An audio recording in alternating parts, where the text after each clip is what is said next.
can also go on online, irrespective of any threat or attack that will be on education, just like we witnessed during 2019. COVID-19 came to our shores and education was brought to a total halt. It was my agency that provided the platform for the teachers and students to still receive education. I think my slides will be shown by the person controlling. You can now show my slides, please.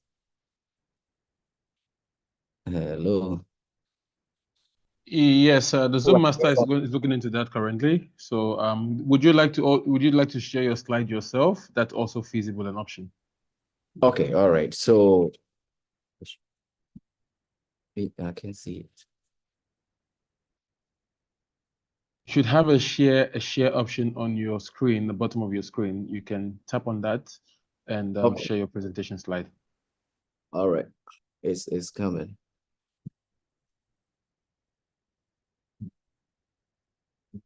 But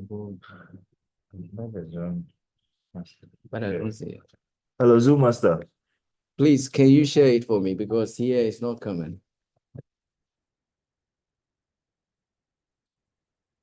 Okay, thank you. Whilst we try to address the technical issue, Zoom Master is looking at fixing that situation currently. Mr. Nana Jimfi, can you maybe keep on speaking to us about the works and laws have done, regardless, and when the Zoom Master gets on board with that, we will continue from where we got to. Okay. All right, okay. So at SendLoss, what we do here is basically, like I said, to infuse ICT into education. Now, I think I can see the slides here, but all right, it's still not being shown here. I can't see it, but that's fine. So my work is very simple. I have to go into the classroom, brick and mortar, to make sure students also receive education, just like they are doing in the usual traditional setup. So we put technology in the classroom. We have a lot of intervention here.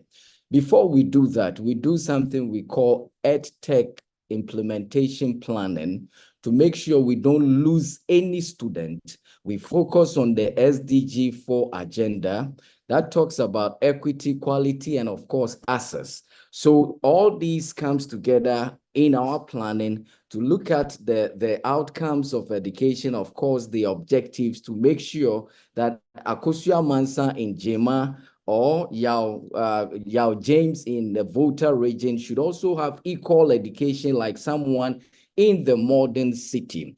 We have several interventions that we have brought to the people of Ghana. First is the iBox, and the iBox is an intelligent box system.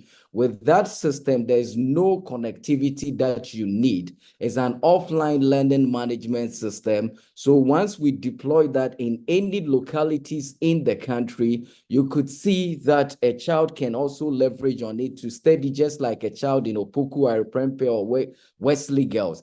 How we do it, we assemble it here at SendLoss, and everything that is in the iBox is a GES supported content that we place in on the iBox. We bring the teachers to my center here, then they produce the iBox and they produce the content that we put on the iBox. Then we'll deploy it to the localities for them to use the iBox. We just connect it to the TV and students will gather. It works within 200 meters radius. So once you are within that radius, you should have access to the iBox on your digital divide. We have the online version of the iBox, which is called the iCampus. That is for people that are in the where connectivity is good, like Accra and Kumasi. That one you can leverage on that and to study. The same content is on there. So looking at this intervention, we realize that it's for senior high schools in the country. So what about the people in the basic school from primary 1 up to 6 and junior high schools? You know, Ghana, we have 14 years of school going for the pre-tertiary. We have primary 1 to 6 years. Then we have junior high school for 3 years, then senior high school for additional 3 years, making 14 years. But the interventions that we have in the country, majority of them focus on the senior high schools. So education now has been transitioned online. We need an intervention for people in the basic school. So again, send laws, again, with the ministry and other stakeholders like Plan Ghana, UNICEF, UNESCO, all of them, we came together to plan to see what we can do for the basic school. And we came about with two fantastic platforms that we call the Ghana Minecraft Education and, of course, Ghana Learning Passport. As you can see in my overview now, the Ghana Learning Passport is very simple. It's a UNICEF Google supported platform, and that one is everywhere in Ghana now. We are piloting it in 30 plus schools in the country. It focuses on basic school. So that one too is a learning management system that we have implemented in Ghana. And of course, we are working on the Ghana Minecraft Education. The focus of the Minecraft Education is very simple. We know the times we are in. We are in the fourth industrial revolution. We are in the 21st century. Every child in Ghana should be able to develop or to have a digital skills. So we need to make sure we work with the kids using digital means so they can develop one of the skills, which could be coding, artificial intelligence, it could be robotics or anything. We want our students to go global. We want them to be able to fully participate in this transition that we are going in to the fourth and now the fifth in a revolution that we are in. So we give them what we call the 4 C's. So the Minecraft is adding gamification into our content production. So for instance, at first we were doing a straight content. Now we are adding gamification into it. So a child will be playing. For instance, you are playing something online, but you are learning. We are focusing to build your 4 C's. That is creativity, good communication skills. We look at what you can do, collaborative and critical thinking. So all of this is something that we are looking at. So you can see we are working on artificial intelligence, the gamification I spoke about, social emotional tools, learning analytics. That is something that we do here at St. Louis to make sure we prepare our kids for the emerging economy that we are in now. So we don't want to leave our kids out, that we will prepare them for only Ghana, no, or Africa, but global. So give them these tools so they can actually compete very well out there. So next slide, please, if it's working. All right, so the future, we spoke about innovation and now scalability. All the projects that I talk about, we look at how we can scale it. At the ministry, we have steps on how to implement projects. We look at one, we select the schools, and the selection is done based on a checklist that we do comprehensively. We do needs assessment. Like I said, we do what we call EdTech implementation planning. You just don't infuse anything. You just don't implement anything in Ghana. We have to take our time to make sure what we are doing can be scaled for everyone to receive it. Again, equity, access, and quality is in our mind or is in our blueprint to understand. So we select the schools, we pilot, then we test for efficacy, efficiency, and effectiveness of that intervention. After that, then with the mind to scale it up and to sustain for the people of Ghana. So all the projects goes through these steps that we do here in the country.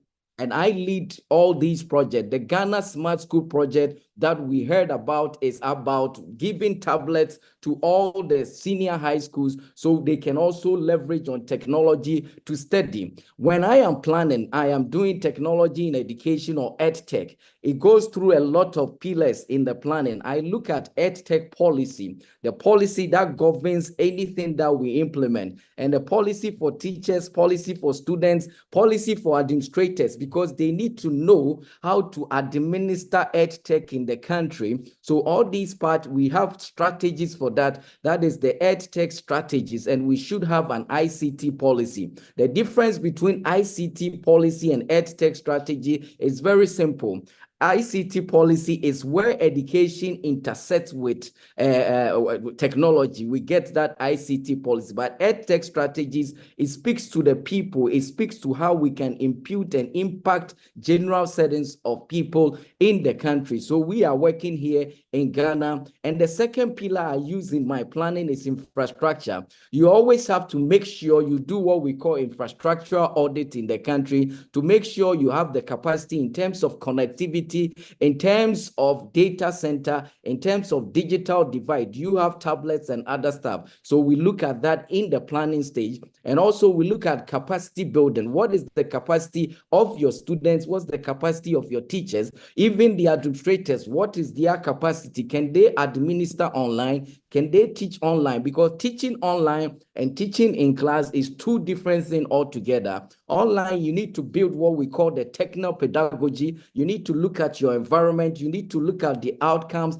and the experience of the teachers and the experience of the students should be factored into your planning stages. We also look at what we call the blood of online education or EdTech. That is your content. The content is valuable because without content, EdTech cannot never thrive. So we take our time to produce the content to meet what we stand for. Ghana, we have a strategy that we do content production here, and the strategy should speak up to our benchmarks. It should be within the parameters of what is allowed here in the country. Content should be created for teachers to use to teach online. Two crucial things we look at content production is we need to produce content that can be utilized by the teachers and content that will yield our outcomes and results we are looking for. Remember, if you are transitioning your education, you need to keep an eye that you don't bring your results down or anything down. You need to make sure whatever transition you are doing, it should support what you are doing to even improve it. So we make sure that that is also something we keep an eye during content production. We do pre-production, stage production, and post-production. All of them, analysis goes there, and implementation research to make sure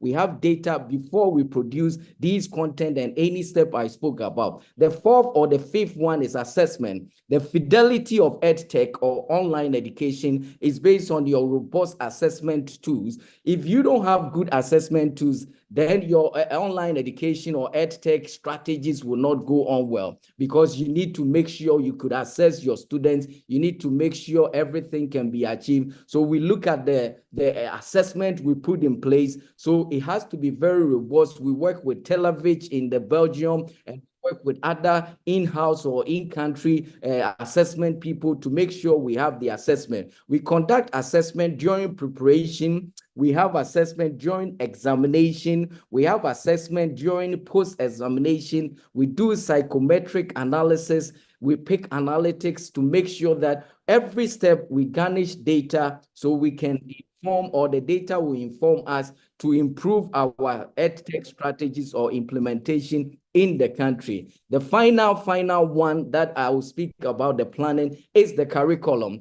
Without curriculum, EdTech cannot be achieved here, because the curriculum should support your strategy. So all of this, I look at it. Ghana, we were operating at objective-based curriculum that was more teacher-centric. Now we are having what we call standard-based curriculum, and that is more student-centric. It allowed the students to be more open. They could do project-based to build their analytical skills, to build their critical thinking, and they will work with the student very well. So now the standard-based curriculum is supporting EdTech strategies we have in the country and is doing fantastic well for the people of Ghana. Next slide, please. Okay, I spoke about this, inclusivity, sustainability. Next, please. Oh, okay. So I think my slides has ended, but I think I have a few to add. I still have a few more minutes to go. 4 minutes. So after all this, we look at how everything is done, and we want to create a pipeline of EdTech persons in Ghana. So once we do that, we don't want to make sure that we look at only the public sector. We think about stakeholders too. We bring a lot of people from the private sector, industry, academia, and telcos for us to work together. So at SENDLOS, we did what we call National Digital Distance Learning Conference. So that conference brought everybody together, because when it comes to EdTech, you can't do it in silos. That's why I was happy to join the team here, so we can all share ideas and listen to the challenges, the success, and things that we are doing together, so we can achieve quality EdTech in the country for the people of Ghana, to protect and to make sure our students can compete globally. So this planning we do together at SENDLOS, and we do a lot of incubatory training for new EdTech people, so they can also innovate to support the people of Ghana. You just don't innovate anything EdTech. You should first do a lot of planning to make sure that what you are going to create can support the people of Ghana, or will resolve a problem. So that is what we do, and I walk my people through here, or all the people that comes here, to do what we call empathy mapping. Be in the shoes of the users before you create, and also do what we call design thinking. Plan well before you innovate. So I have an innovation center here, that people that want to create things, I bring girls and boys here. We have the Sheilis, we have tech heroes, people that really wants to do EdTech. They come here, and I walk them through all the steps so we can achieve quality EdTech here. We have a studio, we have a TV station, we have vans that goes out at SENDLOS. So a lot is really happening at my center, and we are looking to achieve this in a collaborative manner. In the words of Jimmy Johnson, I think he said, anything that is ordinary can be extraordinary, but the little thing that can make it extraordinary is the little extra. So the difference between ordinary and extraordinary is the little extra. I believe all of us here have a role to play to make EdTech something that can support our educational system. We believe that education, as Nelson Mandela said, is the weapon to develop any nation. So we have to push and to make sure we educate our kids, so we don't leave anybody out. Oliver R. Tambo also spoke greatly about education. He said, and I repeat, that any country that fails to invest in its people through education does not deserve its future. Ghana, we know that, hence we are developing our people through education, and we know it's a human right. We have to give it to them. And Nana Jemfie Dwabo, together with my minister, we are not leaving anybody out, and we are achieving that together with all of you. Thank you for having me. Thank you so much, Mr. Najimfi. I like how you ended it with the quotes. I would likely add one more quote by Alvin Toffler, and I think he says, the illiterate of the 21st century will not be those who can't read or write, but it will be those who can't learn, unlearn, and relearn. Thank you very much. Those were beautiful salient points. Thank you for the incredible job SENDLOS is doing, ensuring that we are creating a thriving ecosystem where education is fosters, and we can take education to rural communities. There are questions I have, and there are questions from the participants as well. I'm going to begin with one from the participants. I would like to know, says Josephine Boathing, if SENDLOS hopes to blend gamification with immersive experience of augmented reality applications and usage for students. What is your position on that, Mr. Nanajimfi?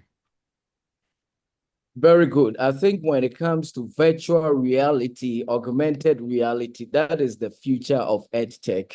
That is artificial intelligence and the things we want to introduce. So we are so much open to that. We have embraced it because we know the future now is what we already alluded to. So SENDLOS, as we speak, we are conducting a lot of workshop on AI and all the realities we spoke about.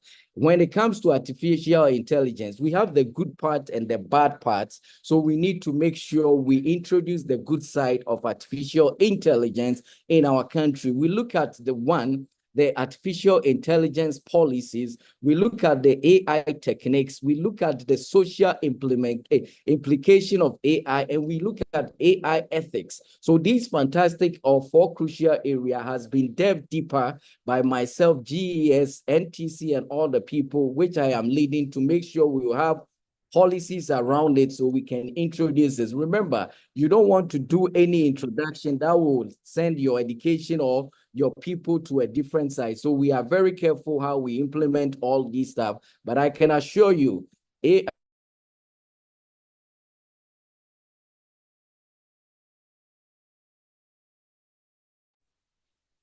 Mr. Nana Jemfi, if you can hear me, can you please go over that again? You can assure yes, us that please. AI will do what? Yeah, we can assure you that AI, virtual reality, augmented reality is something that the people of Ghana, we are going to accept it. But again, we are careful not to do anything that can really send the education to other things that we are not expected. But we are leading it now, and we will introduce it. I'll leave you with this last question, sir. Right. And there's a question from Josephine Boating, and I think she captures the essence of one of the questions I was going to ask you. Talking about digital education and how you're delivering digital education currently, right? How can we create or craft a sustainable digital health behavior, right? As we do know that using digital devices, mobile devices could be sometimes addictive and could have mental implication. From your position of Sendlos and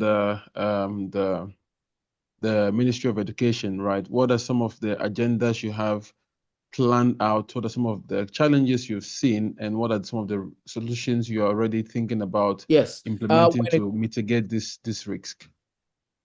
Very good. So, like I said, anything that we introduce when it comes to technology, we do planning and we do a lot of stakeholders engagement. There's something we call techno stress. Once you focus on technology, your mind can be stressed out. So we know the safety hazards when you are strictly or always using technology. So there's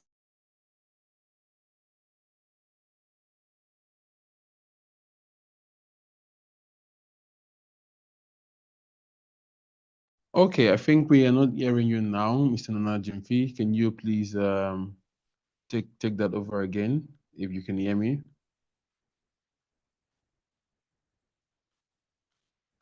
Okay, whilst we wait for Mr. Nana Jimfi to address that point. We are doing that with a lot of people. Mr. Nana Jimfi, can you please take that again? We lost you for a bit. Okay, can you hear me? I think it's raining and I have some earpiece on. Okay, so yes, it's raining now. We go through a lot of process here, and the techno stress that the person asks is something we pay attention on. So we don't want to make sure the students are very addictive on it. So Ghana, as we speak, a strategy that we are not fully ready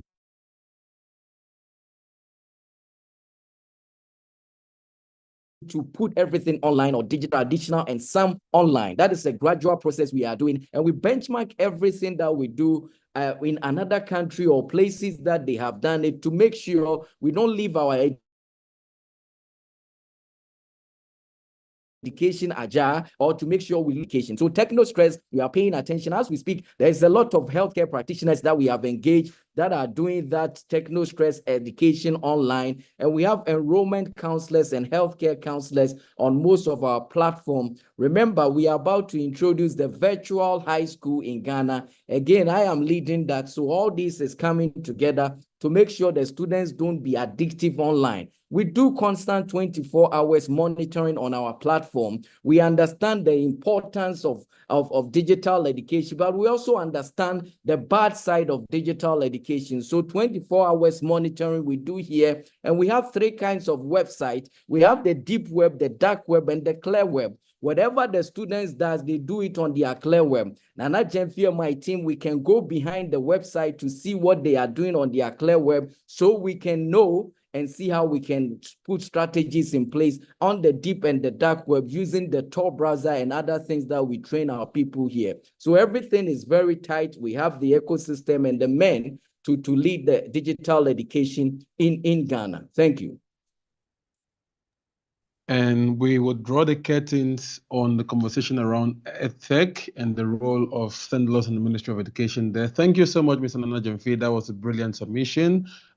Kudos to the credible work you are doing with the Ministry of Education in ensuring that we improve or ramp up access to digital education and how that could, coordinate with ensuring that rural communities have access to education.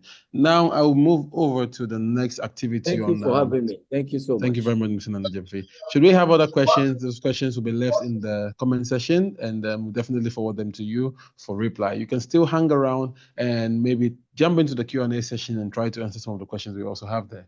All right, now we move to revolutionizing health through technology, and we are speaking about the role of technology in achieving the universal health coverage in the 2030 agenda. Please kindly mute your microphones for me as I introduce Dr. Ohini Asante, who is the Executive Secretary of the World Technology Forum, who was speaking to us about the role of technology in achieving the universal health coverage 2030 agenda. Doc, how are you? Good morning and welcome. It's still morning. Good morning. It's a rainy morning from where I am now.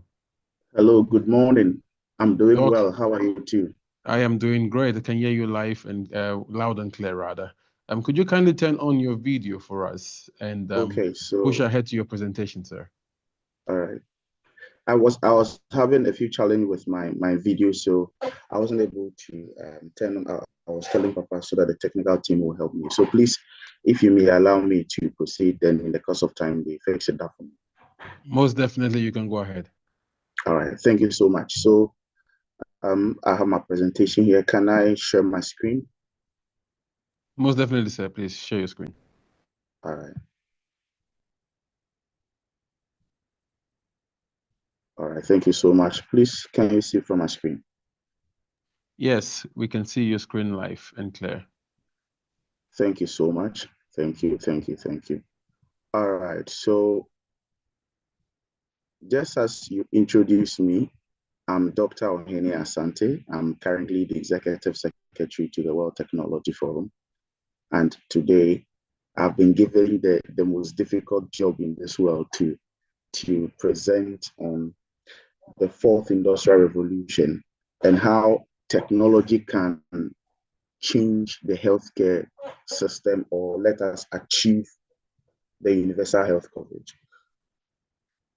For the past 20 years, the world has seen a massive change and transformation when it comes to healthcare around the world and how healthcare systems are delivered anywhere, any region, globally. Now, technology has become very, very important. Let me say the chief enabler in all aspects of healthcare delivery as far as the global healthcare agenda is concerned. And this global healthcare agenda is the Universal Health Coverage 2030. So kindly permit me to go through the outline of my presentation and how it is structured to deliver today. So first, we will look at the universal health coverage and what it is. We will look at the bridge between technological innovations and healthcare, notable healthcare innovations around the world, technology and the future of medical treatment, and also achieving the universal health coverage 2030 and its counter initiative, which is the United Nations Sustainable Development Goal 3, talking about healthcare by the end of 2030. So let's ask ourselves, what is the universal health coverage? What the universal health coverage is about and why it is scheduled to be achieved globally by the end of 2030. Now, the universal health coverage 2030 is a global health goal, which was set by the world's largest healthcare management, governance, and leadership organization called the WHO, the United Nations World Health Organization. And this decision was taken from the beginning of 2013 to the end of 2014. So from 2015, 2016 at the United Nations General Assembly, it was officially adopted with a special resolution passed by the United Nations Secretary General to adopt the Universal Health Coverage 2030 to be in sync with the United Nations Sustainable Development Goal 3, talking about good health and well-being. And the core of that idea is that all individuals and humanities, communities around the world can access good health. So basically, it's talking about quality and affordable healthcare, looking at preventive health, looking at curative health, both medical systems, healthcare delivery, talking about pathological systems for treatment, disease prevention, and also going beyond the normal healthcare practices around the world. For instance, in Ghana, we have two branches of practices in Ghana. I'm a medical doctor and a specialist pathologist, and my area of specialization, I practice both preventive and curative medicine. So preventive medicine is those branches of healthcare whose role is to make sure diseases are prevented from all aspects of life. Then curative practitioners or curative practice deals with the branch of medicine that treats the disease when it is present to cure it. And for some time now, that is what Ghana has been doing. I think it's most in the tropical part of Africa. This universal health coverage was to look at rehabilitation in addition and also palliative care. So it has to give you the best quality of health treatment and also at end of life treatment. It also look at managing healthcare systems without the risk of falling into poverty due to healthcare costs. I think global leaders have done well in this putting together this universal health coverage project. And the most important thing is where we look at the achievement. Now, technology plays an important role because now technology has been made the universal enabler of all sectors. Anything you dream, you imagine, think about, and want to initiate, some way, somehow, it passes through a technological integration process.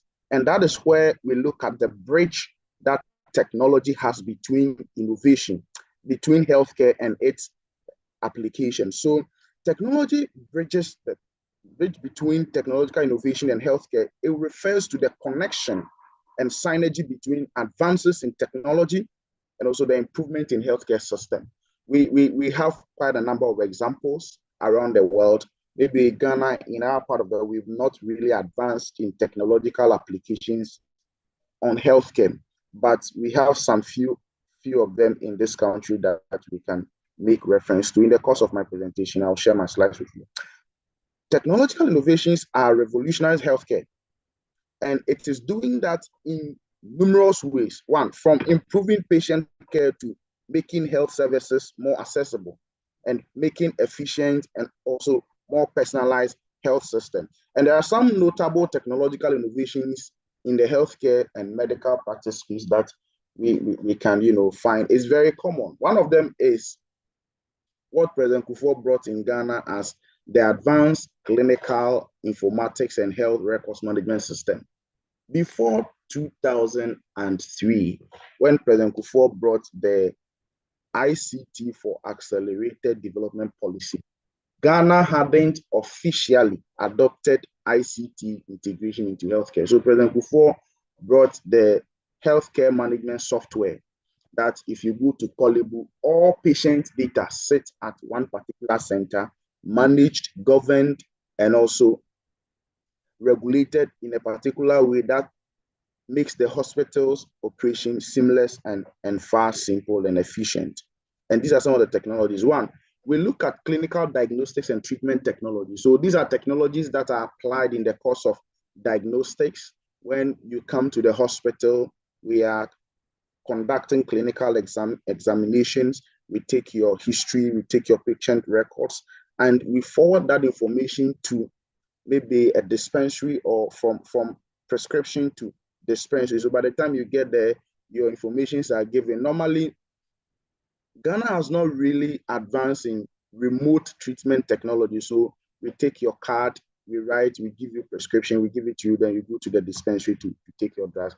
These are technologies that have advanced around the world, and I think it's something that Ghana must look at, advancing what we are already doing in the country. So you see a pathologist in the laboratory using a monitor with digital slides. So the violet kind of things that you can see there are the digital pathology slides that the pathologist is making use of.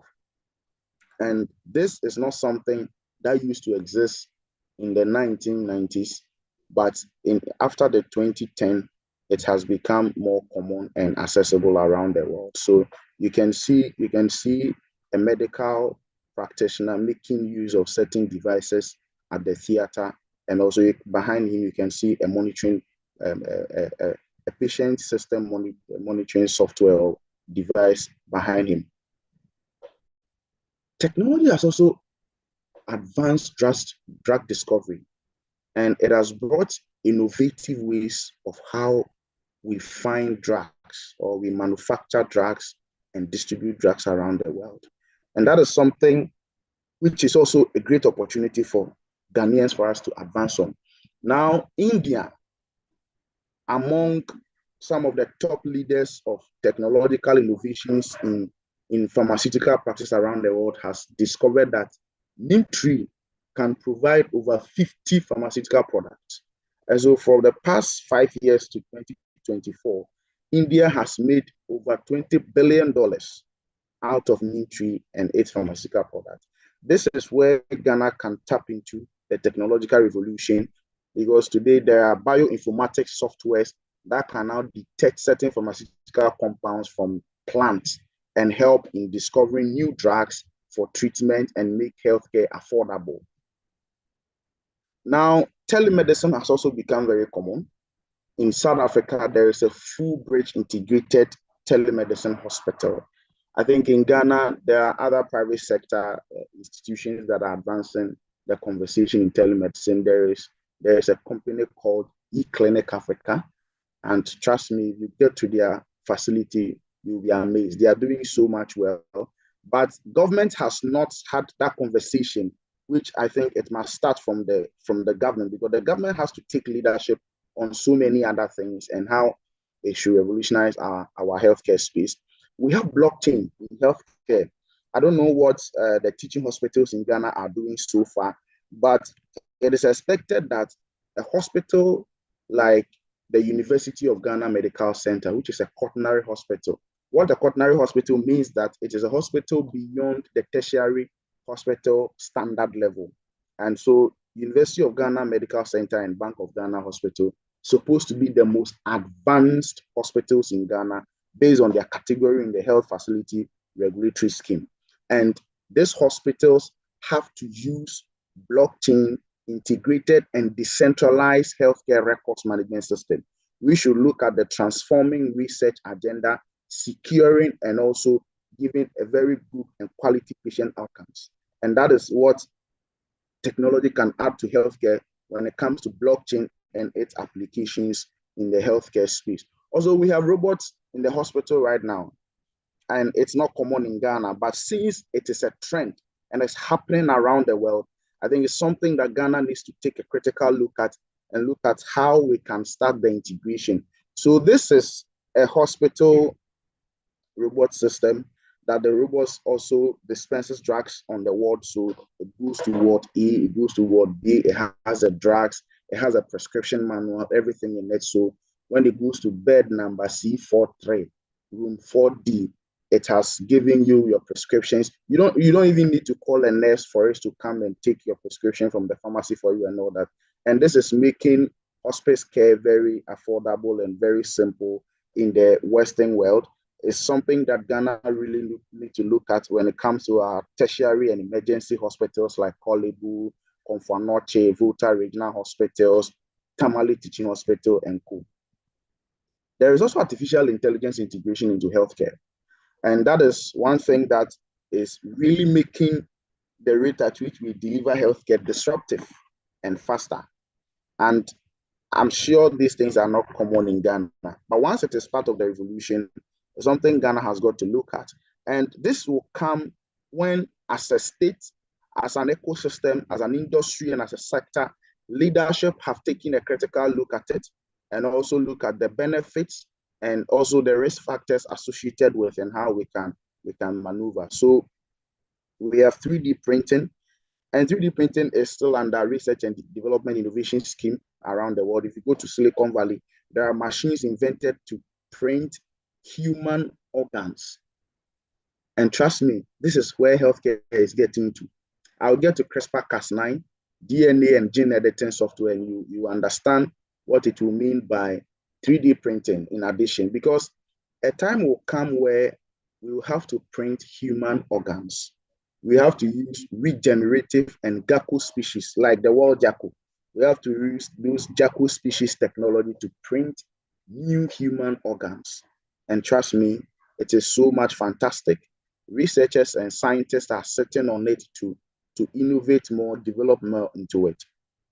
We also have the DNA and the CRISPR-Cas9 and gene editing technologies, where you can edit the gene of your child to determine his intelligence level, to determine his critical thinking capacity, the skin complexion, if you want a pink lips, if you want a white eye, if you want a white man-like hair for a man or a woman, you get all these things in that CRISPR-Cas9 software.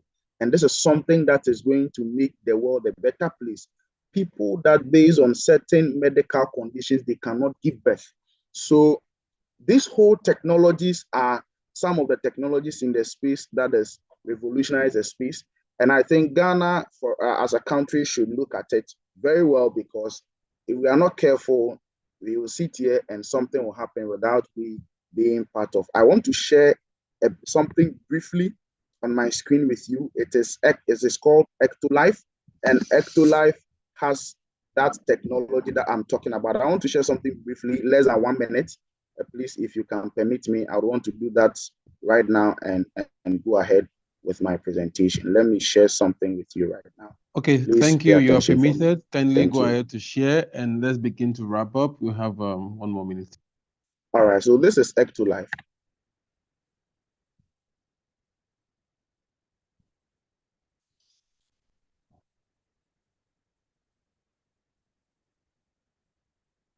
Okay, for us to hear, you have to share sound, which you are not currently sharing.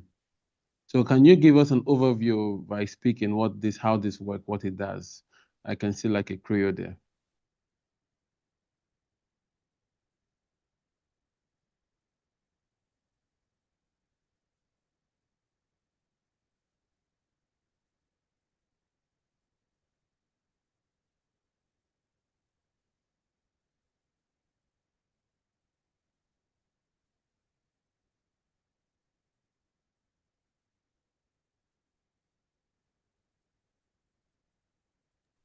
Hello, Doc, can you hear me?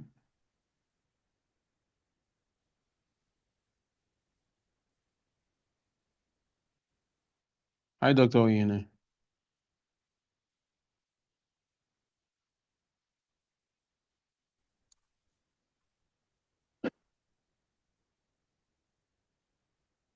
Hello, Doc. Could you please give us an overview of what the video is speaking about by speech? Because we can't hear sound.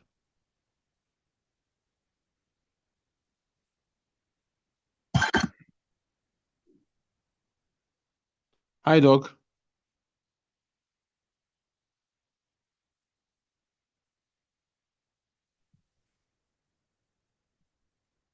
All right, thank you very much, Doc. I hope you can hear me. Yeah, I can hear you, sir. Yes, we couldn't hear the sound because certainly we're not sharing the audio or the sound with the video. Okay. So maybe give us a quick a generic overview All right, of that's what fine. that That's was, fine. and But then you can please, wrap could up. you see from my screen? Yeah, we saw that. All right, so that is Ectolife, and that was me presenting the technology revolution when it comes to DNA and gene editing technologies for childbirth, healthcare delivery and precision medicine. And that is just to show that there is an already existing research and development activities going on to look at how both healthcare and also precision science will be revolutionizing the healthcare space. My last presentation, or the last part of my presentation, will look at technology and also the future of medical treatment and achieving the universal health coverage. It means that we would have to put some few things in place. The future of medical treatment will increasingly rely on integration of technology in terms of cutting-edge innovations and its advancement. One of them is 3D printing organs that I mentioned on. You can see someone printing a hand. This is robots in the theater. So now as doctors, we are forced to digitally make ourselves literate, be in sync with the technology revolution, because at first, if a theater used to need 10 doctors for a particular major surgery, now a theater will need 2 or 3 because the robot has come to replace the 7, and it is now coming to disrupt the whole process. Something that we need to take a critical look at. So you can see a robot performing a surgical procedure. And this is not something under research. This is something being commissioned, and intellectual property are secured on it. And it is going on around other part of the world. We have body vitals recording devices now making healthcare remoted around the world, where you can have vital recording machines to take your body vitals, assistive medical technologies around the world. So let's look at achieving the universal health coverage through technological innovation. It means that it offers a transformative path towards the UAC, ensuring that healthcare is equitable, accessible, and affordable for all. And these solutions not only improve the delivery of healthcare, but also it empowers the individuals and communities to take control of their own healthcare system. That is the ownership aspect of the technological transformation. However, to maximize the potential of technology in advancing this universal health coverage, we need a strong political commitment. We need investment in digital infrastructure, and cross-sector collaborations will be very, very much essential. And that is one thing that we have to look at. So here I present to you the important things for us to get in place to be able to take advantage of the technology revolution to achieve the universal health coverage. One of them, we have to have sustainable healthcare infrastructure. Very, very important, because the quality of health hospital you have will determine the quality of healthcare delivery you give.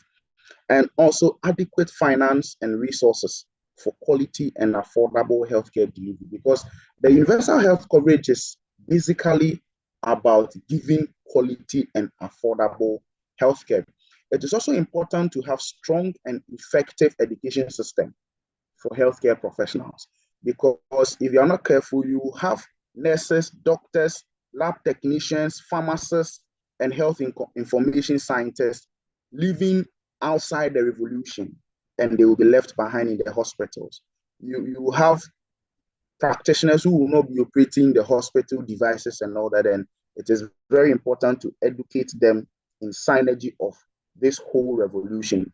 My last point is looking at the total integration of modern technological innovations into healthcare delivery, which I think is very common and clear. Now, there are specific things we need to look at as interventions before we can take absolute benefit of this whole revolution. One of them is to have plans, policies, programs, and projects that government with partners across various sectors of the society must establish. And these plans, policies should give a direction of the state.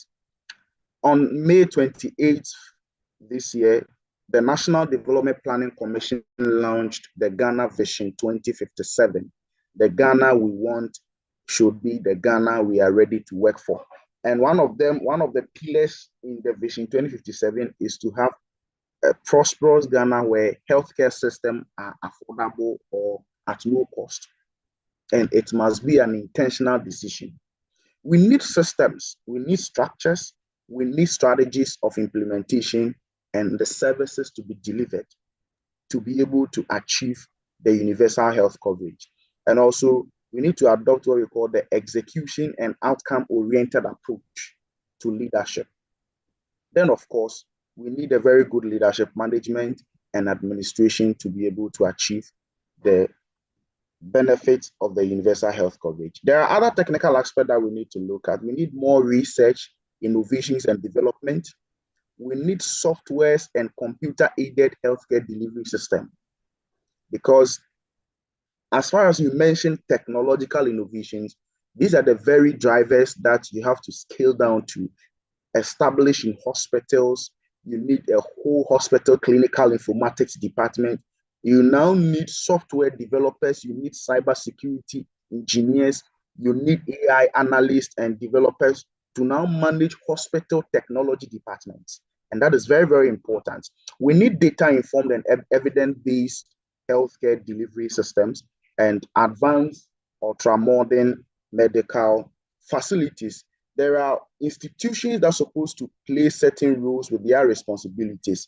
And that is my last part of the presentation.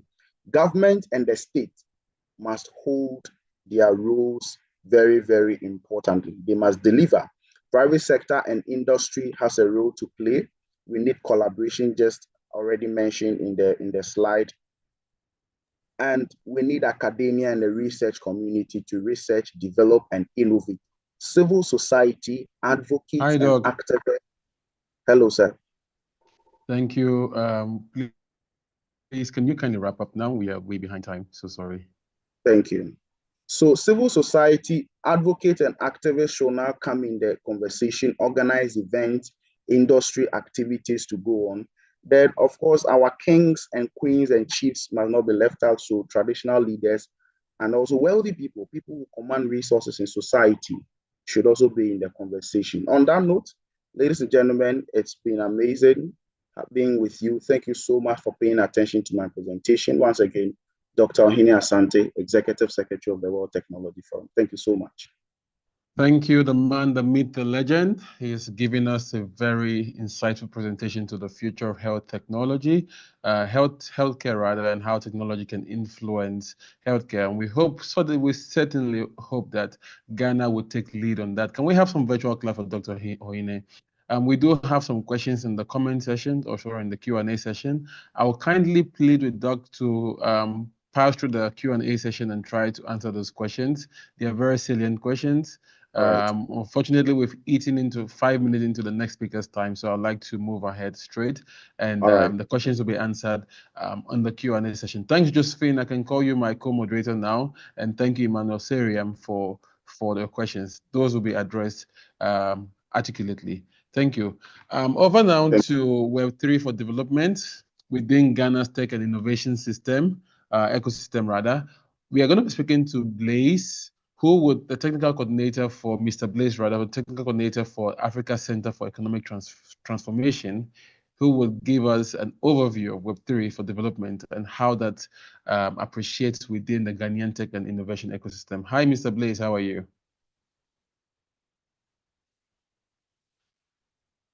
I hope you can hear me. Yeah, hello, Joseph. Richard, I can hear you. Nice. Happy to hear from you, sir. Hope you're doing great. I'm all good. I'm doing great. What about you? I am perfectly fine. We honor Jesus. Can you kindly zoom right in? Would you have a presentation to share? If you do, please present and kindly turn on your video.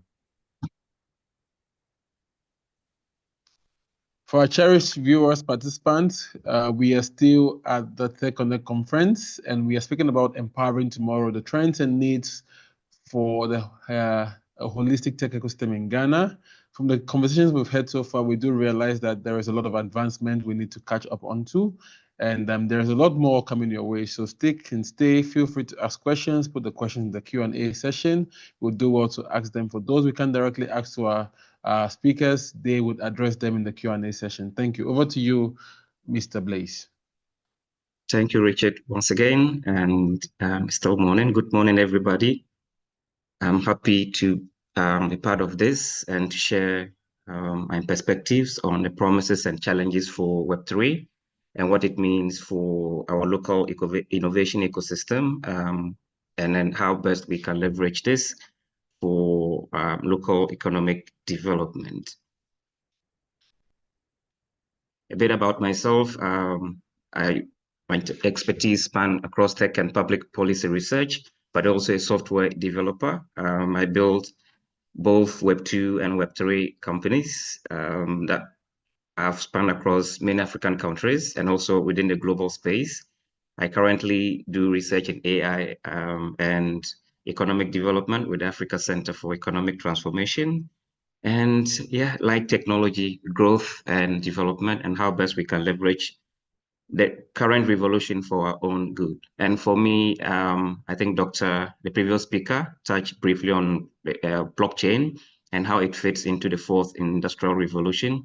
But I want to focus on what that means for our local ecosystem and how we, as innovators, can take advantage of it whilst overcoming some of the challenges.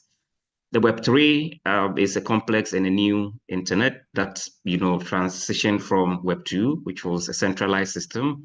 We're moved on to Web3, which brings on a new and the next generation of internet that is decentralized, interconnected, brings user ownership, and for some people, it is powered by blockchain through the decentralized ledger. Web3 is driven by cryptocurrencies and tokens, and there's a slight difference between cryptocurrencies and tokens.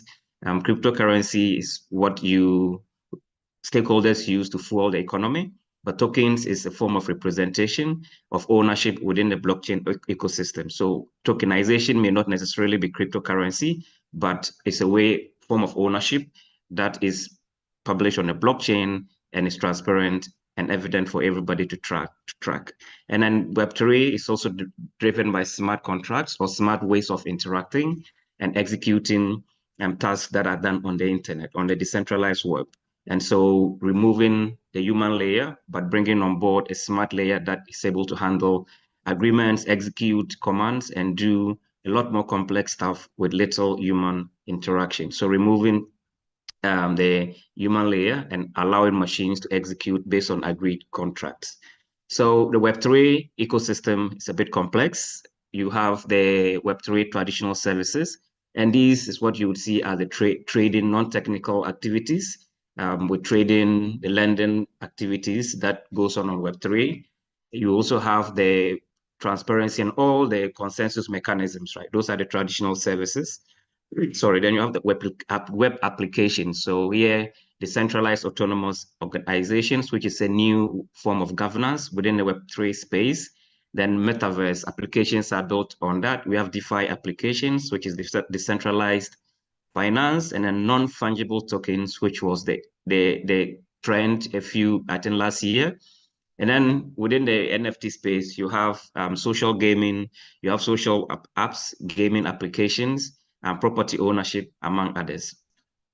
Then the Web3 has an infrastructure layer, which is the engine of growth of the Web3. And then there you have layer 1, layer 2, and layer 3 blockchains and oracles, which is a centralized information data hub that the layer 1 or layer 2 applications can refer to for information and then perform actions based on that.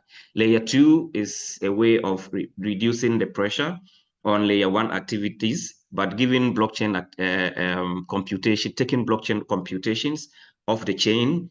And when the computations is done, the state is then written back to the blockchain through the smart contract and then put on the decentralized ledger. So this is the ecosystem of the Web3 as I see it. And this is what powered Web3. In other situations, you would want to add the IoT, which is Internet of Things, all feeding into Web3, just looking at a complex aggregation of smart devices that interact with each other in a smart way and powered by a decentralized system or the blockchain, if you want to put it simply. The Web3 market globally has seen significant growth and is projected to even grow further to about 65 billion by 2032. And this growth will be powered by an anticipated adoption into traditional economic systems instead of being an abstract system that sits with a few ecosystem players. And for Web3, that is the challenge now. How do you move it from the few tech-savvy individuals to a concept or a revolution that is acceptable within our traditional systems, in our marketplaces, in our hospitals, as the previous speaker mentioned, and in our schools. Once we have that, there's going to be a significant growth, would create opportunities.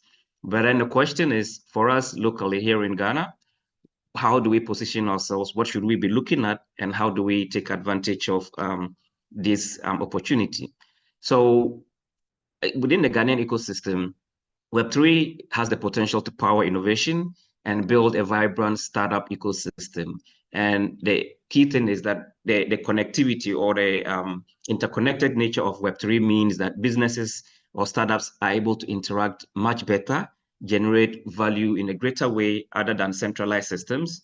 So instead of one startup holding a huge database, you have a huge value sitting within its database, it becomes decentralized and then gives opportunity for other startups to tap into this. And for me, that will empower innovation, make data in a decentralized way available, and bring trust in terms of business-to-business interactions. Then it will open economic opportunities and new markets in areas for us, and I'll touch on this later, but we can improve and attract investment for our agri, for our healthcare systems, and even for education. Incentivized learning, for instance, is another way that Web3 can open opportunities, but more especially job creation. So it allows you to participate in the global market space and take up jobs that otherwise were not available. And if you look at I in the Web3 space, and I know a lot of Nigerians that are doing jobs within the Web3 space as community managers, in different roles as developers of web applications, but also just from trading. And these are opening up doors and opportunities for those with the skills in this space. Then we can also address local challenges in our financial architecture. Cross-border trade, for instance, is something that we can use, but even in our governance, there's a person from the center mentioned about data, and Dr. Ohene also mentioned that if we even go further and put our educational and public sector data on the blockchain, that is going to increase transparency, bring about accountability, but open up data based on which a lot of us can do research. We can build our solutions based on that. So we can address most of our challenges if we adopt Web3 ecosystems. Just wanted to highlight a few startups in Ghana, no interest in most of these. The first is Moblocks, which is a blockchain learning platform where you can participate in hackathons, learn about blockchain, and also get to network. So it is a great way for those who want to start. But Meta is actually building an app for social interaction, social learning here in Ghana, and students or members are able to have voice parties, learn, and also share social movements. It is a global application, but built by young Ghanaians. Then is Mazuma, which is a fintech app, but also recently launched what they call the the no-code GPT for Web3. So allowing you to learn Web3 programming easily using their ChatGPT supported system. So these are just a few players within the ecosystem, but also, but these are besides the key global solutions, Web3 or blockchain tools like Binance, which is very common for trading, and Bybit. So, but these are local solutions that are being developed and providing value to the ecosystem. But also shows that we need to do more, right? We need a critical mass of local Web3 or blockchain-powered solutions before we can have the impact. And so this is just a drop in the ocean. And if we want to have the impact, as I indicated earlier, we need to then innovate more, invest more, and train more skilled Web3 providers to come up with innovative solutions for our local economy. There are opportunities. We can do more with Web3, but the challenges are also there. And the common one is usually the regulation. Ghana has adopted a lukewarm attitude, but in the case of Nigeria, which is close to us, we've seen the crackdown on crypto.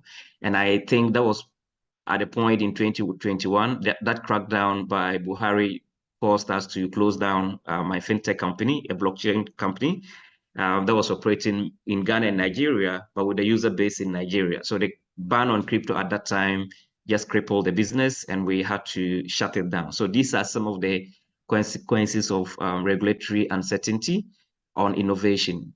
And it also brings investor hesitation. We've seen more investors pulling out of supporting Web3 startups where regulation isn't clear and the cost of compliance is high. So these are some of the challenges, for instance. And then the infrastructure, if you want to build on blockchain or Web3, you need good internet to connect the devices. You also need the infrastructure. In terms of Web3, there are not enough even local blockchain nodes. We call them the consensus nodes within the ecosystem, and most of it is based abroad. And this comes as a challenge sometimes when we want to build Web3 applications. The access to devices, smart devices, is a challenge. And where Mr. we have Blaze, them, they're very expensive, right? unfortunately, we are not seeing your slide move, and I kept quiet for a little bit. I thought Can that you see was a them now? technical challenge. It's not moving. We can see the slide, but it's not just moving. And we'll be wrapping up in about 2 minutes, please. Okay. All right. Then some of the emerging trends will be decentralized finance, which is something that we can leverage to build Web3 applications, NFTs for our artists, and also the music sector. More especially for fashion, we can use blockchain to build NFT applications for that. And then virtual influencers is another area we can look at within our Ghanaian ecosystem. But my interest is in tokenizing real-world assets. In the case of our natural resources, real estate, and commodities, we can put these on Web3, build a more smart system around it, and then open more opportunities for our local producers. So in a nutshell, we would say that Web3 has the potential to bring economic inclusion, as I mentioned, through a more innovative way of financing, attracting money, and also bringing about inclusion for everybody to use digital financial services.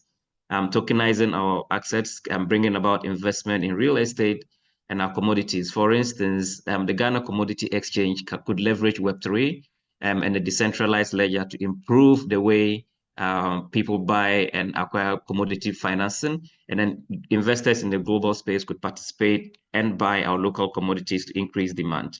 And the government can also leverage blockchain for better governance. I hope that maybe next year we'll see a very favorable approach to this by our government. And then data management, we can leverage blockchain to collect ground truth data about our climate, our investments, our infrastructure, and that can improve better financing, access to climate credits for the savings that we make from tree planting, among others. And then we can develop applications that are tailored to our local economy. Key would be agri, health. I see the potential, but we may not be ready now due to some of the things Dr. Ohene said, but also within our supply chain systems. Next, for Web3, we should be looking at building the capacity to expand this for cross-border trade within our local system. But also, I would suggest or ask that we push for moving our e-currency from a centralized system to a decentralized blockchain system that will support and make sure that we have a better way to have a central bank digital currency that powers our economy, but on a decentralized ledger. Thank you, and that is the end of the presentation. Thank you so much, Mr. Blaze. Unfortunately, we still didn't see your slide moving, so we're not necessarily able to follow through with the presentation. We'll kindly ask that if we can have your slide being shared with us, that we'll really appreciate that. And the team from TEJONNECT will definitely look into that and how that can get through to our participants. I think I have just one question for you. I have a few, but time will not allow me to ask all of them. It's the place of infrastructure and policy as Ghana. Are we ready yet?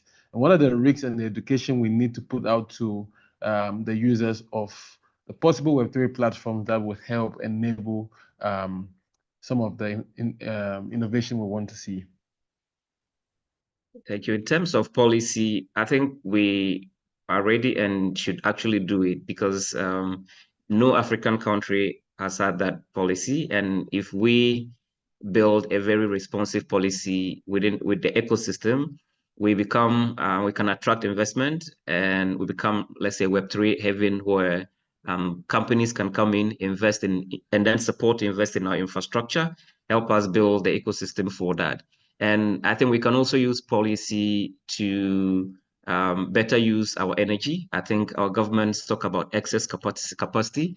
Maybe with the right policies, we could encourage more Web3 and particularly blockchain mining companies that would come down and set up mining services in Ghana, and make sure that we get more people using our electricity, and then they can pay for it.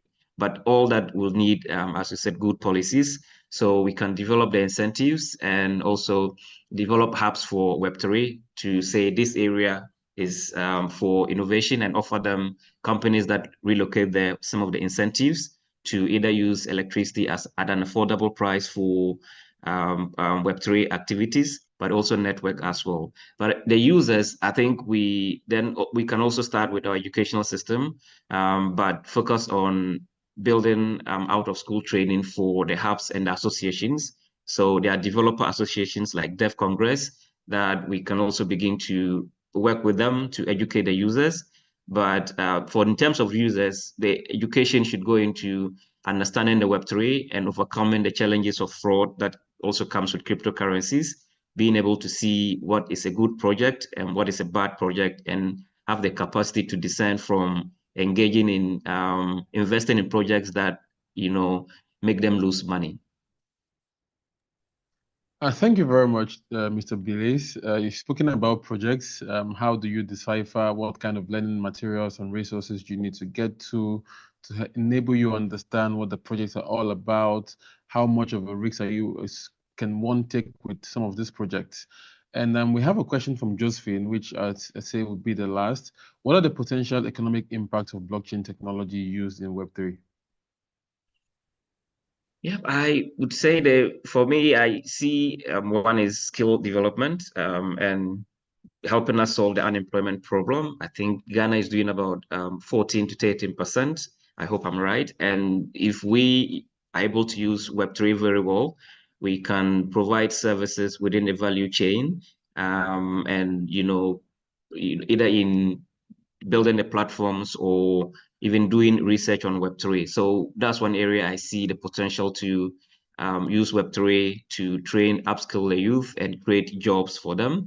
Second is I'll use it for retail trade and making sure that we are able to build a system that allows our banking sector, for instance, to begin to accept blockchain.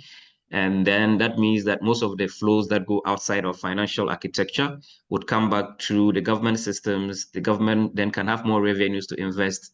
But if we also leverage Web3 and blockchain properly, then investors are able to support our local ecosystem with the resources that we need. So innovators would get money to scale across Africa, and then can make revenues out of it.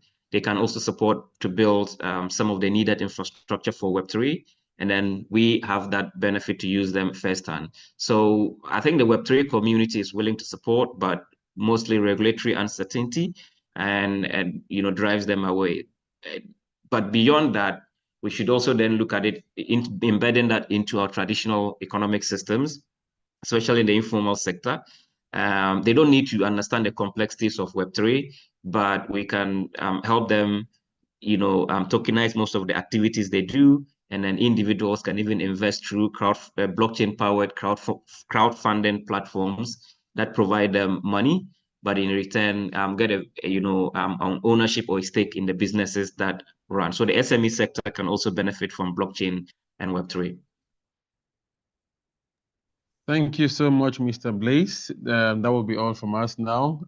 You definitely really addressed the point, showing us all the possible use cases of blockchain and Web3 technology in advancing the course of digital transformation and ensuring that we're able to transition the Ghanaian tech and innovation ecosystem, creating development within it. At this point, we're going on a 15-minute break, but so far so good. We've listened to Nana Jemfi, who's the executive director of Sendlos, who spoke to us about the EdTech initiative currently in Ghana and the role that his organization is playing together with the Ministry of Education to ensure we ramp up access to digital education across the country. We also listened to Dr. Ohene Asante, who was the executive secretary of the World Technology Forum, who spoke up to us about revolutionizing health technology, or healthcare through technology, rather. And lastly, we've heard from Mr. Blaze, who has given us a good overview of Web3 for development. And when we come back, we will be speaking to Mr. Joshua Pokwajiman, who will talk about education and Industry 4.0, how to converge those two.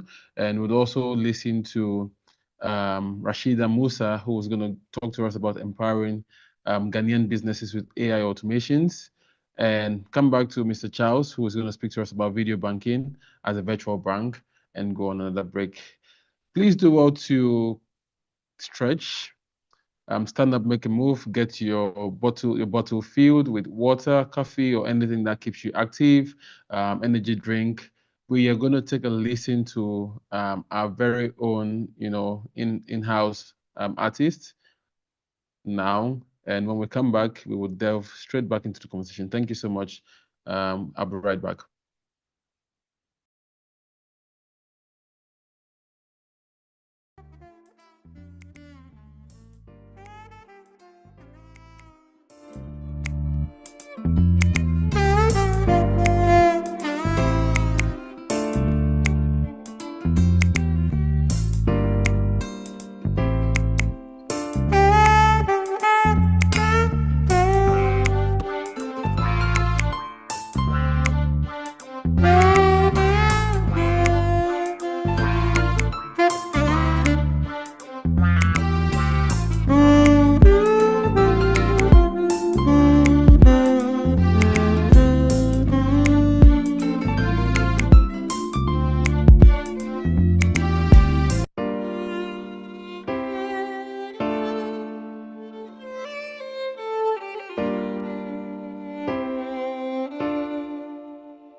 right.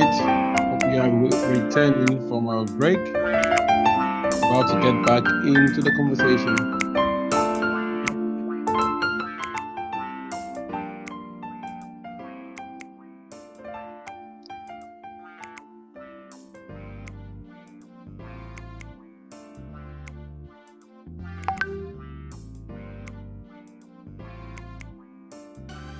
All right, welcoming our participants, virtual audience, back to the TEJONNECT Conference 2024. We are still speaking on empowering tomorrow, the trends and needs of the holistic tech ecosystem in Ghana.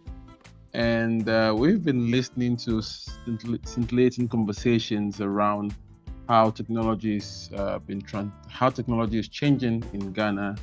The actors, they're performing the magic, I like to say, ensuring that we're having seamless integration with technology with our lives, right? And how Ghanaians are matching up to that, the possibilities and the prospects for the future, some of the challenges we've had existing, and how to mitigate those challenges.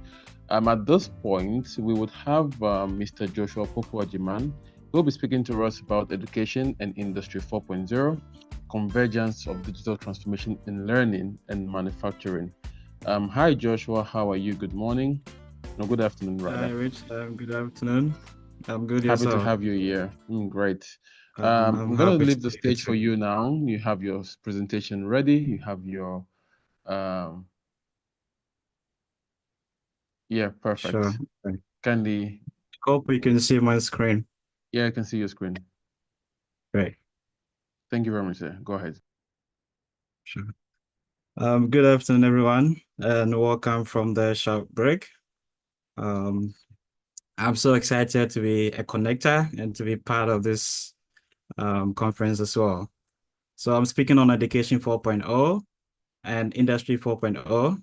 A lot has been shared already by our previous speakers, Dr. Ohene Asante and Dr. Maiden had touched on a number of the technologies driving the evolution. I'm in the person of Joshua Poku-Ajiman. I'm the president for Ghana STEM Network and the IoT Network Hub Africa. I'll talk a little bit about our work in my slides. Now, when we talk about education, it goes by this powerful quote that says the most powerful weapon that we can use to change the world. But really, how much of our world are we changing today with education? We have a lot of graduates coming out of university and yet still cannot find jobs. Is education really changing our world today? And what is happening? What had gone wrong? So this session will take us through why some of these things are happening. Now, when we talk about education, we're basically referring to being able to transfer our habits and aims and visions and our goal from one generation to the other. And for each of the revolution that had happened, there's that transition of education being taken over from one generation to the other. Unfortunately, it seems we are messing up, but I'm also happy to hear Nana Jemfi touch a lot about the hard work they're doing to ensure that we're able to pass on our knowledge and ideas and habits to the next generation. When we talk about Education 4.0, we can't talk about that without talking about Industry 4.0, because it's a revolution that's started educational structure and systems. So we start with the first industrial revolution where in 1760, the world discovered steam engine as a technology driver for mechanization. At that era, the first educational institution was born and was established by the British Education Act in 1870 to ensure that schools are established, people are going to train and be able to work in the factory. Post the first industrial revolution, all the opportunities and jobs were agriculture and hunting. That's the Stone Age. So the revolution led to the second revolution where, again, education was transiting to the American high school movement, also driven by technology such as electricity and the oil, which powered mass production. From there, we went to the rise of MMOCs.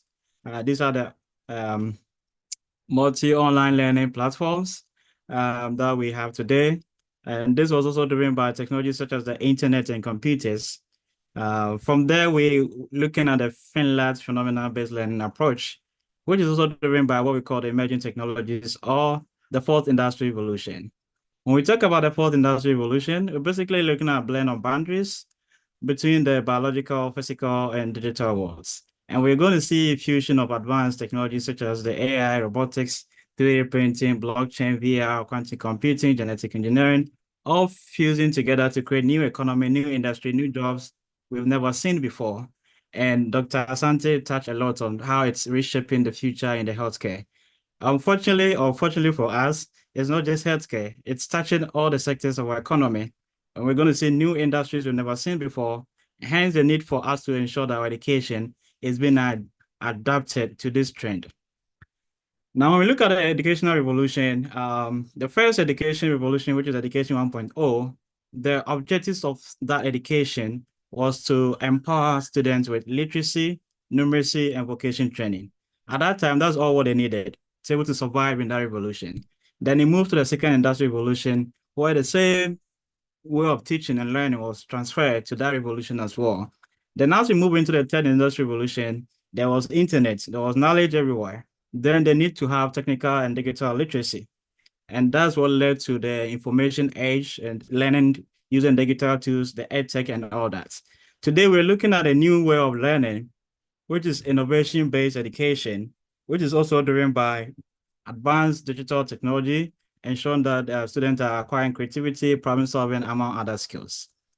Now, when we look at Education 4.0, we're basically looking at purpose to learning that aligns with the fourth industrial revolution. As I mentioned, as the industry is revolving into a new industry, there's a need to ensure that the workforces are also being aligned and evolving as well. Major trends of Education 4.0 include one, personal learning. Gone are the days we have 200 people, 100 people in one classroom, but one teacher or instructor teaching them. The future of education, as we look at Education 4.0, is looking at education that is personalized learning, that also have a lot of remote opportunity for students to learn at their own pace, also offers to them with a lot of educational tools that they can use in their learning, where data is also being collected and monitored for easy accuracy and assessments. And all learning are also going to, or should be, project and problem-based. So students pick problem and they, in their quest to solve the problem, they acquire the skills needed to do that.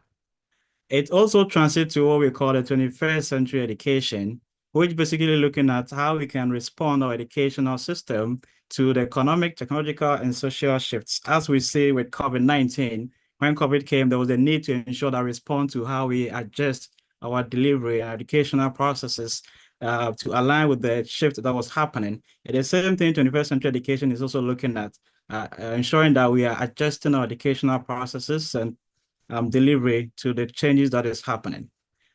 We have some 21st century skills today that is requested or mandated that every student prepared for the workforce should possess. And these are categorized into three main groups. We have the learning skills, the literacy, life skills, and the literacy skill as well. So when we talk about learning skills, we're looking at the 4C, which is also backed by research by the World Economic Forum, that these are the 4Cs every student, irrespective of your background, program of studies, profession you want to participate, you should have it. The critical thinking, creativity, collaboration, and communication. Then when it comes to literacy skills, we are looking at information, media, technology. In our generation, if you don't have the skills, you will not be able to live in our world today. Then we look at the life skills, we're basically looking at flexibility, leadership, initiative, productivity, and social skills. These are also skills that every student, every workforce or youth is mandated to have to be able to work in the Industry 4.0. Now, as we take a look at the future of Africa, we have a lot of promises and challenges. The good news, by 2050, we are going to have the largest populations in the world. At the world population at 9.5 billion, Africa is going to be 2.4 billion, which means our population is going to double in the next 25 years. And the good news we also have again is that about 65% of these new forces joining our workforce are going to be youth under 25. And youth under 25 will need access to quality education, good economic jobs, among other things. We have some challenges though.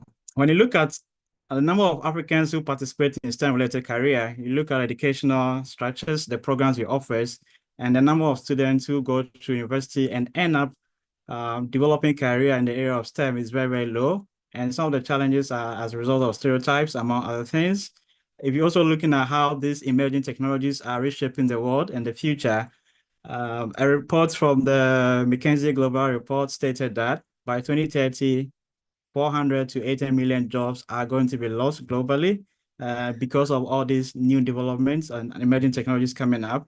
However, these forces are also going to create new jobs, new industries that require new skills we probably might not be preparing as students for today. As we look at all these challenges we face in the future, you might ask yourself, is there a way out? And Albert Einstein once said that all the problem we see today was caused by some way of thinking that caused them. And for us to be able to change them and build a better world, a better future for all of us, there's a need to start thinking different, finding new ways, a new approach to addressing some of the challenges we're facing. And that's where I believe IoT Network Hub will come in. We believe we are the paradigm shifts, pioneering the transformation in the Education 4.0 space.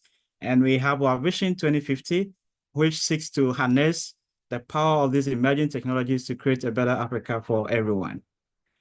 And we're looking at a number of technologies, including IoT, AI, robotics, 5G, blockchain, among others, and how we can build capacity in the youth and be able to also build local innovations using them to solve problems. Our approach towards our work include community building, where we have a large community of youths that we work with, human capital development, where we do training of young people to give them the skills needed, and finally, research and innovation arms that focus on building local innovations using these technologies.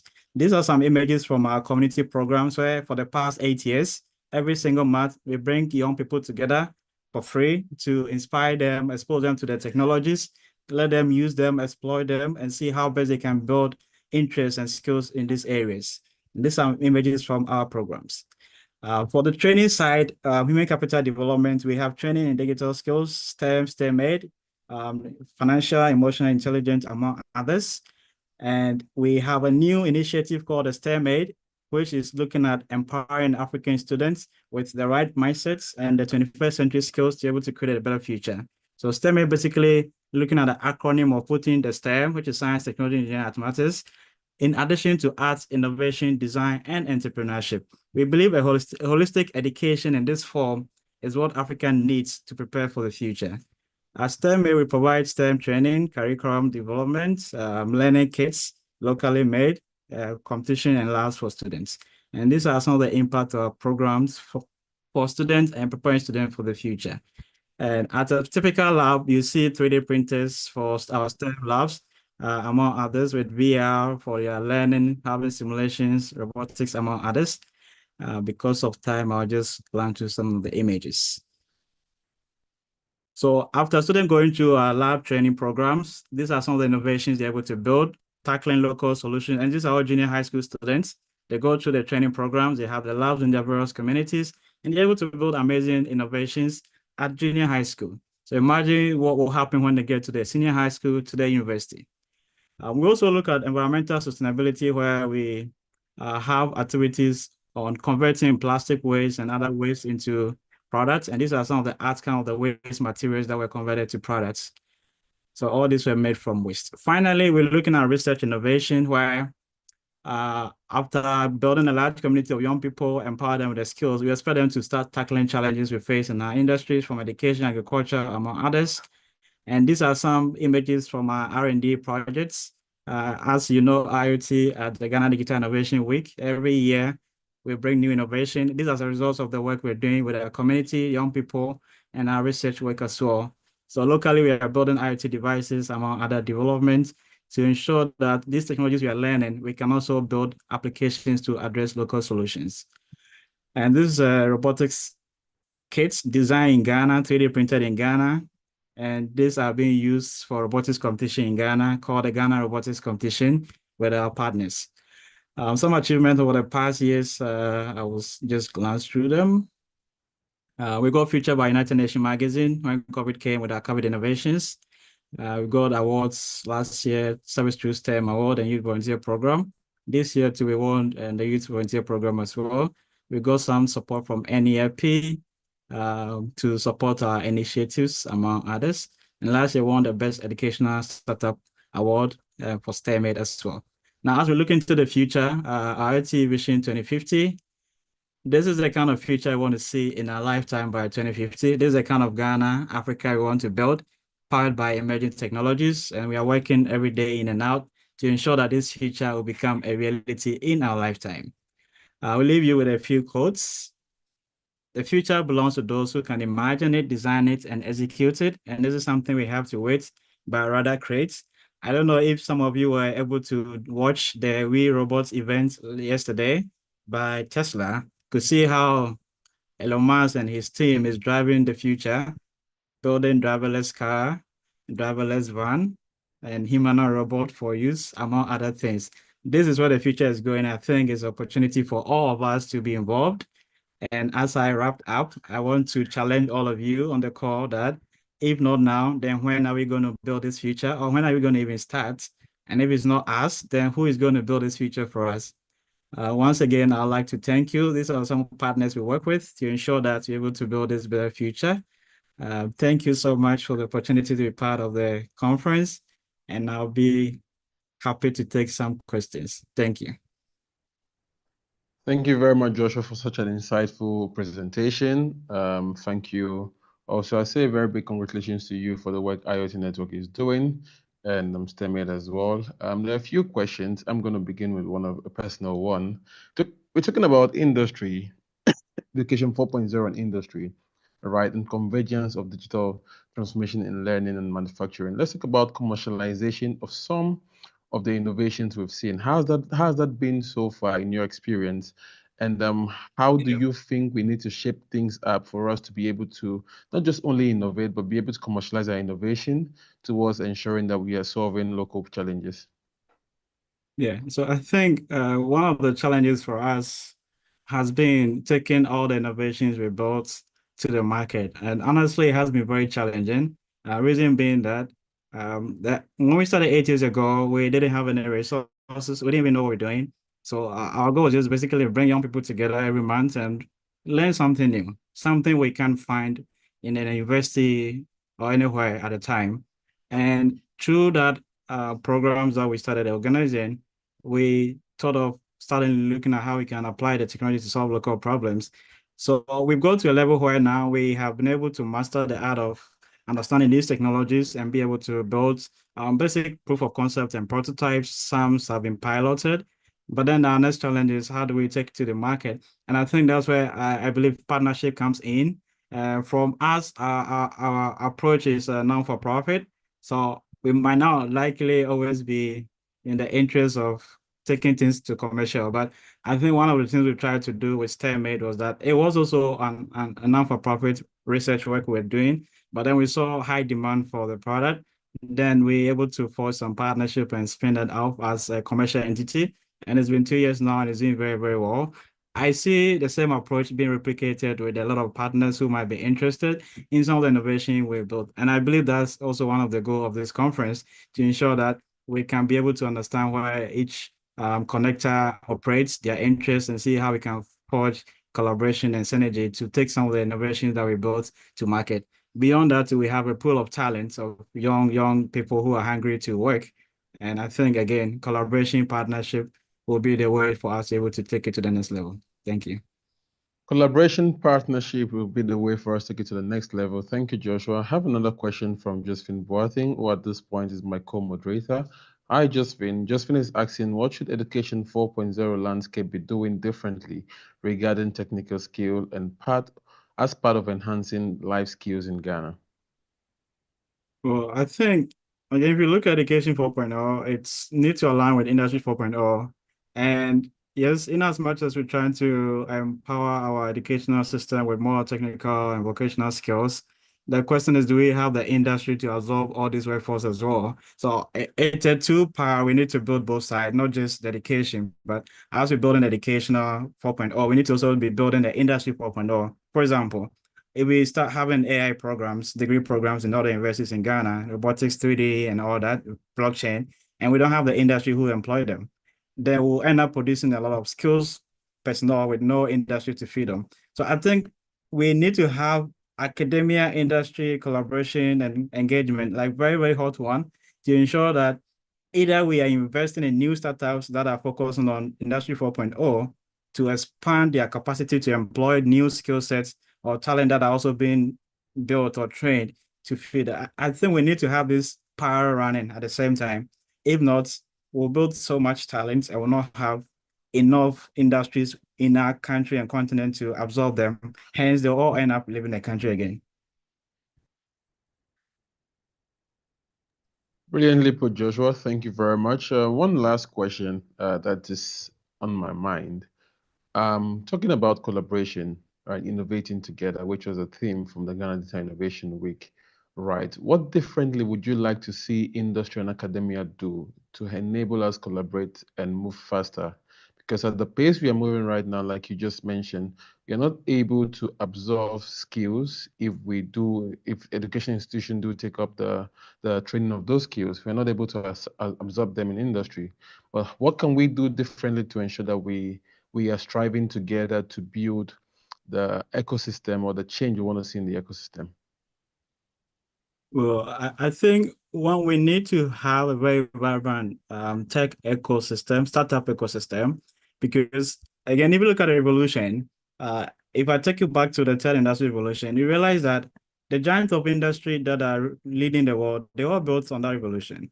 The likes of Apple, Microsoft, Google, Amazon. It was the era where computers and internet were just coming up, right? So these were startups at the time and able to ride on the revolution. And today they literally are trillion-dollar industries today.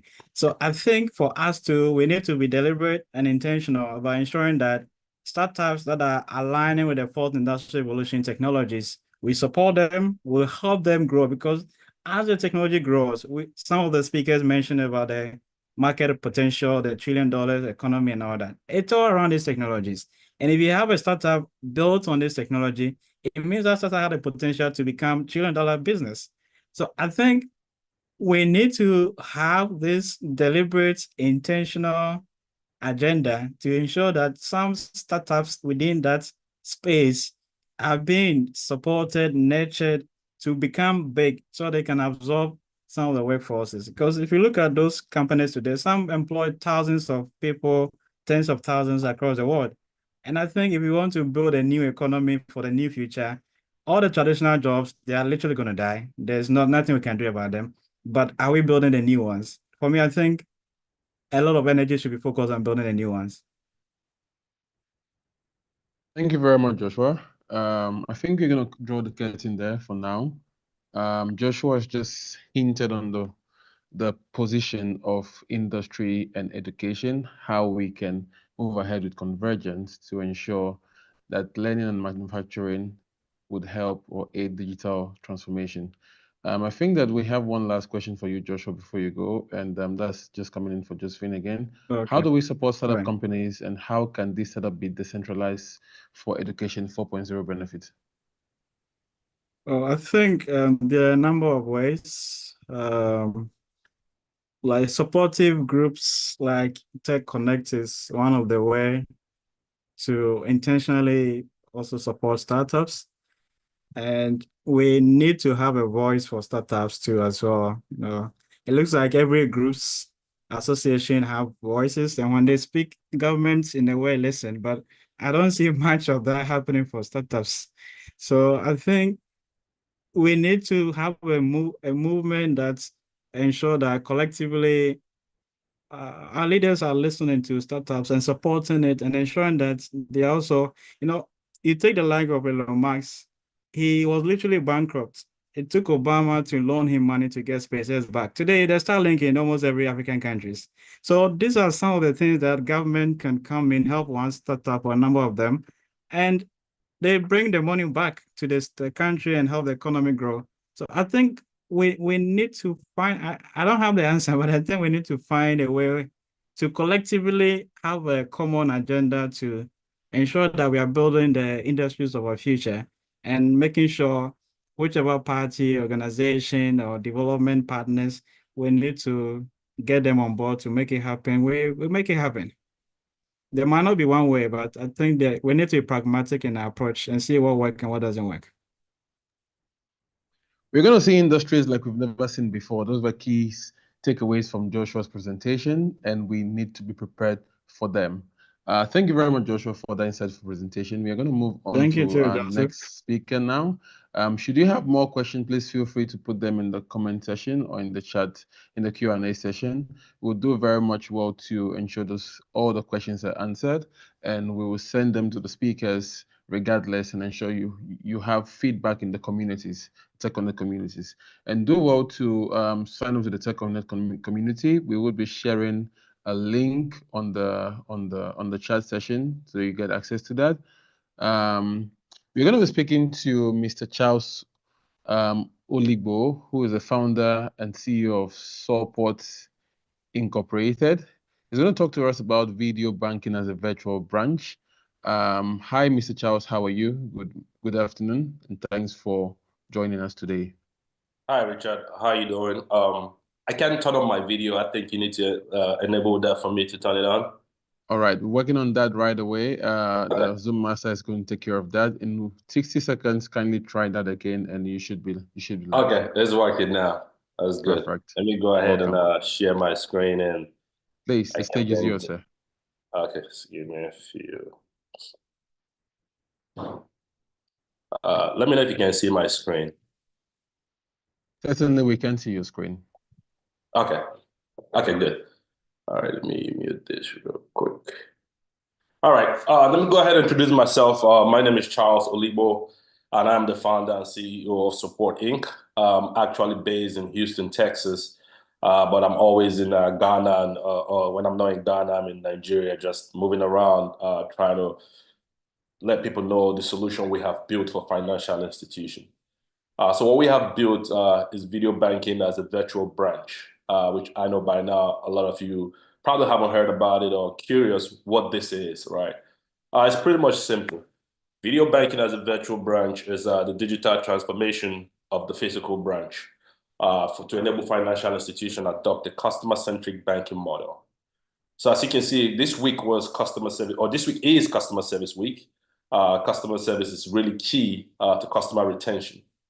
But over the years, it seemed like financial institutions in Africa are really struggling to retain their customers because they are slowly losing their customers either to neobanks or to Western banks. When I say Western banks, I'm referring to those people that have left Africa, moved over here to the diaspora.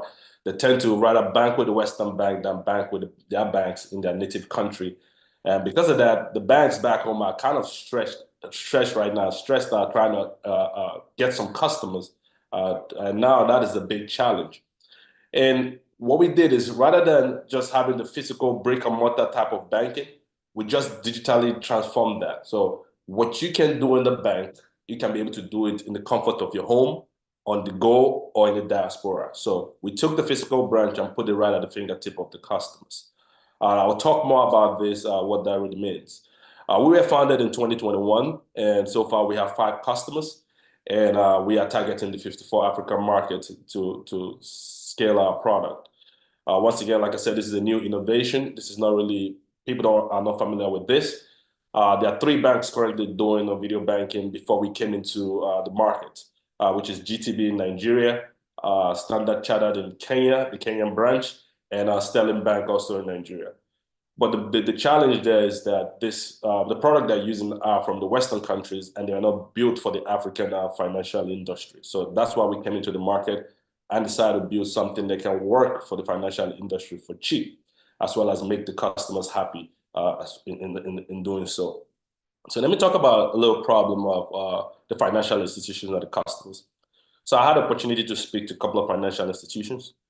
And the challenge they've talked about was increase in dormant account. Is it that people are going to the diaspora and abandoning the account, or people are moving to the neobanks or the fintechs, right, and abandoning the traditional banks? Another issue is financial fraud. In the case of a lot of banks now using WhatsApp banking, WhatsApp was not built for banking. But unfortunately, there's no other solution. That's why these financial institutions decided to adopt WhatsApp for banking. But there's been a lot of cases of fraud since they started pushing WhatsApp banking. And another one is limited access to diaspora customers. What that means is there is only one African bank, for instance, in America. There are not a lot of banks out there from African banks in other countries. So now these banks are trying to get in touch with their customers, but it's a big challenge for them to get in touch with their customers. Now they decide to build a bank here. It's going to cost them money.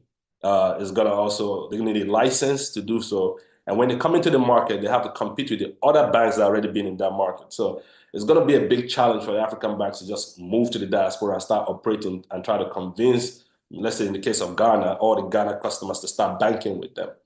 So that's where video banking is going to come in, right? And for the customers, poor customer relationship, customers are really frustrated about the customer service they're getting. And considering this is customer service week, they tend to want to stress on this. Once a customer is frustrated, the next thing they're going to do, they're going to abandon the account and they're going to move to another bank. So now customer service is key to customer retention. Another issue the customers have reported also is, like I said earlier, financial fraud. In the case of those that are older, let's say the baby boomers, those 60 and up, they can't really work that much. So any savings they have is pretty much all what they have at the moment, right? Except they've invested that. And if they fall victim to fraud, they can lose everything. And at that age, you can't go back to the workforce. So it becomes a big challenge. And the other one is, like I said earlier, limited physical branches and digital communication method. Right now, if you want to talk to your bank, if there's no branch near you, you have to send an email or you have to use the AI chatbot. Most times when I go to a room, I ask them, how many of you have used your bank's AI chatbot? In most cases, most people don't raise up their hand. The highest adoption I've seen AI chatbot is with EcoBank, which is 30%. The other ones I've seen like 1%, 2%. I know we talk about AI a lot, but the question is Africa ready for that, right? In terms of banking. So rather than we go the route of creating a chatbot, we build something that's way more than a chatbot. So we kind of digitally transform the bank. So if you look at the screen right here, the best way I want to explain this is, if you want to go to a bank, you have to wake up, you take the transportation, you go to the bank, you go through the security, and you're placed in the queue, right? The way we transform this is pretty simple. When you wake up, rather than going to the bank, you just pick up your phone or your laptop, you log into your online or mobile banking platform. By logging into your online and mobile banking platform, that's pretty much going through the security right here. And now you're placed in the queue where you wait for a customer to pick you up. And then once they pick you up, you can have a video call with them. You can sign documents electronically. You can do your KYC. You can schedule a virtual appointment. So like I said, whatever you can do in the bank, you can do it from the comfort of your home. Hence why we built Africa's first video banking solution. All right, so nobody's currently building this in the whole of Africa. We are the first. Based on my experience, my frustration banking, I would step back. I spoke to a lot of people. All the feedback I got is what led to me building this solution. And since I've built this solution, we've got a lot of feedback, that positive feedback, that this financial institution believe this is going to help them solve that problem, reduce the operational cost, reduce the cost to asset ratio, which means they don't have to build a branch everywhere they want to operate. They just have to have, we have a physical branch, you can bank from anywhere in the world. So that's pretty much what we have built. Now, how does this work? So this screenshot you're looking at is for EcoBank. So I recently came back from Togo. We did the EcoBank FinTech Challenge in Togo. And what we built is the video banking solution for them to use. So I customized this widget. This is what our widget looks like. So within the hours of operation, the video banking is online, right? That's where the customer initiates the chat. Once this customer initiates the chat, the customer is then upgraded to a video call. But here's the chat that's been initiated. The customer can see how many people are ahead of them, what is the current wait time, and this is an advertisement banner from EcoBank. So any bank can advertise any product or services that they have in the widget. So now the agent now upgrades the customer to a video call, and this is what you're looking at right here, the video call. The call is being recorded for quality assurance and for security reasons. This is the face-to-face interaction the customer can have rather than walking to the physical branch. Now, outside the hours of operation, rather than you just waiting for the next day, you can actually request a callback with your bank, right? And you can leave a voice note as well. So by leaving a voice note, a 30 seconds voice note, the bank agent can listen to your request and automatically know what help you need, and they can assist you rather than you just starting all over again with them. So this is what the widget looks like. This is the customer interface. We also have the agent interface, which I'm not going to show that on the call, but I wanted you guys to see what it's going to look like when you bank with your financial institution from anywhere in the world without having to step into the branch. Now, what is the value proposition of what we have built? Now, for financial institution, the African financial institutions have the highest cost-to-asset ratio among all the other banks in the different continents. Right, so by doing so, you don't have to keep building branches, which cost you money. And now, with the purchasing power of customers really dropping, these banks are dependent on diaspora customers. So by building banks all over the continent, it's not going to help the diaspora customers because the diaspora customers cannot come there physically to come bank with them. Also reduce the call center cost by up to 20%. Right now, if you want to talk to your bank, most of the time you might have to call them on the phone. Like I said, the email. There's no point for that anymore. You don't have to run through that process. You can just get on the internet. If you have an internet, you can just bank and have the same experience by logging to your online and mobile banking platform. I want to step back a bit. I've mentioned online and mobile banking platform, but I didn't say how we're going to integrate with that. So our widget, we integrated the online banking and the mobile banking platform, right? So you don't have to go elsewhere to use our widget. So it's automatically built into the bank's infrastructure. So this is the virtual branch. So in this case, it's like I'm the landlord, the bank is the tenant, right? The bank can use my product however they want to use it. But when they want to customize it, they will have to reach out back to us for us to customize it. So just like you, when you rent an apartment, you can decorate the house how you want to decorate the apartment. But when you want to do structural changes, you need a permission from the landlord. So that's the same way we have built our virtual branch. Increase customer satisfaction, as well as reactivate dormant diaspora accounts. A lot of diaspora customers have abandoned their account, like I said earlier, so we want to convince them to reactivate the account. And also reduce cybercrime by up to 20% because we do have AI facial recognition, and these videos are recorded, so you can tell if someone is deepfake. Also, if someone is fraud, you have them on the video. If they don't want to be on the video, you know that they're hiding something. So that's what this video banking solution is going to do. For the representative of the bank or the financial institutions, which is the FI, you can do your KYC on the fly, right, in real time. So basically, when someone wants to open up an account, you can run the KYC using our system. Now, for all the customer, financial inclusion is big, right? When we talk about financial inclusion, most people focus on rural areas where they have unbanked or underbanked customers. But I tend to tell people the number one unbanked or underbanked customers are those in the diaspora. Why so? You're going to see a lot of people in the next 5-10 years walking around with African names, but they don't know nothing about the financial industry in Africa, right? So therefore, what that means is the money is being kept wherever they are in the West and it doesn't go back to Africa. But most financial institutions, they don't focus on that because they don't know how to go about, with customer acquisition in the diaspora.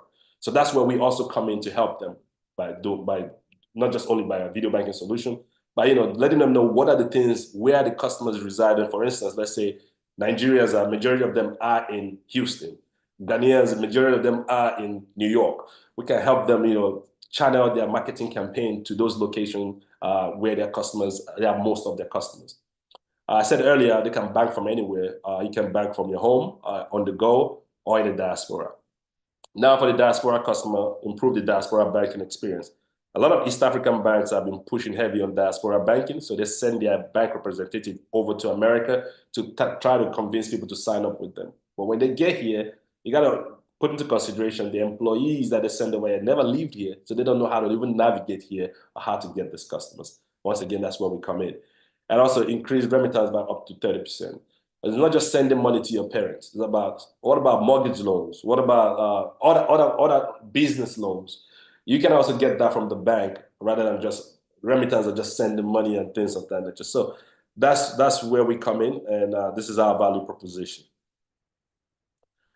So far, what we built, obviously, we ran into challenges since 2021 when we started building this. Number one challenge we run into is longer implementation time.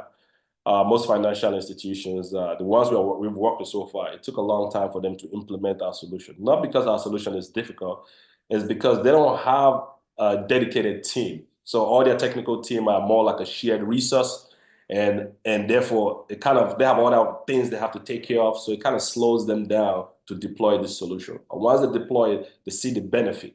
But we would like to kind of make this move faster. Usually our deployment time is usually 1 month. But in some cases, it takes financial institution up to 4 months, 5 months, once again, because they don't have a dedicated team. The second challenge we run into is limited internet, right? The limited internet access. when we were in Togo, we saw that the internet speed was as low as 120 kpbs, which is pretty bad, right? But we did see that majority of people are still on like 25 mbps, which is great for the video call. But we did put this into consideration when we started building. I mean, we knew the number one challenge is going to be internet. And so therefore our video quality, the video we built has to work on the minimum internet speed of 400 kpbs. But while we are in Togo, even though it worked on 120 kpbs, it was staticky, right? But anything above 400 kpbs, we were able to have a conversation with the customers. Now, new market adoption, like I said, this is a new product, so there's no really regulated or compliance created for video banking. When I spoke to Kwame Opong, the director of fintech for Bank of Ghana, he did point out, like, yeah, he likes what we built, he's going to approve it, but the challenge is each country we go to, we have to go through that process. So him approving it just for Ghana. If I go to Nigeria, if I go to Kenya, I have to go through the central bank in each of these countries. Now, solution to the problem. What we say we're going to do, or what we started doing actually, is provide an implementation guide to help the dedicated team or the shared team the financial institution have. This is going to help simplify the process. Also, we dedicated a team to assist them as well to make sure we drive this to completion. The second solution, which is the video optimization, like I said earlier, we've optimized our video to run at a minimum speed of 400 kpbs. This is equivalent to WhatsApp video call. WhatsApp is also on 400 kpbs. And solution C, like I said, we have to reach out to various financial institutions, central banks in different countries to get approval. And in some cases, or most cases, they don't even have no regulation around video banking. So this is new, and everyone is learning in the process. I'll run through the market opportunity because of time real quick. We're going to be targeting the 900 plus financial institutions we have in Africa and the Caribbean island. And also in Africa, there are 250 million bank customers. We want to help improve the customer experience for these customers. And the global video banking market is actually a $247 billion industry. So this is a very big market. In 2031, that's what is being projected. And like we said, we are the first in Africa, so we want to dominate the market. And for the African and diaspora, about 47 million and counting. So we want to also improve the customer service for this diaspora customer as well, and the local customers back home. Emerging trends. What we've added, what we've seen other video banking solutions in the West are doing is adding e-signature, so you can sign documents from anywhere rather than using the fragmented process, which is they send it as a PDF, you have to download it, print it, scan it, and do all that. So now you can just sign electronically. We've also integrated KYC to verify who you are. Also AI facial recognition for deep fake. And basically the increase the dependency and remittance of diaspora customers has led to the increase in the awareness of video banking. What is the future outlook? The future outlook for us is bright, right? As the baby boomers, which are those in 60 and up, are phasing away, we have those digital natives, which is Gen Z, the millennials, and Gen Alpha. They're coming in now, and they want everything digitalized. So in the next 5 years, I can bet you're going to be seeing and hearing a lot of video banking and things of that nature. And like I said also earlier, this is going to help the banks reduce their operational cost, cost to asset ratio, and things of that nature. So with that being said, I'll conclude so that I open the floor for questions. Richard, back to you.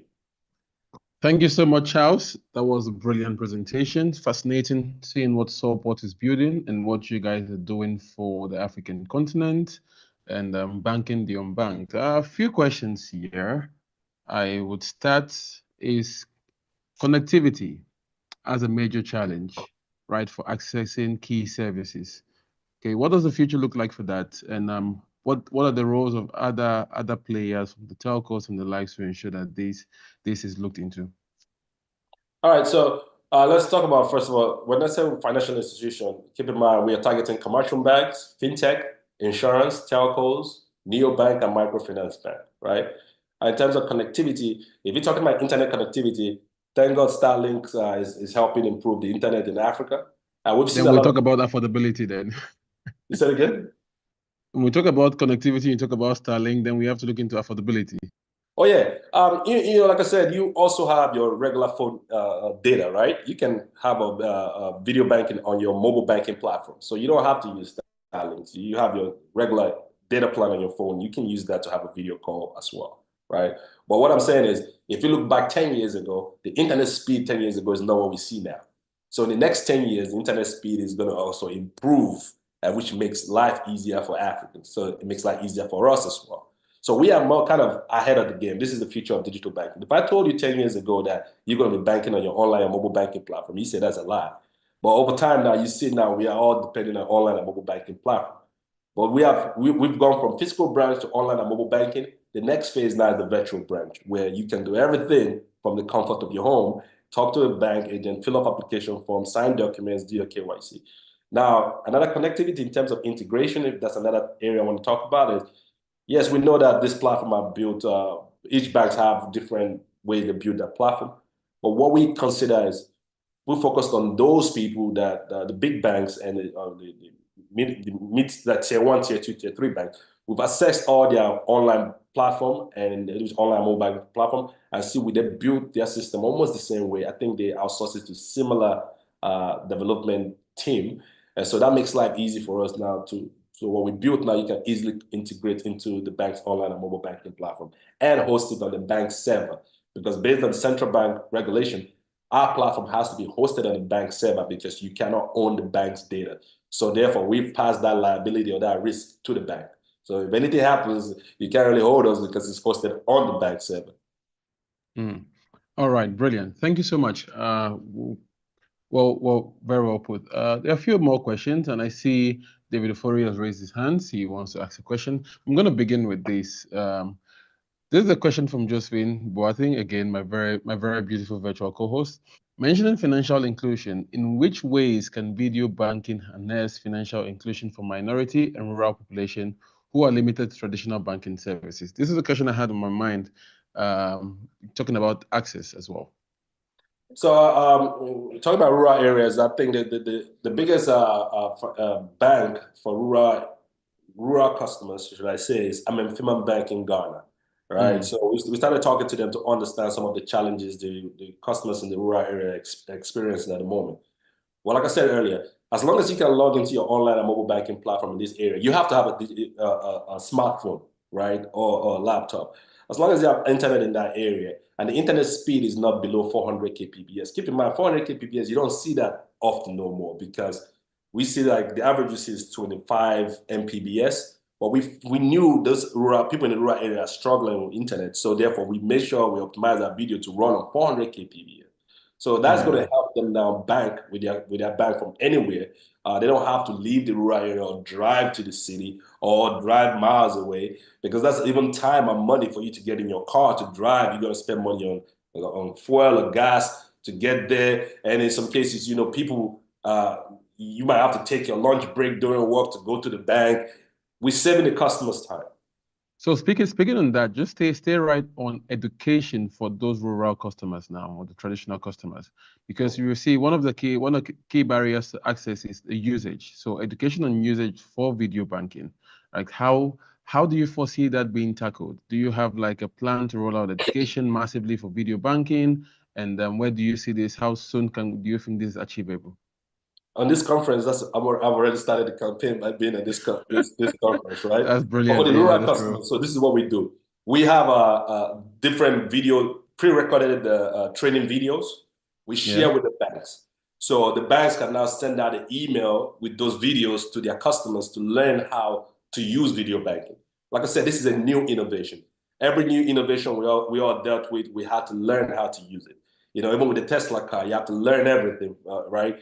So, but we have to help create a pre-recorded video we share with these customers.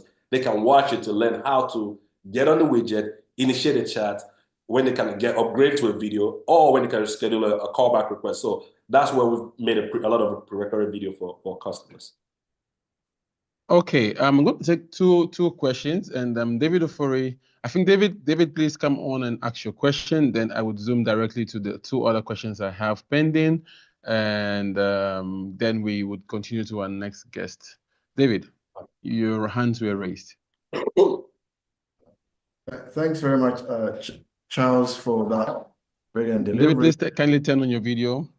Thank you very much. Let's know who you are and see your face. Oh, well, it says the host is not allowing my video. All right, don't worry. Go ahead. Ask your question. Right. Okay. So, thanks very much, Charles, for that submission. And I mean, yeah, it's video banking. Yeah, it's a new innovation in our part of the world, and elsewhere it's used, but not as vigorously as you have described. So, yeah, it's a good one. My question is just juxtaposing that alongside mobile money. And as you can appreciate, mobile money probably is the biggest banking on the continent now, if we are to allow mobile money to go wildfire. And it's also our sure way of proper financial inclusion. And I say that on the back of the fact that the real crux of banking is the clearinghouses. And currently, the global clearinghouse is owned by SWIFT, which is what the global north is using to bully the global south, because they control the SWIFT system. And that's really what can make you move your money around the way you should. Mobile money has a potential of doing away with that if we push it further, so that institutions like Visa or MasterCard play second fiddle. As we see in fintech or in banking in Ghana, where most people don't really bother about MasterCard or Visa in that respect. And that's a sure way of reaching the optimum financial inclusion across the continent. If you have mobile money alongside M-Pesa and it's adopted continental-wide, then we can have a true unification of the continent, because we can move our money around freely without much barriers. How is your video banking innovation factoring in mobile money? Because I didn't quite get much on that, and that's why I want to ask that question. Okay, yeah, sure. Let me just break some things down. So first of all, if you want to start accepting payment, you need real approval, like from the central banks, and it takes a whole lot of process. So with our system, we are not doing any money transaction with our system. It's more of providing customer services and more like customer relationship building between the agent and the customers, right? Because like I said, the biggest frustration we ask anyone right now with banking is customer service, right? So that's what we try to improve. But next year, our plan is to do like a P2P integration with all like the mobile money, like the Momos and Pesa for next year. By that time, why we moved it to next year is we don't want it to whatever we're doing right now to get affected due to we don't have approval for that. So what our platform look like is whatever API you have, you want to integrate within our platform, you can integrate that. We don't have control on payments, right? So if you have, like a bank has maybe API regarding like a Momo or mobile money related, you can integrate in our platform, accept payment from the customers or the payment anywhere. But we are just an enabler where you integrate anything you want to integrate it in our platform. Like I told you earlier, we're like a landlord. You can customize our system however you want it, but you need approval from us.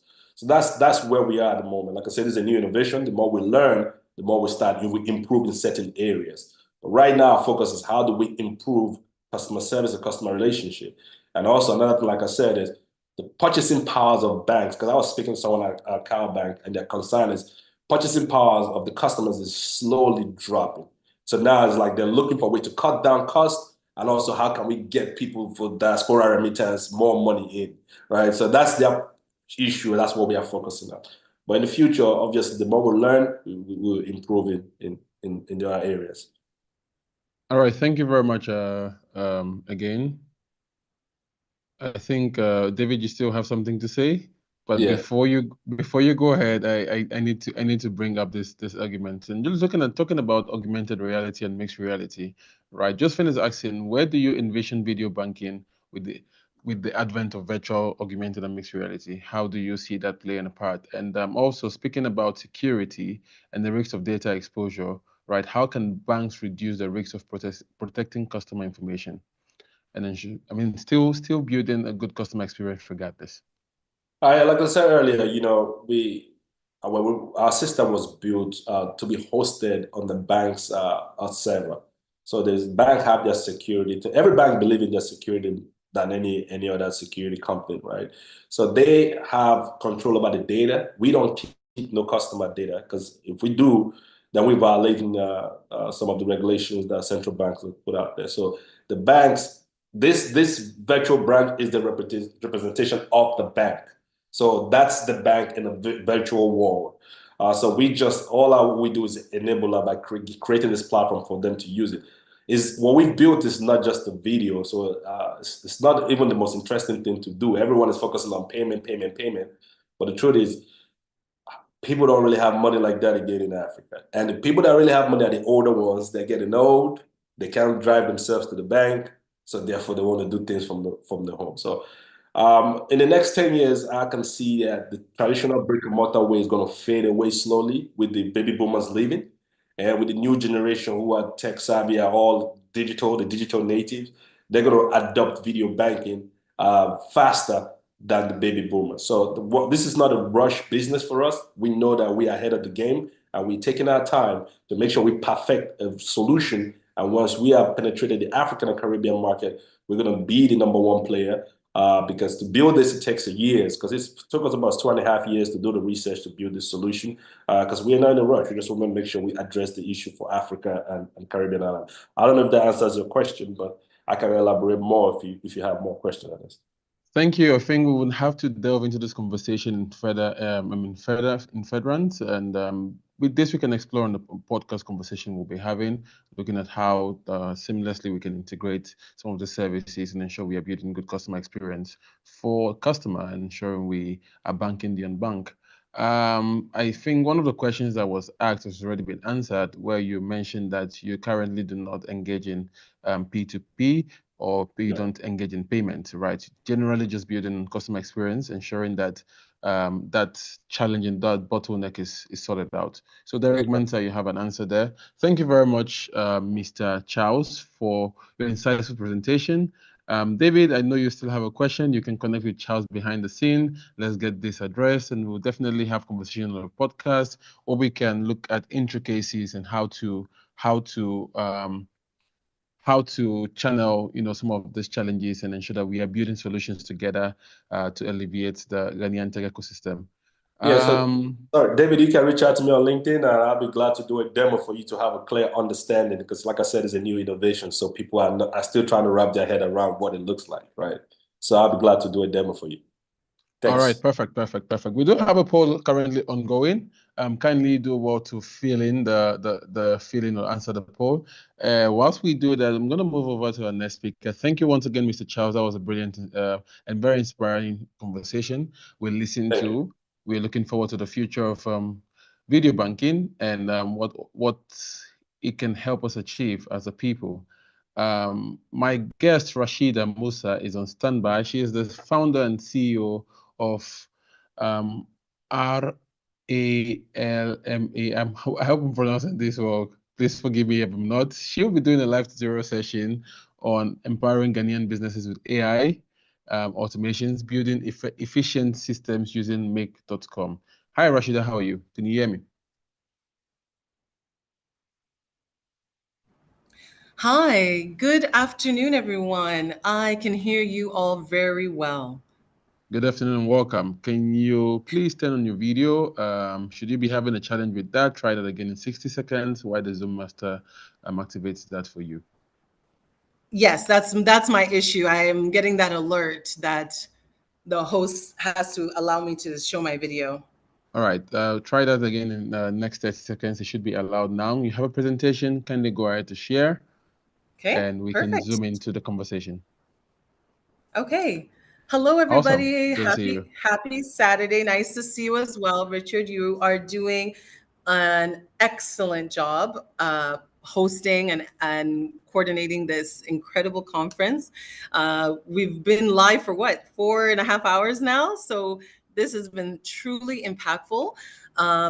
I guess I'll introduce myself again. My name is Rashida Musa, and I'm an AI integration specialist. What I do is I help individuals and professionals, corporations, identify key AI tools that they can integrate into their systems properly. And here at RAMA, we believe that education is the key to AI adoption. We believe that once you have a vast, grand understanding, a practical understanding of how to use these solutions, the sky is the limit. So let me get started here. I'm going to be showing you guys 2 AI automations. So I think we can all, even participants, they can react, correct? So can I get, show me through some emojis, who here is using AI tools?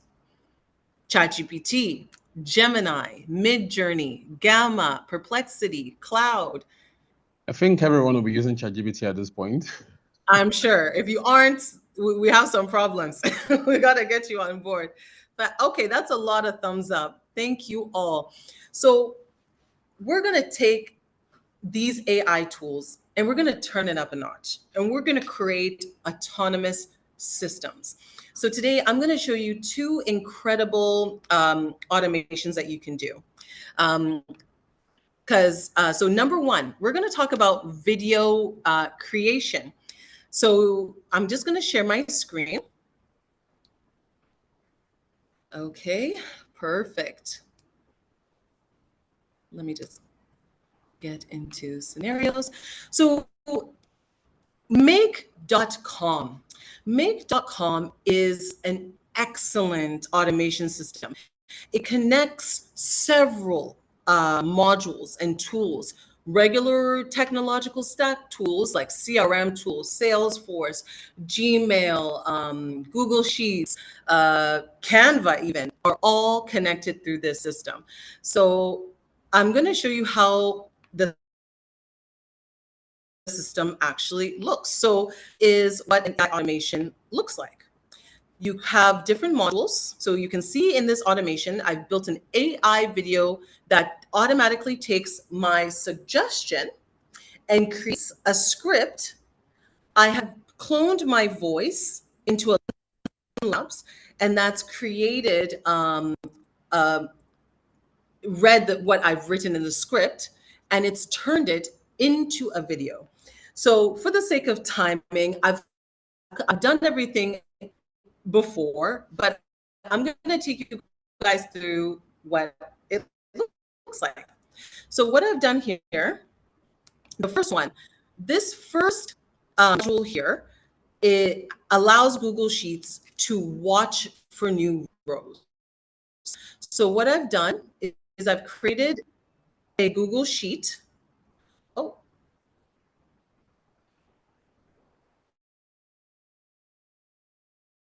No? We can see your screen. We can see your screen. You can see my go ahead. Yeah, perfect. Okay. Yeah, we can. Fantastic. Okay. So what happens here is when I put something in my content idea here, so I'm going to choose elections in Ghana. That is going to trigger a reaction within, oh, sorry. I'm going to share this tab. So this is the Google Sheet document that's integrated into Make.com. So you can see I've already done this here. So I'm going to just show you guys how it works. You put in your content idea. It can be anything. It can be small. It can be short. But remember, the more information you give to an AI machine, the better the responses are. So what I'm going to do is I'm going to come back here into Make.com. It's watching for Google Sheets to watch for any new rows that are entered. Fantastic. So you can see this one here means that, sorry, let me just make sure that it's done here. Oops. My apologies, everyone. Below, above, let's say elections in Ghana.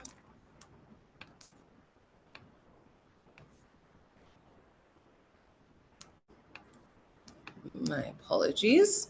Technology likes to work when you least expect it. Sorry, everyone.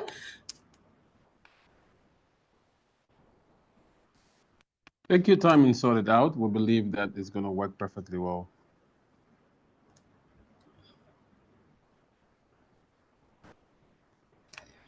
Just unlink for a second here, or actually relink.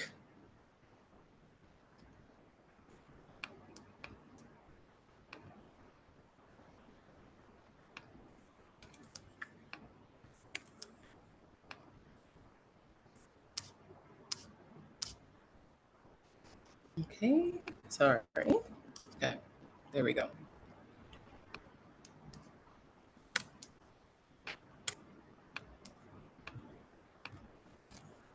If you just joined us, we are having a live tutorial from Rashida Musa, who is the founder and CEO of Rauma. She's speaking on empowering Ghanaian businesses with AI automations, building efficient system using make.com. And over back to you, Rashida. How are we doing? Perfect. Yes, I'm just prompting the machine. It should start to go now.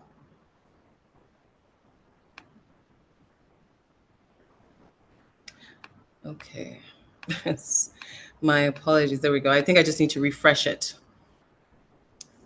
All right. Well, could we get like an output, technically speaking, from what these could have done? Maybe share a quick So what it's overview. going to do is once I've entered the content in the content column, the module is actually going to be watching for that content. And so what I've done now is, okay, perfect, should be coming now.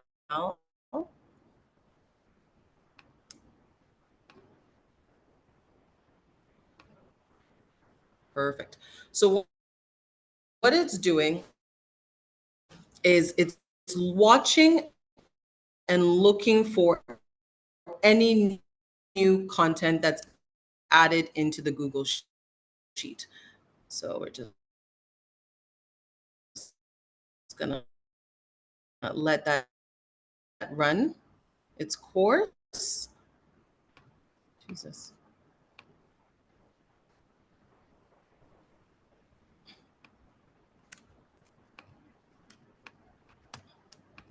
Okay, there we go. Oh, maybe this is why.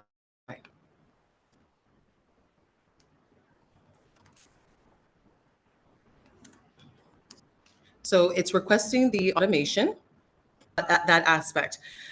But essentially what I did was I was able to link from here and create a prompt in ChatGPT. You're going to have to use the OpenAI API call, and I created a prompt here. So create a powerful speech based on, and it's linked the content idea from the Google Sheets. So if we go back to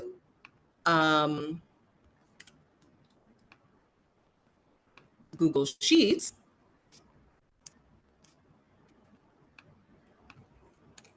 you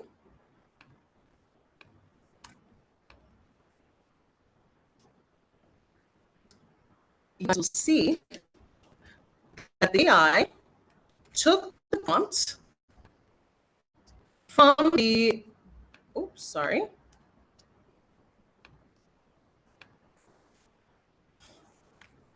My apologies, everyone.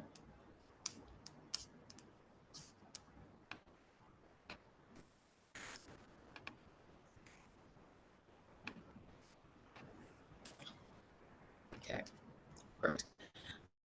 So after I put the prompt content idea, which I put the future of Ghana powered by youth and technology, it took that information and took the prompt and entered it directly into my Google Sheet. Now, from this aspect here, what it's going to do now is it's going to update the row. So it's done that already in the Google Sheet. Now, when you go back to make.com, it's going to take this content and put it into 11 Labs. 11 Labs is an absolutely incredible voice cloning, voice text-to-speech AI automation tool. So you're able to put any sort of text, appropriate of course, and use a variety of voices that are already predetermined. However, what I did was actually I cloned my voice with only 1 minute of audio, and it's used the text directly from the Google Sheet. Now from that, it's going to save it now into my Google Drive. So like I said, because I know technology and how it works sometimes, especially when you have to present, I did it all before. So we're going to see the audio and how it worked. Could you kindly do what to share your sound? I also might not hear anything. Oh, I have to mute my sound, correct? No, you have to share your sound. If you are sharing your screen, you have to share your sound. Okay, not a problem. Please, how would I do that in this call? All right, so I think you have to maybe drop off and try sharing again. There is a share with sound option button that you would see on, I think on the bottom yes, you're right. left. Yeah.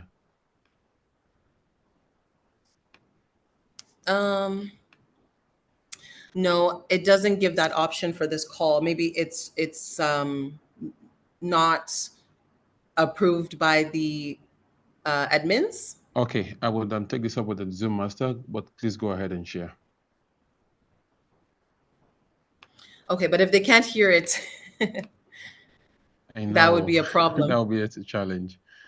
Yes. Audio, let's see.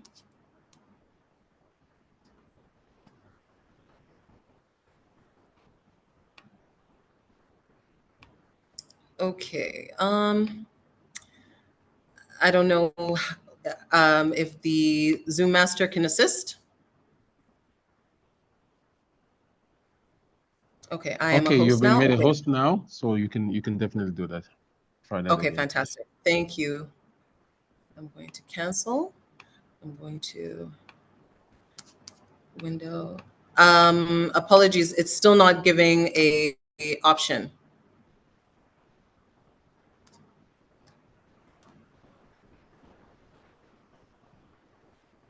To share audio. So maybe what I'll do is I will move on to the second automation. Can you hear me? So what you want to do is when you click on share, right, you want to go to Yes. advanced, right, and select computer audio. Advanced sharing options. Yes, you'll see on your right panel there is an option there to share with sound. Do you see that? My right panel. Yeah.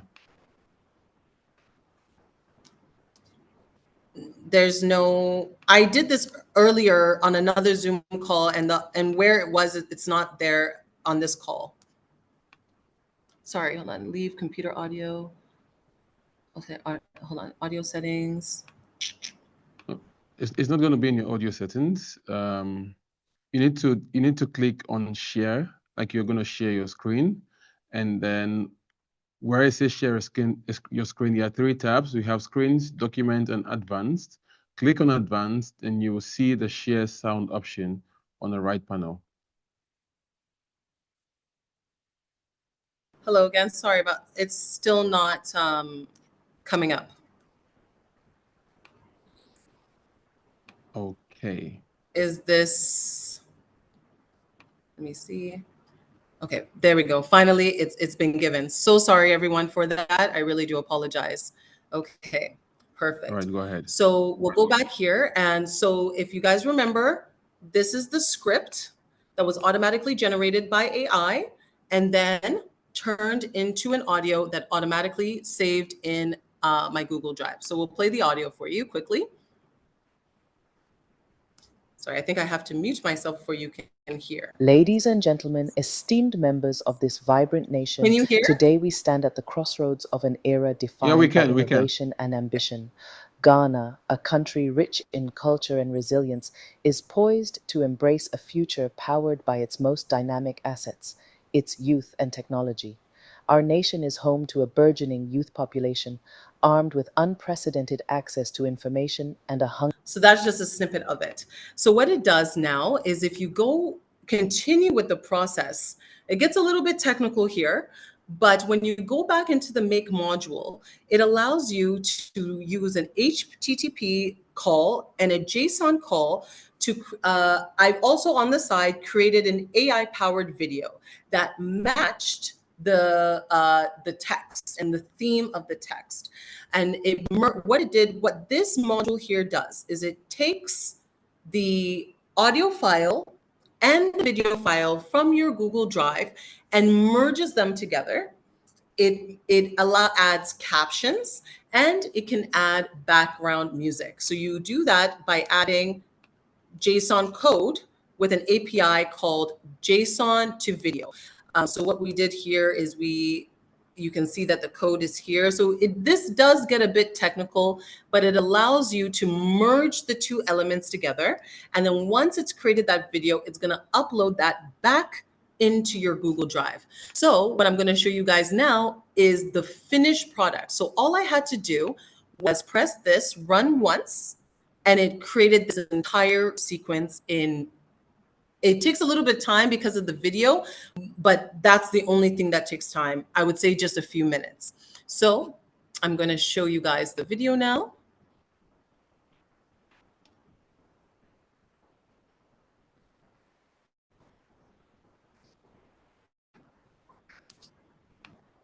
Ladies and gentlemen, esteemed members of this vibrant nation, today we stand at the crossroads of an era defined by innovation and ambition.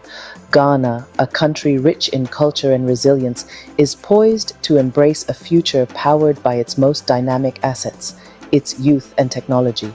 Our nation is home to a burgeoning youth population, armed with unprecedented access to information and a hunger for change. These young minds are not just the leaders of tomorrow, but the innovators of today, spearheading technological advancements across sectors. From mobile banking revolutionizing the economy to e-learning platforms transforming education, technology is the bridge to inclusive growth. The digital landscape is fertile ground for opportunities, yet it demands responsibility and vision. As investigative journalists, we must highlight both the triumphs and challenges, ensuring transparency and equitable access for all. Our youth, empowered by technology, must champion issues like unemployment and education, leading initiatives that foster sustainable development. The amalgamation of youthful energy and digital prowess will drive Ghana into a new era of prosperity. Let us support this charge with infrastructural investments, policy innovations, and by nurturing our brightest minds. Together, we will harness technology, uplift our youth, and shape a future where Ghana is not just a participant, but a leader on the global stage. Thank you. That is super brilliant. So Thank you, Rashid and Musa. Go ahead and kindly quick wrap up for us. Yes, you're very welcome. So as you can see, this simple automation created such a video. So if you can just imagine the use cases, you can now clone a voice, create content, create videos. This is great for content creators. I know a lot of us in the space where we create a lot of content on LinkedIn and other social media platforms. This allows you to streamline that process and create content for multiple different platforms. A great thing about this platform is I just stopped here at Google Drive, but make.com also has abilities where I can post to Facebook. I can also post directly into Instagram.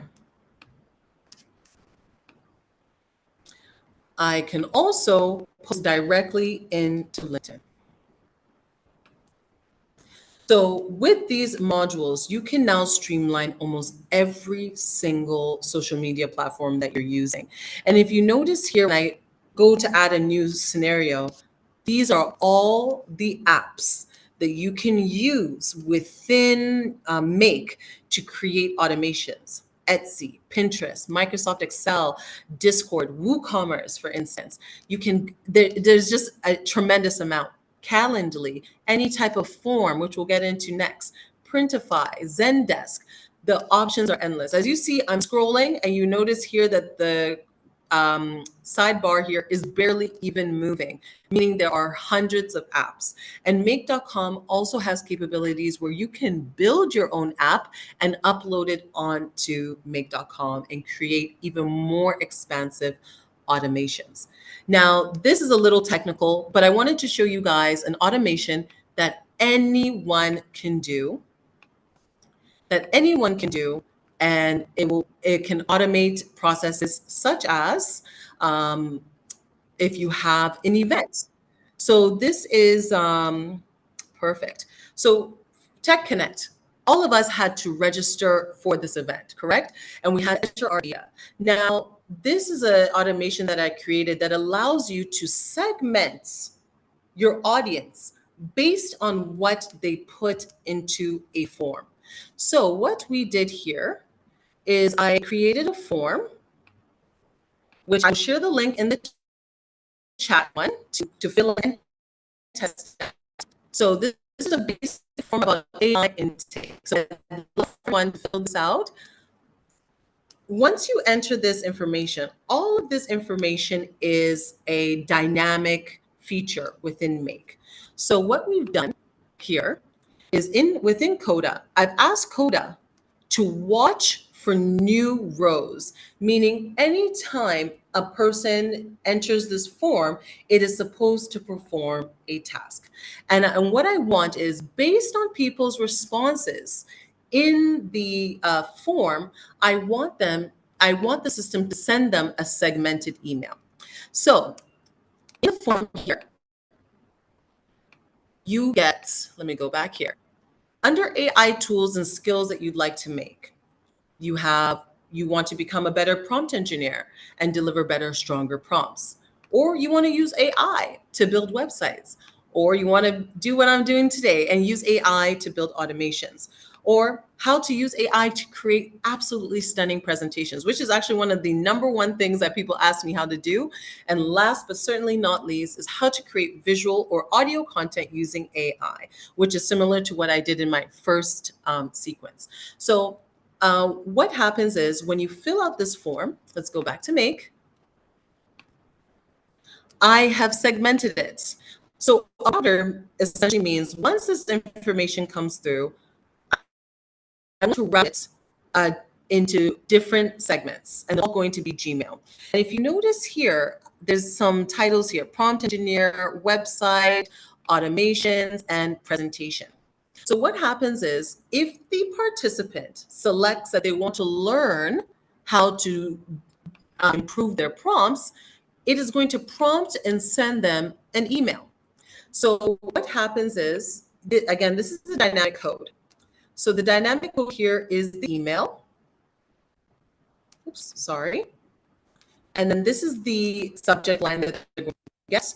And this is the email that they're going to get. The email has to be in HTML format for it to come out well. And again, you can use ChatGPT to do that for you. So I'm going to show you how I built these lines very quickly, and we'll test it out. Hi, so Rashida. We would like to go ahead to learn about all of these, but certainly time is way fast spent. Could you kind of wrap up in about a minute? Thank you very much. Okay, sure, no problem. So I'll do it very, very fast here, and then we'll do a test. So you're going to add a filter, and this filter is we're going to name it digital content. Okay, so the condition here is if their response to the question, which is how to use AI to create digital content. So I will go in here quickly. Apologies.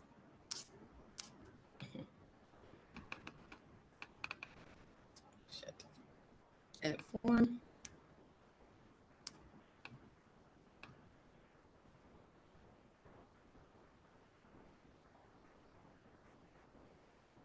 Okay, I think we might have to come to a close here and explore a deeper conversation on the podcasts Definitely a video podcast will help delve deeper into this. Rashida, what do you think? Can we go for that?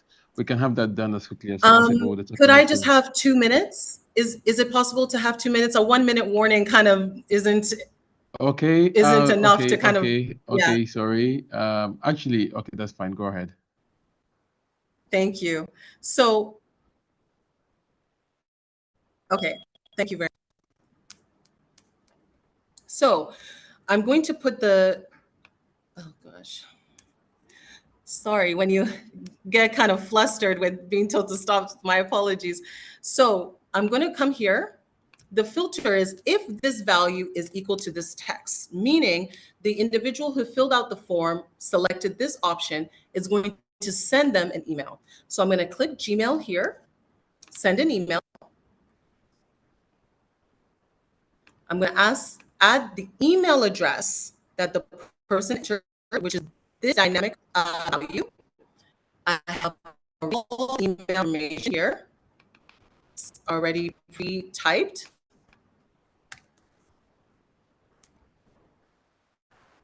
So I have the subject line. I'm going to add the content. And remember, the content has to does not go well in the form at all. So I'm just going to copy and paste that here. And that's it.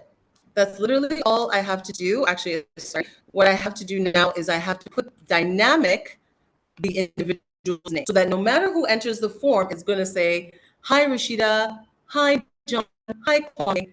And that's all you need. So now what I'm going to do is I'm going to send everyone in the chat the call here.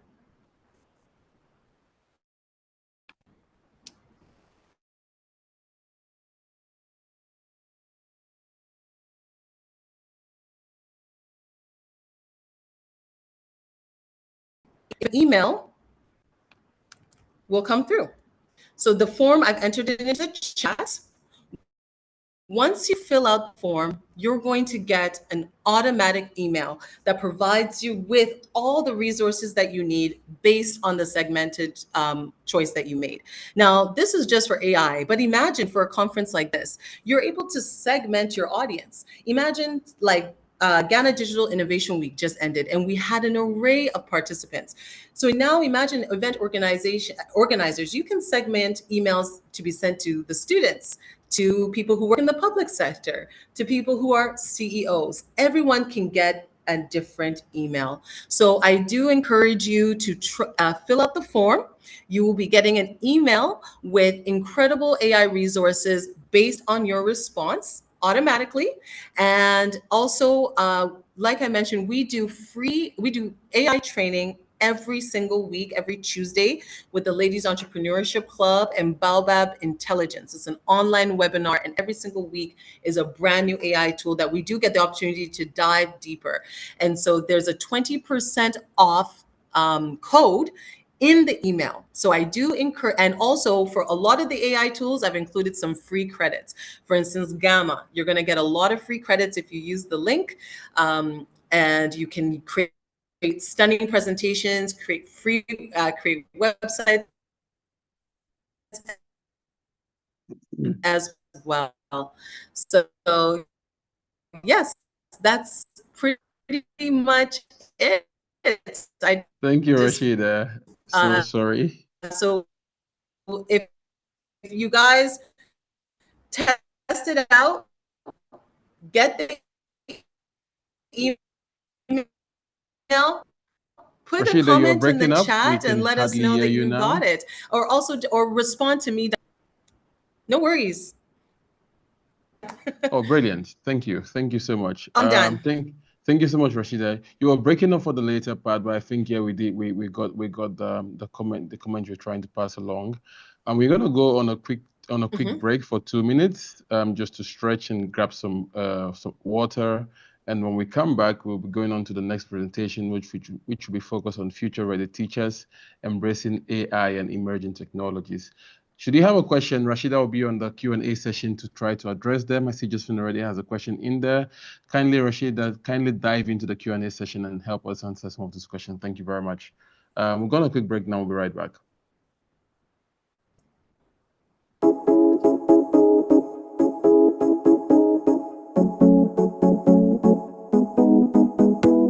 You walked away, you left me out here on the floor. You didn't care, you're still the one that I adore. You gave me something like nobody did before. Whoa, whoa. If I close my eyes, all I see is you standing there in front of me. You're on my mind constantly. Now I can't get no sleep. All day and night you keep me up, non-stop. I'm so done. Yeah, I'm giving you more than enough. Oh my love, I'm so done. Yeah, I blame myself, I broke my own heart loving you. You cut me up and now I'm bleeding from the truth. You left me helpless, now I don't know what to do. Whoa, whoa. If I close my eyes, all I see is you standing there in front of me. You're on my mind constantly. Now I can't get no sleep. All day and night you keep me up, non-stop. I'm so done. Yeah, I'm giving you more than enough. Oh my love, I'm so done. Yeah, no sleep, na na na na. No sleep, na na na na.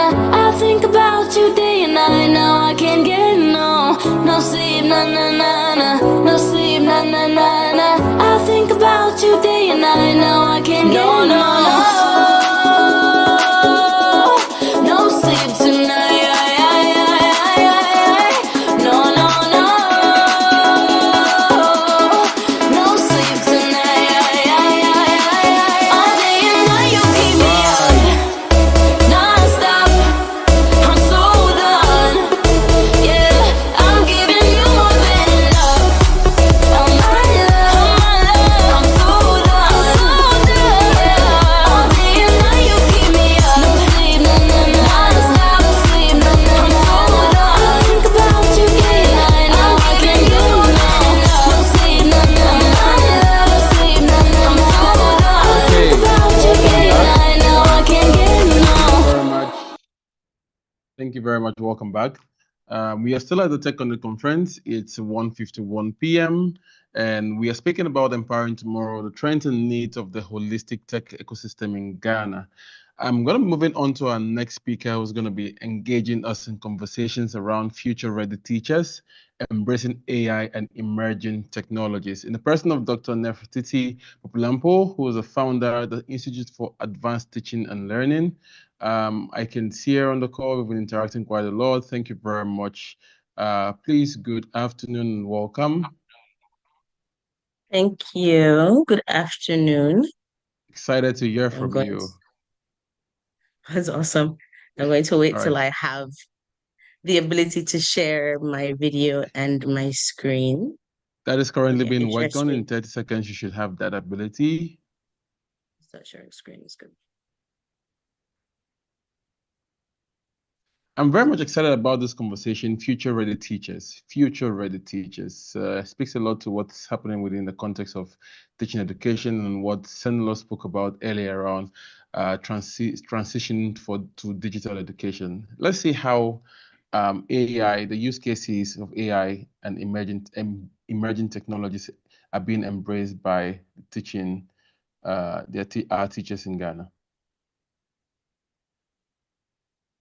Right. Let me know Please if you go see my ahead, screen. though, I don't know if I need to We can see your screen still now. see When you it. get into If I presentation go mode. to slide.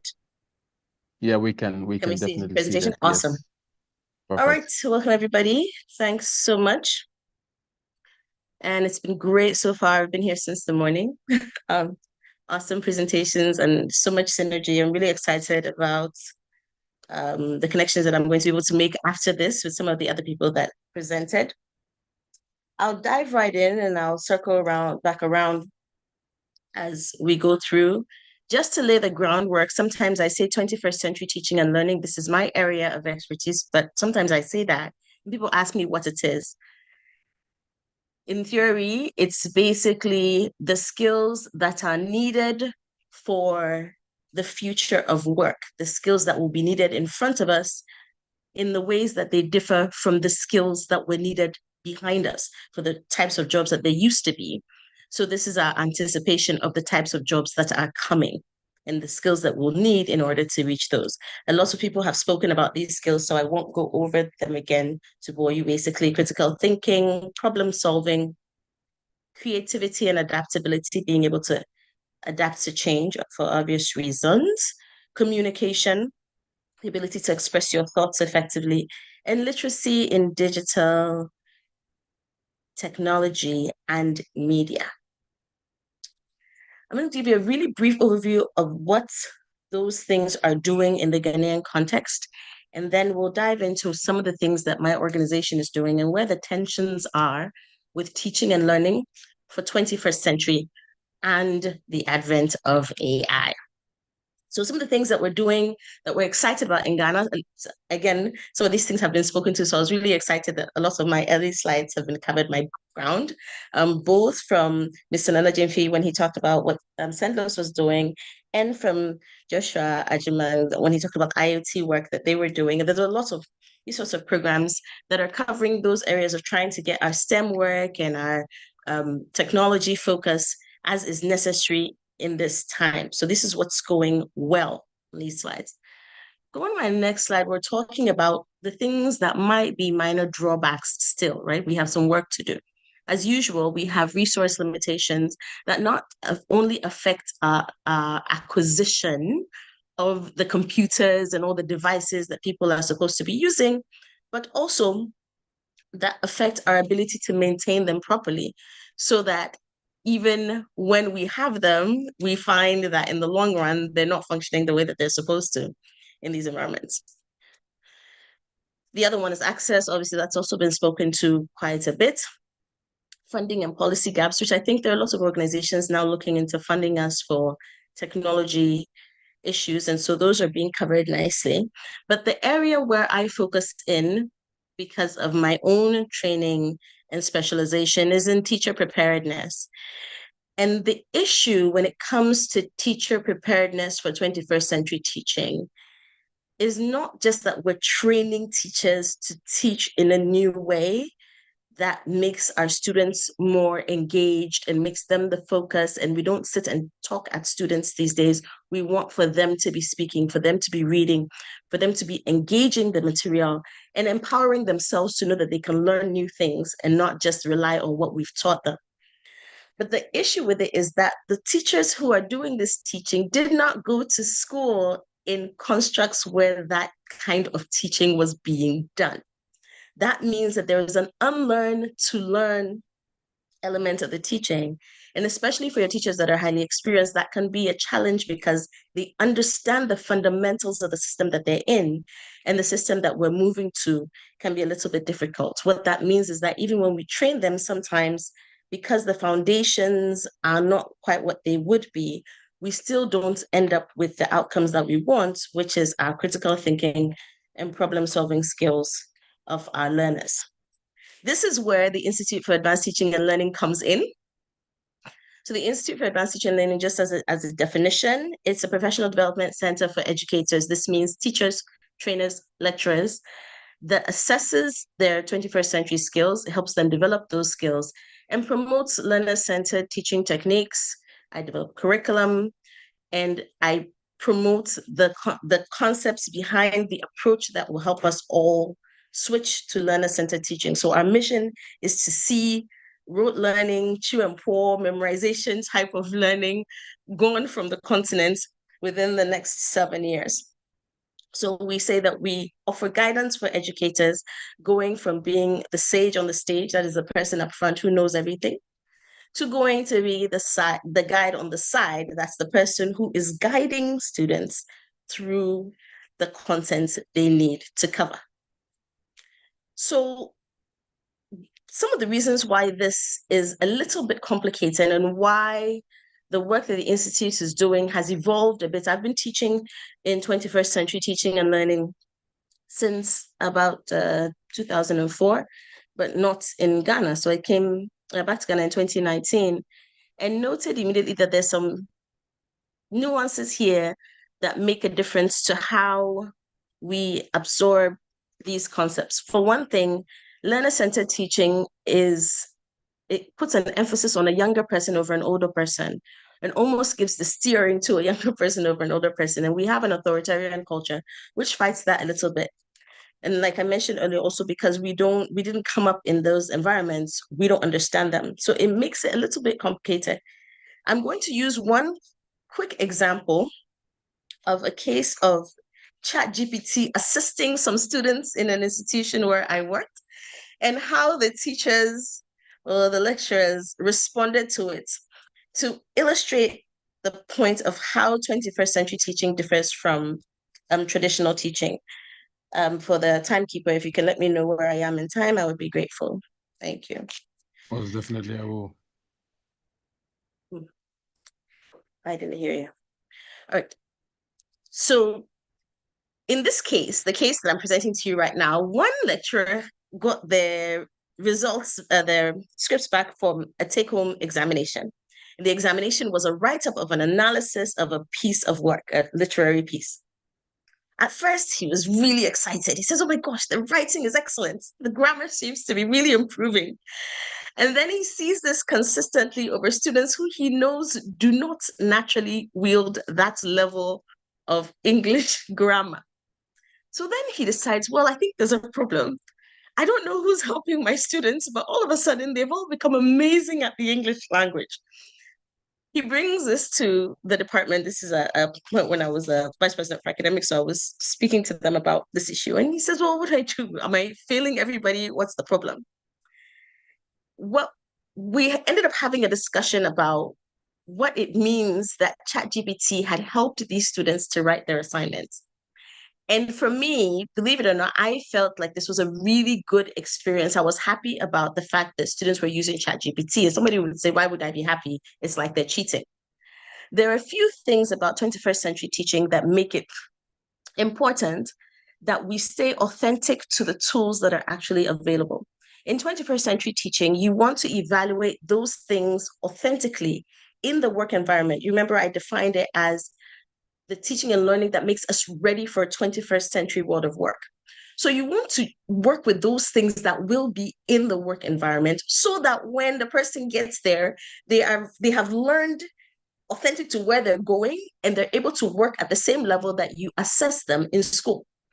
So I said to him, I said, well, if they were in a work environment, if they would be able to use ChatGPT to clean up their writing, then they get to clean up their writing. They still have access to ChatGPT. It was a take-home exam. But here's the question. What are the objectives of that assessment? Was the assessment to evaluate a person's grammar? If the assessment was to evaluate the person's own ability to generate accurate grammar, then it means that ChatGPT gets 100% for that and the student gets 0. If grammar was not part of it, it was just their ability to analyze. And so they've written the analysis, and that analysis is what then ChatGPT fixed the grammar for. Then sure, they can get their points for their analysis. If maybe there's 5% for grammar, that 5% goes to ChatGPT and 0 to the student. But it becomes a case where people have to be clear on what they're evaluating and not just giving questions and asking for a response. This is something I have been advocating forever. So I love ChatGPT for forcing everybody to do that now. In 21st century teaching, it's necessary. So now how do we assess our exams? And all of these things have become a whole new area of study in teaching and learning, and very much accelerated now for me by ChatGPT and AI. So I want to talk a little bit, if I could get my remaining time from the timekeeper, I'll be grateful. I want to talk a little bit. We have 5 more minutes to go. Excellent. Thank you so much. A little bit about IATL's solutions. And this will be quite brief, so you can ask any questions that you want. So en masse, we want to improve the awareness of some of this. This is what I mentioned here as one point underneath the issues around shifting from the old ways that we used to teach to the new ways that we used to teach, the old ways we used to assess to the new ways that we need to assess and how to make sure our students are ready and globally competitive for 21st century markets. So there are a few products. The first one is LectureSoft, which is a piece of AI-driven software that evaluates teachers. I'll show you some interfaces. I'm not going to take you into the software. I know I won't have time. So I put some screenshots here. I'm going to show those to you. There are a few print products. I'll show some pictures to you of that as well. And then we conduct virtual training and in-person trainings in this. Because we want to reach a lot of people, we're going more towards virtual and moving away from the smaller numbers for in-person. So this is a screenshot of the assessment that you would take in LectureSoft. I think I should have come in the dashboard, but the beginning part, this is one of three. These are the questions that a teacher would answer. It's typically for in-service teachers. Teachers would answer these questions and go through to the end. They would indicate what course they're answering it for. And then they would get a report that looks something like this. So these are some parts of the report, right? So we'll give them an overall score. It gives them a teacher persona. That person you see there is one of 4 teacher personas. They're star teachers, celebrity teachers, drill sergeants, and they're despots. So you're going to come up with your score, your assessment in terms of how learner-centered you are, how well you teach so people will recall, and what your learner engagement or the energy in your classroom is like. And there'll be 3 separate scores. We also give you a breakdown of the 15 areas that we assess in this software, where you fall in terms of your strengths, your weaknesses, your potentials, and your low potentials. And then you get guidance on your lowest 6. So wherever you score the lowest 6, you get guidance that explains to you why you need to harness that principle and why we use it in 21st century teaching. This is a dashboard. It basically gives you your information every time you log in. It'll tell you what your scores are doing, if you're trending up, you're trending down, how many tests you've taken, and that sort of thing. There are 4 companion print products. I'll say, well, 4 companion print products. There are posters, which you're seeing 3 out of 7 of the posters here on the right, top right here. That basically the posters show you the difference between the old ways of teaching and the new ways of teaching by giving you just a few nuggets or points that help you to think about that shift, going from the ways that we used to teach, the ways we do now. Then there is the guidebook, which explains, all 15 of those points that we talked about, that we assess, and a workbook that allows you to work either in a group with an instructor or on your own to work through how you would implement making the shift. Remember, I mentioned that there's a mind frame shift that has to happen while you're making these shifts. And so the workbook asks you questions as you go through so that you can make those decisions reflectively and make it easy for you to continue. Then the last one here is there's a card game that you can use to create sort of engaging learning activities around these concepts in 21st century teaching. So this suite of products, I was showing you guys what the team looks like. These are the 2 core members of the team. That's myself and Mr. Ogwoluhodor. And he's Nigerian, he lives in Canada. And the team, I'm going to show you the rest of the team. And the reason I'm doing this is because I want to indicate that this solution is not about Ghana. It's about this region, because part of the reason why some of our lights are off is because our problem-solving skills and our critical thinking skills are not that strong. And so you'll note that the team is strategically put together to pull together various parts of this region, various parts of the nation, as well as US and UK connects, to make sure that when this comes together, we have that input from all cultures and the momentum that we need to make sure that it happens here in Ghana in ways that are helpful, and we're able to sweep across the ECOWAS region as well in bringing 21st century mind frames, etc., to our teaching practice. With that, just about closing, I would like to ask for anybody that has any ideas based on anything that I've just said to please engage afterwards. You can get my information from the TEJONNECT conveners, or just go to iatl.online. All of my information is there as well.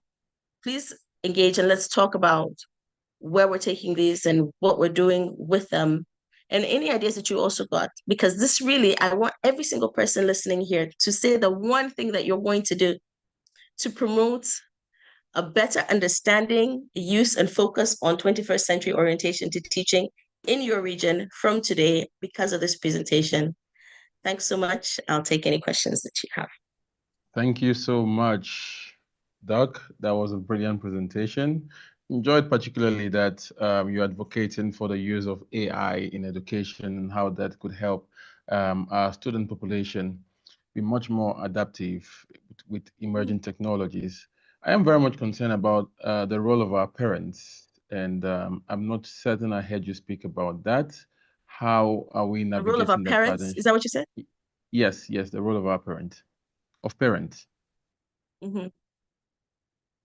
When you say the role of our parents, just tell me what you mean. The role of our parents in doing what specifically?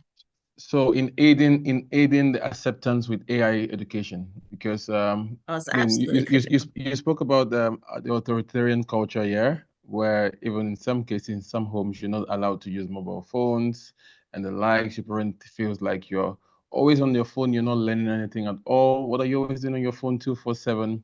How would that play out in the coming days? What is your outlook on how we might educate our parents differently? So this is the thing, the challenge that we've mentioned here is that the old guard, which includes our parents, don't have an inherent familiarity with the shift we're talking about and how it makes a difference. So when someone says, I learned by YouTube, and a much older person would automatically say, you're wasting your time watching videos and you're telling me you're learning, right? While that person could potentially gain expertise beyond all of the decades that the parent has on YouTube in their field. And so that shift, the truth is it requires a lot of conversation and it requires a lot of points of data for those who need to know to have that new orientation. Because I'm focusing on education, even trying to do that just for the educators is a monumental task. I'm very clear on how big the task is that I've taken on. And that's part of the reason why we're using the software instead of just training people. We're having them answer those questions. We're giving them ways to reflect on their own, ways to push more points of contact. So it's really going to be, it's a marathon, it's not a sprint. That over time we can get them to understand to some extent, and that over time the newer generation of educators, as they're younger, will have a clearer path to that. And so you'll notice it's a 7 to 10 year goal that we have, but it's not that easy changing the frame for someone who thinks they understand. When you say YouTube, it means you're watching videos, you're wasting time. They don't understand that that is learning in this day and age. Very true. Thank you very much, Doc, once again. I think the other question would be, few people hold these thoughts that AI would make our learners lazy. What are your thoughts about that? I know definitely you have a different opinion on that, but how do we correct that perspective? So we have two participants' hands raised, so I will let them also ask questions when they are done. So Go ahead, Doc. I'm going to use an example from, which I don't know if I should be talking about her here, but so my niece does graphics, right? She's been doing them for a long time and she does commission work. She's amazing. And when AI showed up and people said, she said, oh, apparently she hates it. She says they're stealing artists' work and they're stealing, they're stealing their jobs, so they're stealing their work, etc.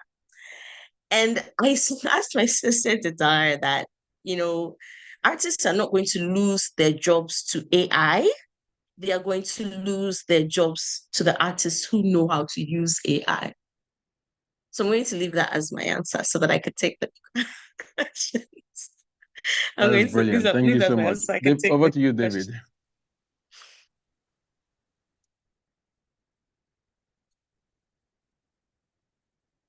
Hi, David. I think there's David Sofor. If you could unmute and can you unmute and go ahead? Yeah, can you hear me? Yes, yeah, now we can hear you. Right. Okay. Thanks for that presentation, Doc. That was a very good one. And again, very good question from you, Richard, in terms of the role of parents in breaking down some of these barriers culturally. Again, I also want to push that cultural button a bit and how this even plays out in global trade.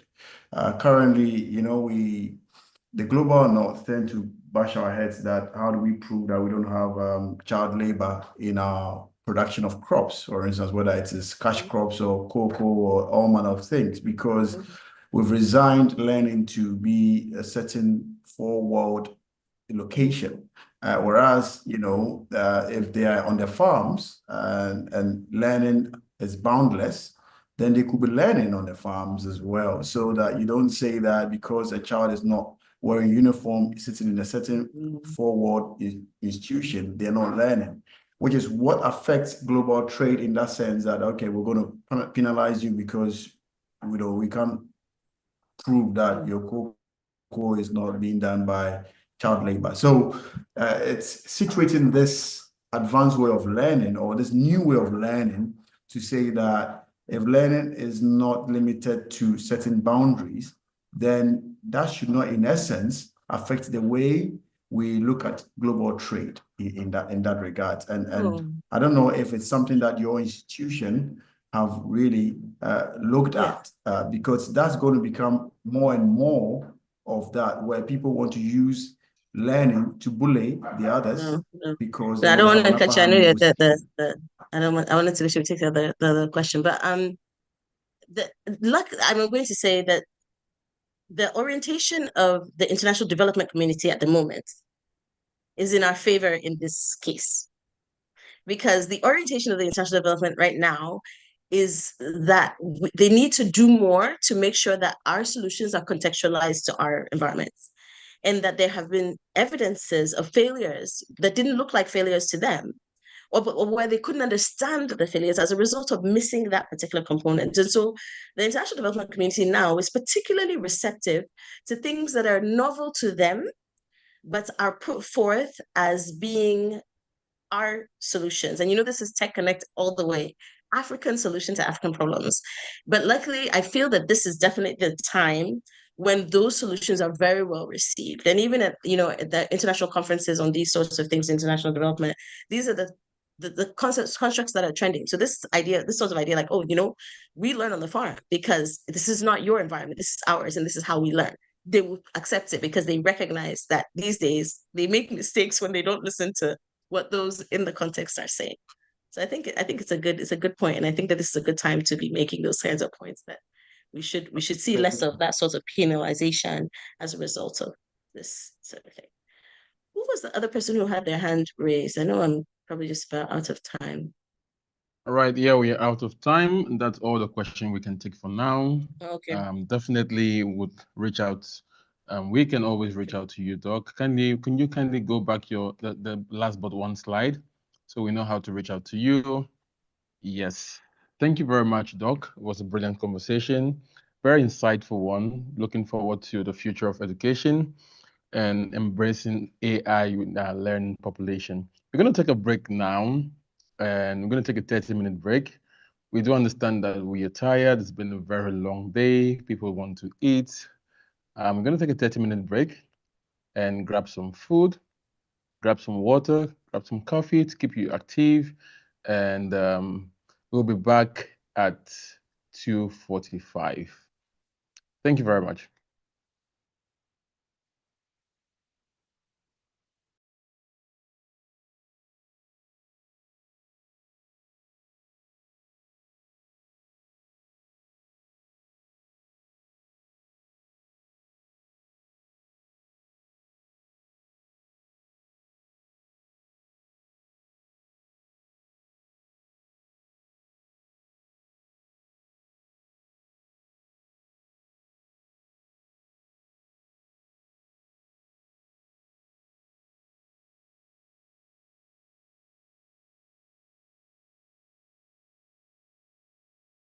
In mind.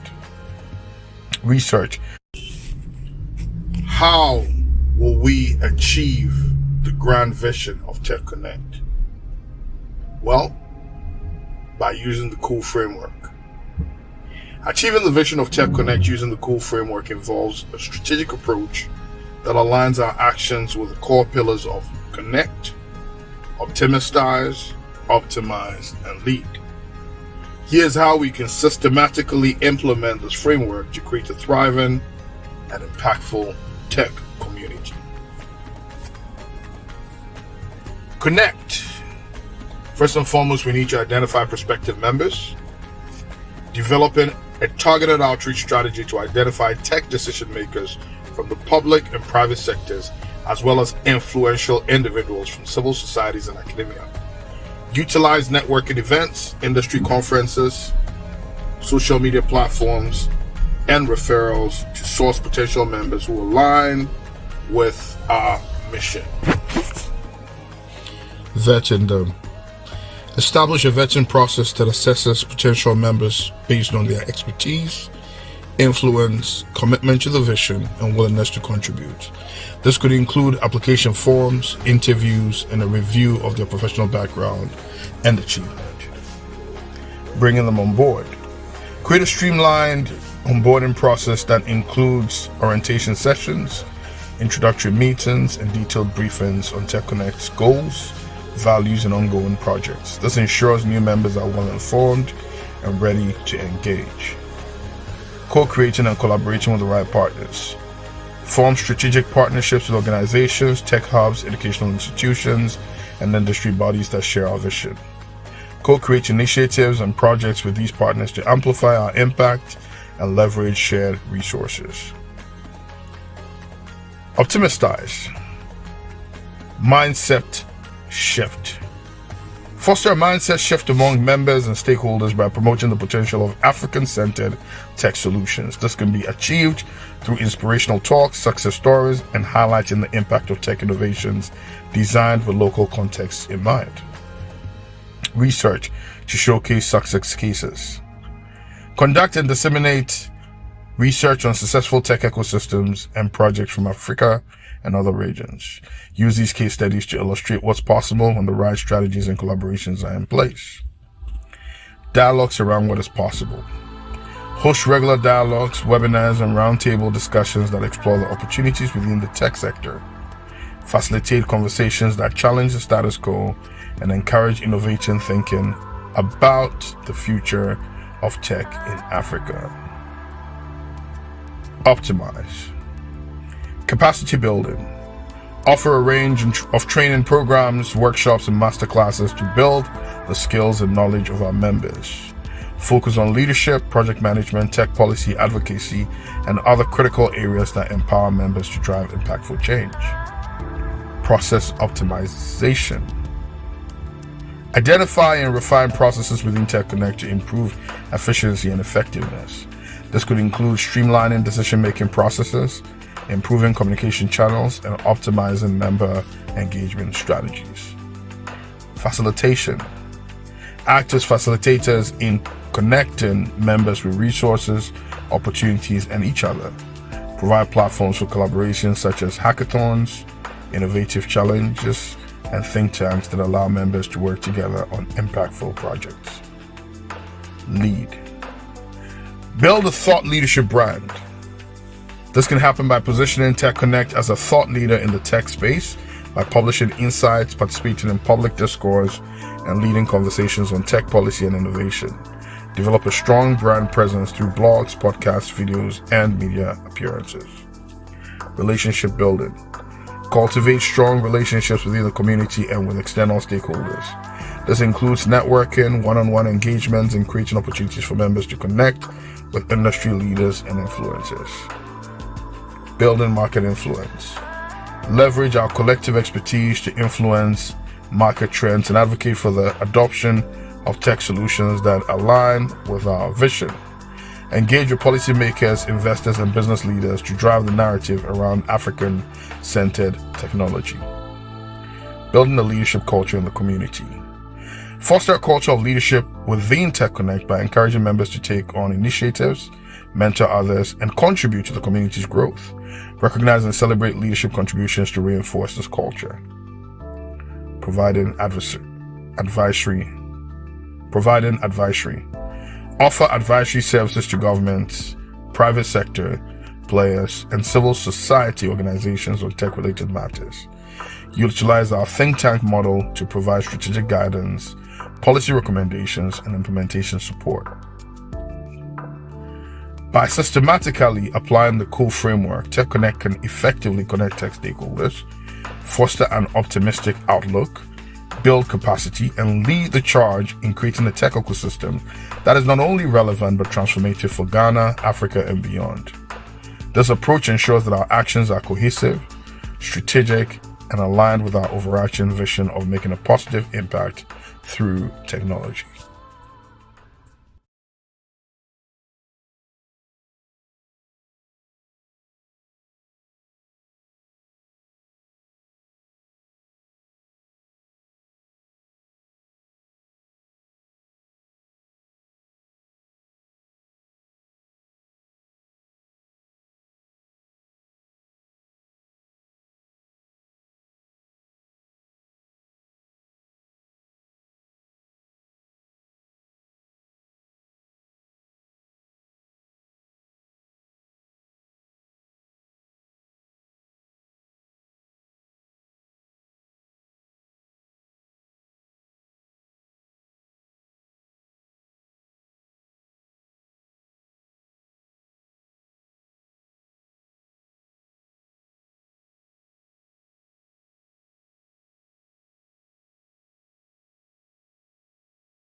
For TechConnect to be relevant, we must value transparency, ethics, X factor, optimization, need fulfilling, noteworthy, engaging, community, trust.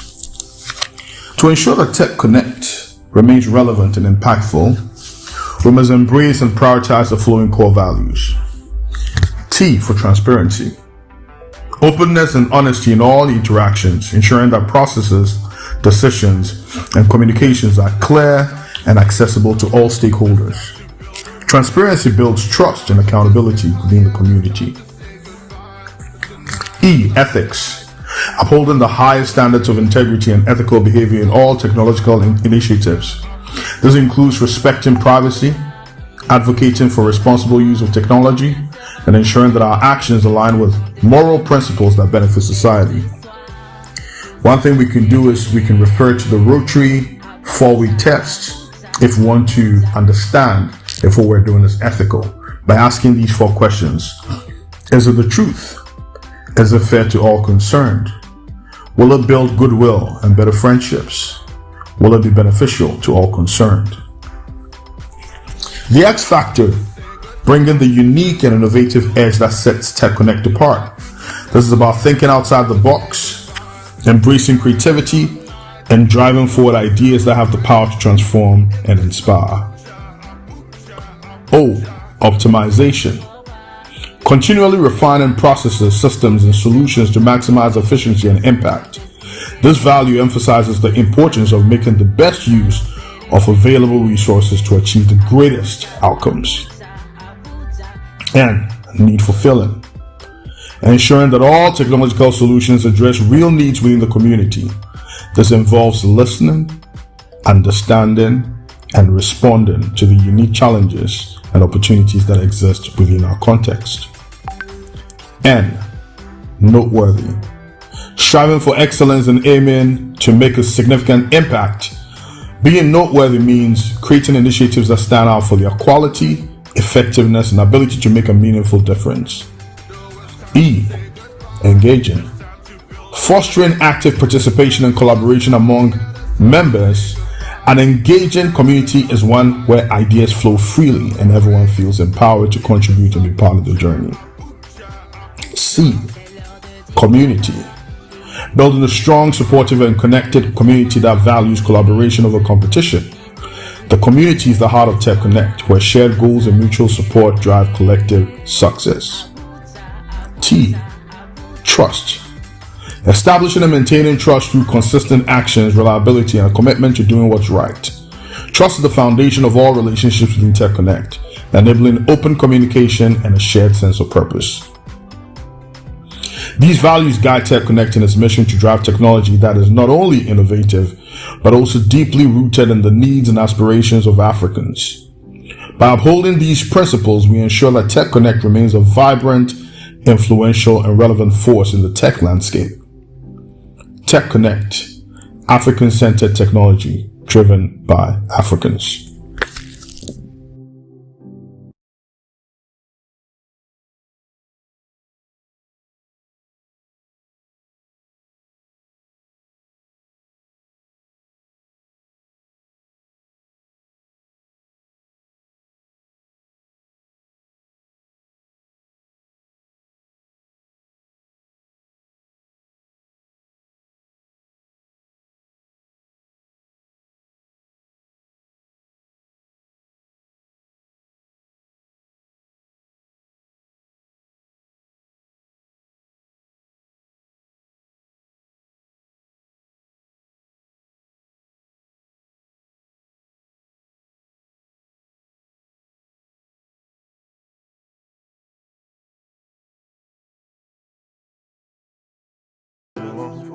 So many views of our home has been so wrong. We've been yearning for greener on the other side, when we should revel in our continent with pride. The treasures that we've been searching for were the ones the world has been waiting for. There's no impossible if we could act as one, to be one. Africa, Africa, Africa. It's time to say hello. It's time to build a bridge. We feel like strangers, but we are family. This is our time. It's time to integrate. Become one. Africa, Africa, Africa. We've been living in silos for too long. We've been singing the same title song. It is time to take a conscious stand and come together as one big family. We must strengthen our bridges today. A new found born, I pray, has come to stay. We'll be united the way our forefathers dreamed. We are what Africa, Africa, Africa. It's time to say hello. It's time to build a bridge. We feel like strangers, but we are family. This is our time. It's time to celebrate. It's time for Africa, Africa, Africa. Oh yeah, we are one Africa. Oh yeah, we are one Africa. Oh yeah, we are one Africa, Africa. Oh yeah, we are one Africa. It's time to say hello. It's time to build a bridge. We feel like strangers, but we are family. This is our time. It's time to celebrate. It's time for Africa, Africa, Africa. Hey, from Accra to Dakar, Kinshasa to Praia, Brazzaville, Libreville, Pretoria, Lusaka, Port Louis, Nairobi, Victoria, Abuja, Antananarivo, Cairo to Addis Ababa, Harare, Rabat, Algiers to Maputo, Dodoma to Nice, Nairobi.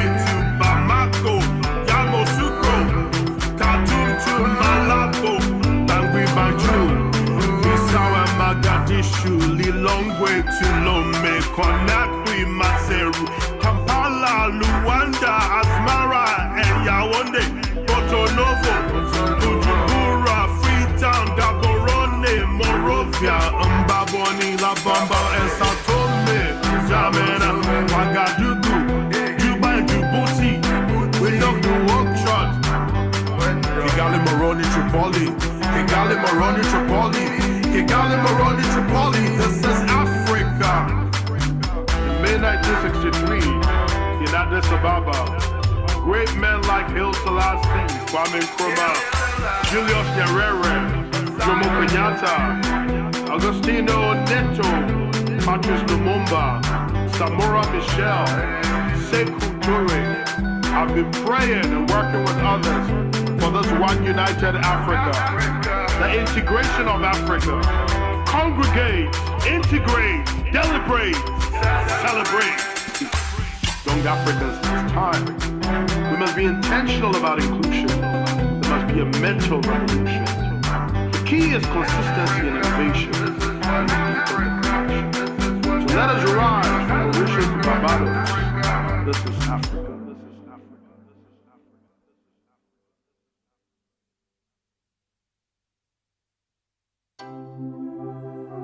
Instant tea on the beat. Ladies and gentlemen, this is timeless music. See, we make groove for all types of generations. And I've got a story to tell. See, Daddy was a storyteller, Mama was pragmatic, but Mama was the one who taught me how to dream. Life's a groove, you're a composer, it's an orchestra, you're a conductor. You've got to find the rhythm in you, beats and sing. You're about to sing. Whatever you do, just let the rhythm flow. You're about to create that magic. Brace yourself and let it count. Whatever comes your way, just push it aside and don't stop. Hey, don't stop. Please don't stop. Don't stop the music. Don't stop. Please don't stop. Just don't stop. Don't stop the music. Just don't stop. Don't stop.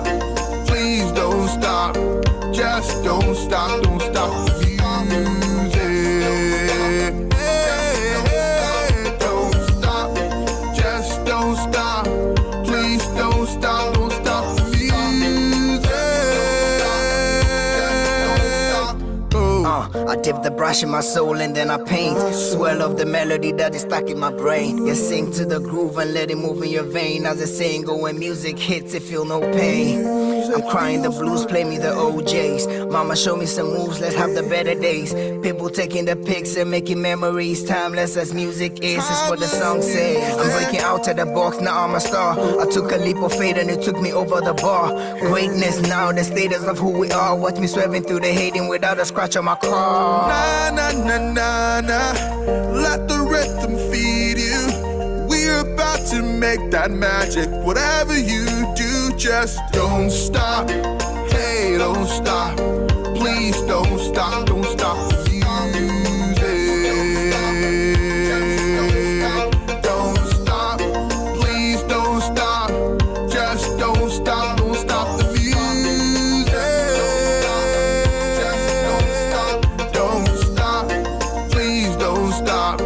Just don't stop, don't stop the music.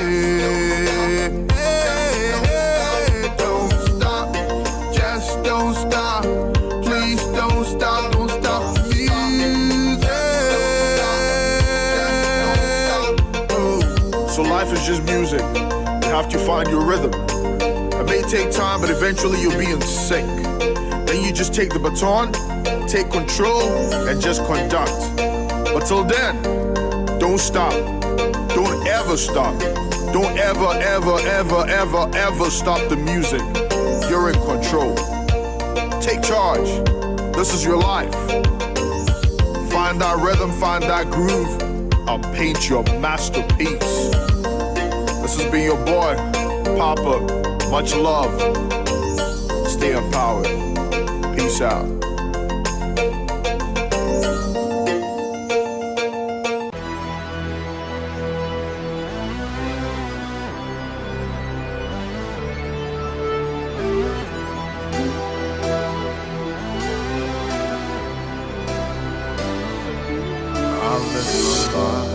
With no direction, my world was wroth with chaos. I was a boy who knew affection.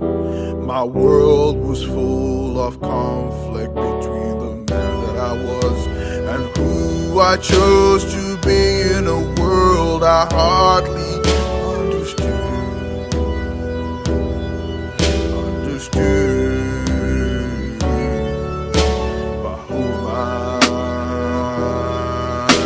The squares will lead me on the path to discover the truth, without which I've been blind and lost.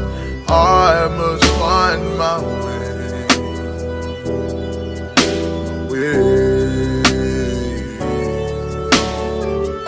Show me, guide me, tell me why me, teach me to be me. I need to see, who am I? The answers right around me. Who am I? Confusion still surrounds me. I'll lose my sanity if I don't find my way. I need clarity to find the reason why I came to be.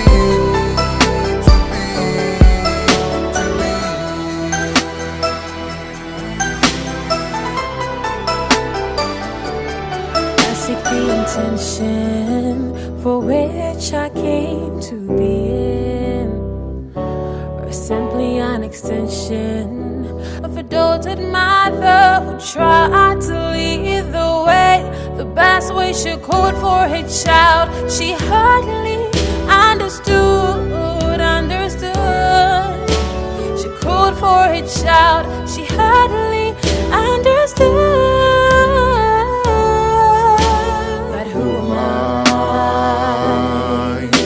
I must confront this darkness that holds me from the path. I need to know. Show me, guide me, tell me why me, teach me to be me. I need to see, who am I?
This is how.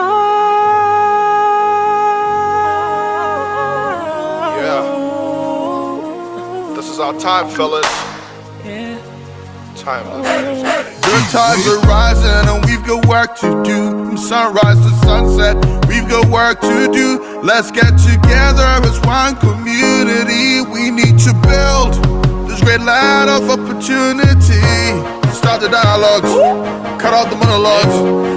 This is our prologue for a beautiful epilogue. Everybody's got a role to play. So get up, get up, get up, get up. This is for the G in you. This is Ghana, baby. This is for the G in you. You are Ghana, baby. This is our time. Yeah. And this is our time.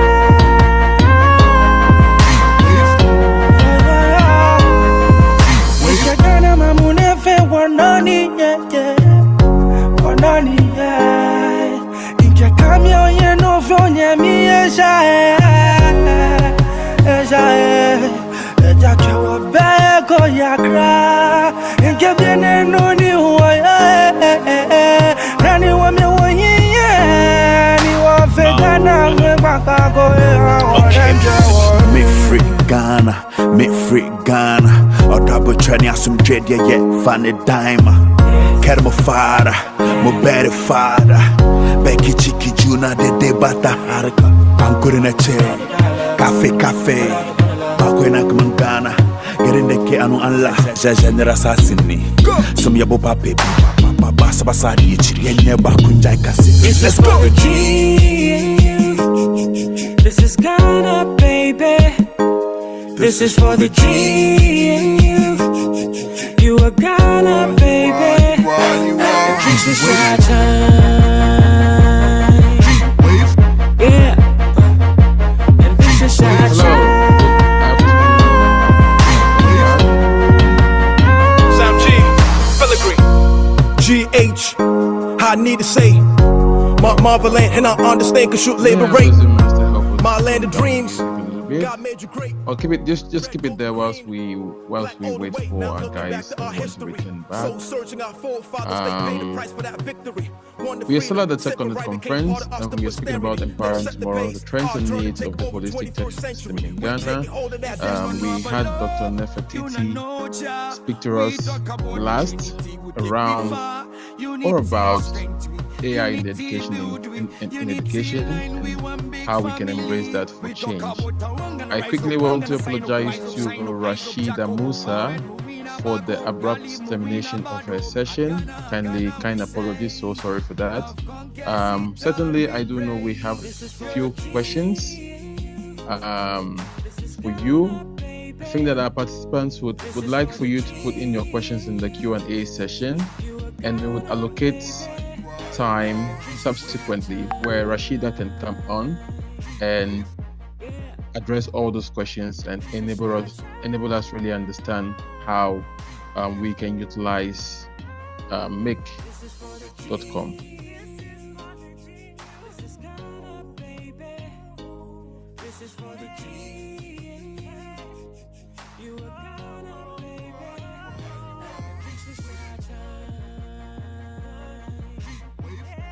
Quickly confirming that we can move along or we can move ahead. Sorry, thank you all for coming back, for joining back.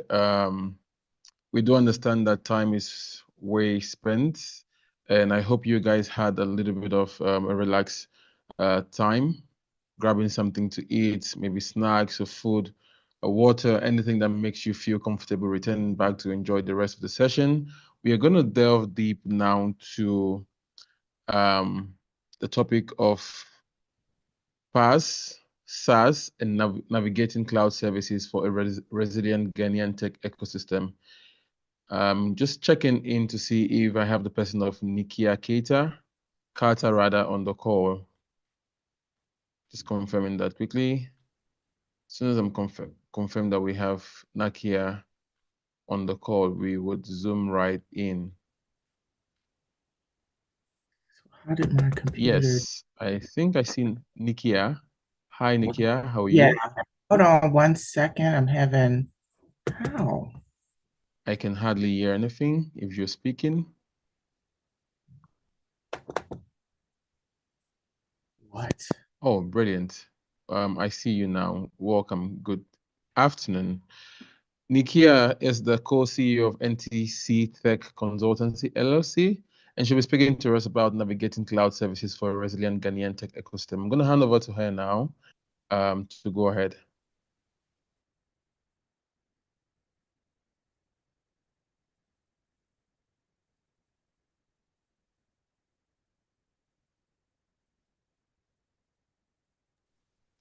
Hi, Nikia. I think we can't hear you.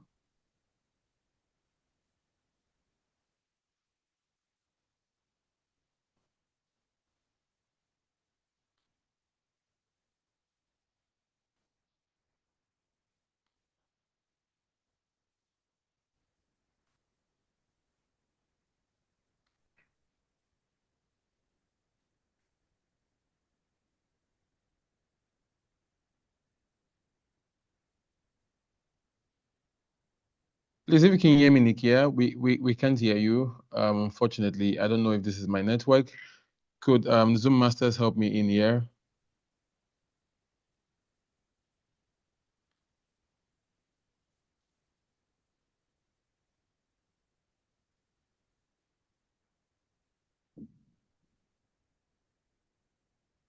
Okay, I can see Nikia speaking, but I can't seem to hear her. Any other person on any of the panelists can hear anything? Apologies. I don't know what the heck happened. As soon as I went to turn my camera on and everything, the whole computer went black. Welcome So back. Can hear you for loud and that. clear now. Okay, good. Go All ahead, right, please. jump right in. Thank you so much. And I see, I know I have about 15 minutes, so I'll be keeping track of my time.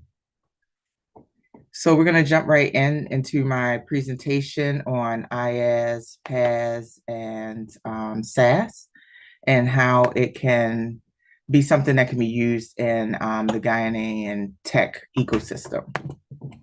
So my name is Nakia Carter. I'm co-CEO of NTC Tech. We're based out of Washington State. We're a Microsoft partner. You can see a bunch of my street cred here.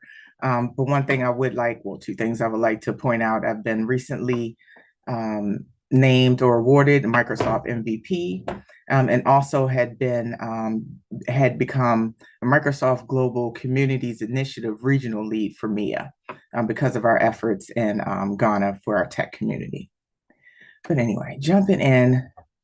So we'll start by introducing the three cloud models. I'll introduce those three cloud models to you, the IaaS, PaaS, and SaaS, give you some definitions.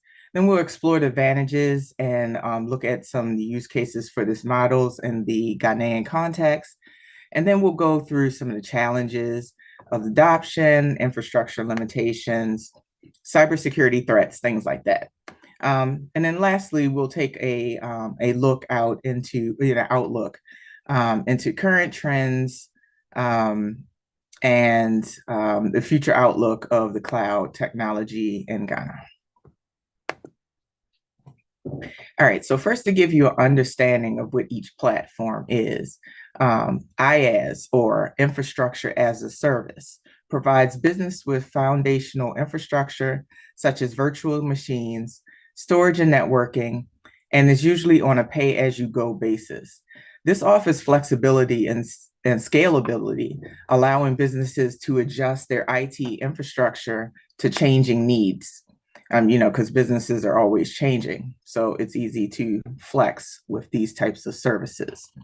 The next one, platform as a service. Oh, let me back up. So IaaS, if you think about some of the different types of IaaS there is, to kind of put it in today's perspective, think about AWS, think about Microsoft Azure, and Google Cloud. Those are some infrastructure as a service platforms. And then you have platform as a service, which provides businesses with a platform for developing and testing and deploying applications. It allows for fast and effective software development and deployment, as well as collaboration between the developers. So when you think of those, think of like your Microsoft Azure apps, your Google App Engine, things like that. And then finally, there's SaaS, which is a platform we use a lot here. Software as a service is what I'm referring to now, because there's also another SaaS, service as a service, and then there's another one, solution as a service, but we're talking about software as a service here. SaaS provides businesses with access to software applications on a subscription basis. And this eliminates the need for businesses to manage their own software and hardware infrastructure. Although you will still need to have your own devices, you will still need to have your own network, unless all of your folks are dispersed and remote. But it allows for flexibility and scalability in the software usage. So think of Microsoft Office 365, which is one of the things that we do and offer, Salesforce or Dropbox, those types of services. Now for some of the advantages. So IaaS offers businesses in Ghana the ability to quickly and easily set up foundational infrastructure, such as virtual machines, storage, and networking. This enables businesses to quickly scale their IT infrastructure as needed without the need for significant upfront capital investment. So you're going to invest like a little bit less, instead of like $10,000 upfront, you may be investing about 500 and doing maybe, month to month, or maybe 1,000 or something like that, instead of having the big upfront chunk. Then PaaS offers businesses in Ghana with a flexible development platform for building and testing and deploying applications, which can allow these businesses and organizations to quickly and efficiently develop software, work together better, and scale the applications as they need. And then lastly, SaaS can help businesses and organizations to easily access and use software applications on a subscription basis. It eliminates the need for a business to manage their own software, and gives them the ability to have maybe a smaller amount as well to pay, so it can help with the cost. Now, despite all of these many benefits, there are some challenges in Africa and Ghana, and other places. So in Ghana, businesses face several challenges for adapting cloud technology, such as infrastructure limitations, regulatory issues, and cybersecurity threats. Now, one thing I did forget to put on this slide, and I'm just now seeing this, is also cost. So right now, the cost of cloud is not in CDs, it's in the US dollar, which fluctuates. So that can be kind of a hindrance as well. So that's another challenge to add to the slide. But limited access to reliable and affordable internet connectivity that is robust and is continuous. Electricity also can be a barrier, again, robust and continuous. It can hinder the ability of businesses to take full advantage of the cloud infrastructure and services. And then there's regulatory issues and concerns about data sovereignty. Of course, political and policy making also plays an effect here. And some regulations can actually prohibit types of data from being stored outside of Ghana, which could be limiting to the cloud services, depending on which cloud services you're using. And then lastly, cybersecurity threats. Of course, that's a problem everywhere. Hacking, data breaches, malware attacks, everything that, this concern is growing, and it's not growing just in Ghana, it's everywhere. So the use of cloud services like these can also be prohibited by increased risk of threats. And the businesses and organizations need to make sure that they take appropriate measures to protect their data and systems. A lot of these IaaS, SaaS, and PaaS offerings have built-in security, but it's only to a point. Sometimes the built-in security is very minimal, and then you have to, configure things. And then sometimes it comes with, maybe no real security, and you have to add on security, or add an add-on to get the additional security that your business or organization may need. And then it still needs to be configured for the most part. Okay, some trends to growth. So cloud computing is consistently evolving, and there are several current trends that businesses and organizations should be aware of in Ghana. And that includes the emergence of edge computing, the use of hybrid cloud strategies, and the development of AI-driven cloud services.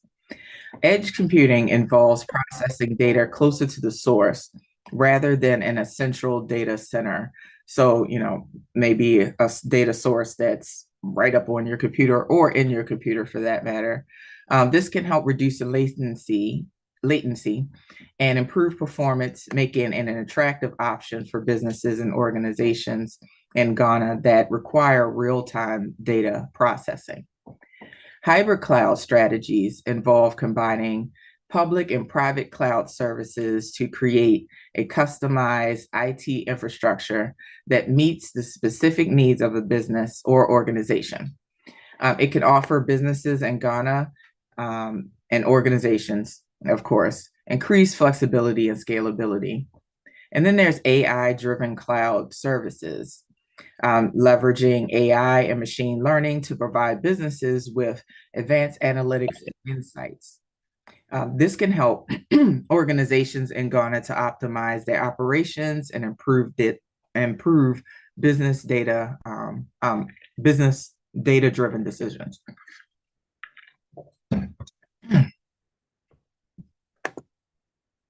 Okay, so I'm making really good time here. So the future outlook, you can see these are a couple of examples. These are not all the examples of the where cloud technology, such as IaaS, PaaS, and SaaS can be leveraged. But here's a few cloud technologies that empower innovation in key sectors of Ghanaian economy, such as fintech, agriculture, and education, like we were kind of talking about earlier, and providing access to flexible and structured infrastructure and services. Technology through the cloud can help drive growth, improve efficiency. Local partnerships and government policies, of course, will play a critical role in promoting the adoption of cloud growth and technology growth in Ghana. Collaboration is needed between business, government, and academia, and will be key for developing in a resilient and sustainable way into the tech ecosystem. I would like to also add that, when I was talking about costs earlier, and Cece brought this up about having OpenAI. We either have these platforms available to us at this point, but the message has been kind of echoed a couple of times besides Cece, but we need to develop our own stuff. It needs to be tech for Africans. We use what we have to right now, but we need to be moving towards that future of our own IaaS, PaaS, and SaaS solutions that can be taken advantage by Ghanaians and all Africans here on the continent as well as abroad.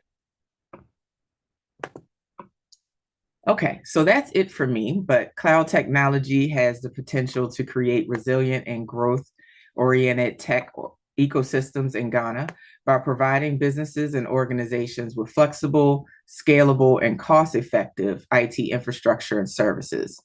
The future is bright for cloud technology in Ghana, and it is basically what we're going to make it. And businesses and organizations can embrace this technology, which will help them be well positioned for success in the future. Any questions, or are we going to go to the next speaker? Thank you very much, Doc. Nikia Kata. Yes, David has a question. David, please go ahead and unmute yourself. Thanks very much, Nikia, for that presentation and quite detailed, touching on all the aspects of it. I'm just coming from the aspects of startups on the continent, especially in Ghana, and how sometimes these existing cloud infrastructure, our platforms, tend to be an inhibition in the progress of their various startups' journey. I quite remember engaging Oracle to support some startups in Ghana in 2019. And one of the key things that came up was trying to get startups to sign up, even though they were providing some free cloud services, they still needed to sign up, and they were still using the established gateway services like MasterCard or Visa card. And I'm happy to say to report that on that occasion, I had to challenge them to accept mobile money. So it was the first time Oracle as an organization agreed to accept mobile money for startups to be able to subscribe to their back end. Otherwise, and you made it quite clear that we need to develop our own IaaS and SaaS because we can't continue to be consumers in this field. In fact, if you look at the shift that is coming across technology, it's important that we have in-continent data centers. We can't continue to rely on Seattle or rely on San Francisco to support our cloud services because cloud services just work the same way as e-commerce, and there has to be trust. And you would always have a pushback when people don't trust that their data is being held where they want it to be held, or their data is being managed the way where they want it to be managed. And so I don't know in your work whether you've had any engagement with these pioneering cloud service providers to consider having stronger presence in continent and quite frankly in country, and not just want us to sign up to cloud services out of the jurisdiction of the continent. Mm-hmm. Yeah, well, I can say that we definitely are working on that on the Microsoft side, but we're Microsoft partners, so that's what we concentrate on. And because I'm a Microsoft alumni as well, meaning that I used to work at Microsoft at headquarters in a global role. But I have a lot of connections from that time at Microsoft, as well as my time before being a Microsoft partner previous to joining Microsoft. So we are moving that up the chain where we're talking to folks about at Microsoft about changing pricing so that it fits the economy in the region that they're going after, one, and two, also bringing them, bringing more to the area or the region that they would like to get closer to. I know Ghana, Nigeria are two that are on the map. Nigeria is already has a Microsoft office, but Microsoft is looking back at Ghana again. So we're trying to help to encourage that. But while we're doing that, we need to be developing our own stuff so that, like you said, even if they do move, which they should, because they had to do this for Germany and some of the European Union, because of the regulation policies that, like, say, Germany put in around data, meaning that the data has to be onshore in order for any company in Germany to use that system or that service or that platform. So Microsoft actually built a data center in Germany to make sure that they could continue to service Germany. So those are things that we definitely need to push for. But in the meantime, we also need to be making sure we develop our own stuff. We encourage more from folks that are learning how to handle all of this technology on the continent as well as in the diaspora. I encourage them to come and help with this vision so we can have a fully African set of softwares and technologies. Thank you very much, Nikia. David, you want to go with another question? Yeah, I was going to say that's good to know because I mean there are examples even across Europe, like countries like Denmark, who don't allow even an inch of data to go out of country, and it's one of the fully matured digital economies you can find. And as we aspire towards that, it's important that we're able to really harness and hold on tight to the data that is generated in Ghana. And so, yeah, it will be good to have such infrastructure in continent and in country. Thank you. Looking forward to that, David. Well put. Josephine Boateng does have a question, though, to you, Nikia. She says, what are some of the ethics in cloud computing, and how might that apply to the context of the Ghanaian state, rather? Should we decide to build our own data centers? Yeah, we definitely should decide to build our own data centers. ethics are around other people's ethics. Now, there's some, ethical practice that are universal, but again, I would love for us to concentrate on, we use what we have for right now, what we need for right now, but to be able to put in our own softwares and technologies that we're using, namely and mainly, that have our own ethical code behind it. So there are, ethical practices and everything, but there's things that are being run into right now, like around AI, the acceptance of skin tones and hair textures, and down to, applying for a job application and being weeded out just based on certain characteristics by the AI. So, there's ethics that are documented and supposed to be followed, but then there's reality on how things are being implemented and how certain people see certain things. So we want to make sure that we have our stuff. Right now we don't have, so we got to use, but as we're using, and our folks are, extremely competent and smart. So, building robots and other things. So I know we can definitely come up with all the software applications that we need, all the technologies we need. We just need the people and we need the time. And we need to actually put the effort into doing so, and not just being technology consumers that also maybe work on top of that technology. So you might also be servicing that technology, but technology that we own, that we service and consume. And the finances to invest. As well as the finances to invest. Thank you very much, Nikia, Keitha. That was brilliant. Thank you also for sharing ways in which we can reach you. Definitely, I think our panelists and audience can see this. Should we need to reach out to you for further insight and further questions, kindly do contact Nikia, Keitha. We're going to move now on to, thank you once again, Nikia, for that. Thank you so much, really appreciate it. We're going to move down to David. David will be speaking on new media's role in shaping youth culture. David is the Director of Innovation at the National Entrepreneurship and Innovation Program, NEIP, led by the government of Ghana. I would leave the stage now for David to take us on new media's role in shaping youth culture. Thank you very much, David. Over to you. Thank you, Richard, and thanks everybody. Thanks to all the previous speakers for the exciting and intriguing discussions we've had so far on various topics. And I come in with the last bit of the straw, which is new media and its influence on youth culture. I'm trying to share my screen so I can get my slides up. And what I feared yesterday is trying to happen to me today, but I'm sure I will overcome. So yes,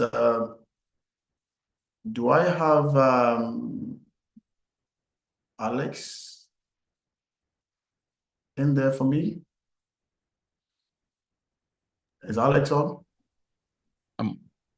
Joseph, do we know? Yeah, Alex, you need some help sharing your screen? Yeah, I want to share my screen, but I'm using a different device, which isn't giving me what I want. Sincere apologies. I've been on it all day today. But yeah. Okay, can we have the Zoom Masters assist here? Yeah. Share the screen on behalf of David. Is that possible? If Alex is there, that would be helpful. Do we have Alex there? Is Alex there? Yeah, she's behind the scene handling matters, so she'll be able to. But you can go ahead to okay, speak Fine. regardless. Not to worry. Great. So new media. I mean, I'm sure in this room we're pretty familiar with what it is. It's driven by platforms like Instagram, Snapchat, TikTok, and the likes. Sometimes you even want to add Pinterest and all of that, which has become central to youth culture in terms of how it influences the way people present themselves, consume content, and interact with their peers. I mean, people use Pinterest, for instance, to be able to get new fashion trends and all of that. Whereas before, they'll probably be looking for catalogs and what have you. Same with TikTok and how people now consume news and other content alike.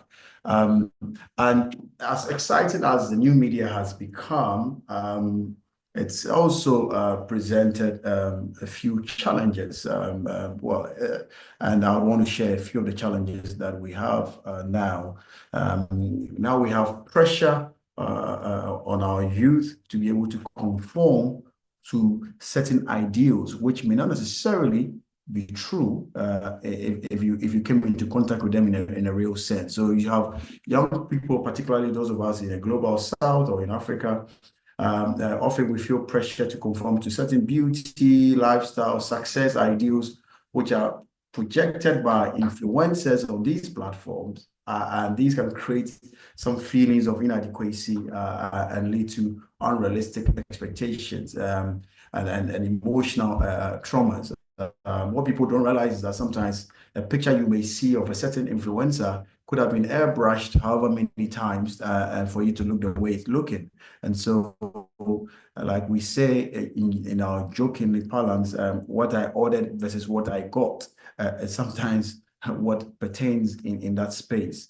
Also, challenge number 2 we've identified is that there's the issue of mental health implications. So the constant engagement online can lead to negative mental health outcomes.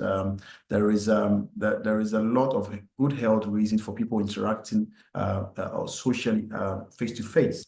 And, you know, this online addiction could mean that you have feeling of anxiety, depression, and a feeling of isolation. It's interesting where you're engaging with so many people around the world, but you still feel very isolated. And the quest for validation through likes and comments and reactions to one's posts can also exacerbate insecurities. Oh, I made a post and only 2 people liked it, or only 2 people commented. Does that mean nobody likes me? Does that mean nobody, I'm not a favorite of anybody? So all these things goes into the mental health of our young people in this day and age. Whereas before, you don't seek for validation from total strangers that you don't know anything about, and you don't even know whether they exist or not. They could even be bots and all of that. There's also a challenge of cyberbullying, the anonymous nature of these platforms and the way it just can hide people from the known meant that people can just make all manner of comments. And I mean, these days, these tech giants are being compelled by regulatory bodies across Europe and Americas and some part of Africa to be able to have a lot more responsibility in the way they allow some of these engagements to happen. Otherwise, anybody just writes any comments and bullies people, and it can have very severe effect on people's self-esteem and their emotional well-being.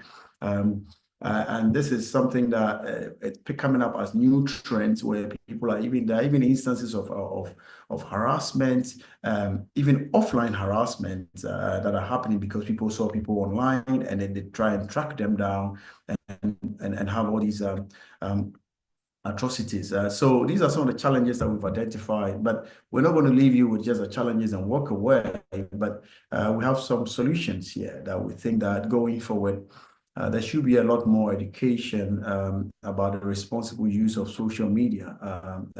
Schools and parents can provide some resources on promoting digital literacy, including how to manage their screen time, recognize misinformation, disinformation, and understand the potential impact of social media on mental health. Sometimes it's just complete, it's a lack of knowledge or it's ignorance that can foster these things. This will also empower youth to engage with new media in a more thoughtful manner. And also one of the solutions we're looking at is encouraging authentic self-expression. Sometimes people expressing their own culture, norms, and the way of life should be encouraged a lot more so that nobody can dare portray other cultures as superior to theirs, or even the way you pronounce certain letters in your language or something. And especially for those of us in Africa, where this new media is becoming the new craze, it's important that we conform to certain online standards and help mitigate the pressure that our young people have to fit into certain molds, which have been carved out by some other people who are early or forebearers of some of these platforms. Diversity should be celebrated, and we should provide spaces for the youth to express their unique cultural identities. Also, regulation and anti-bullying policies should really be enhanced and promulgated, if there are none, to have stricter guidelines to combat cyberbullying.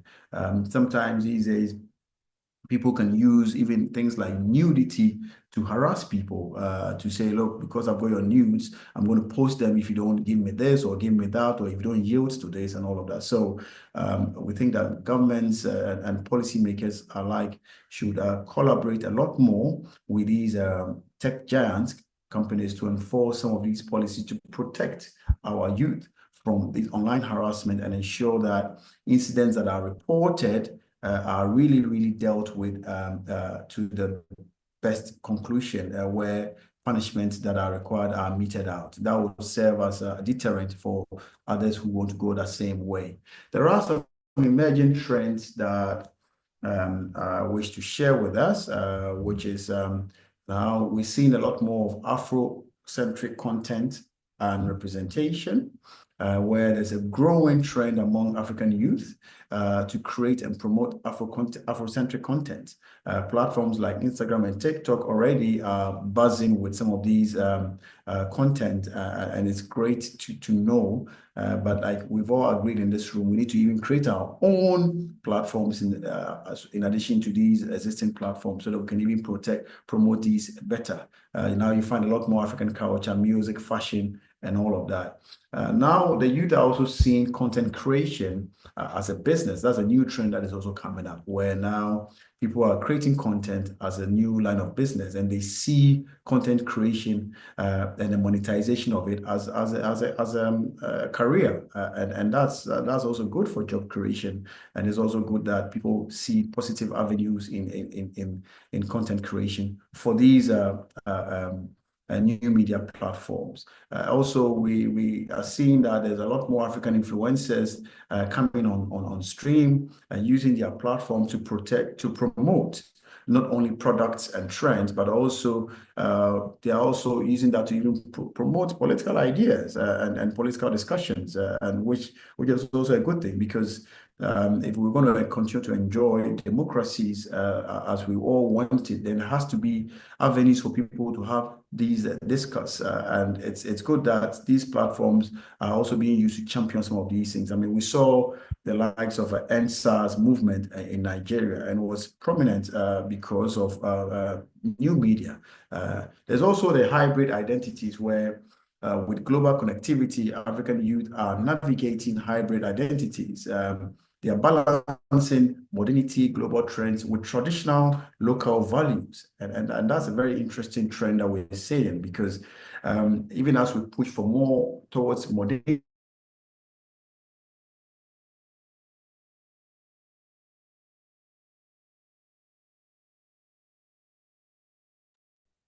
Hi, David. Could that be my network, or we can hear you certainly again?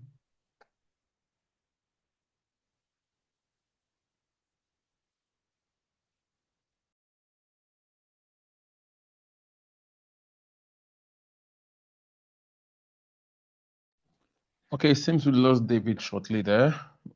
Just clarifying that that's not my own internet connection making me not able to listen or hear what he's saying.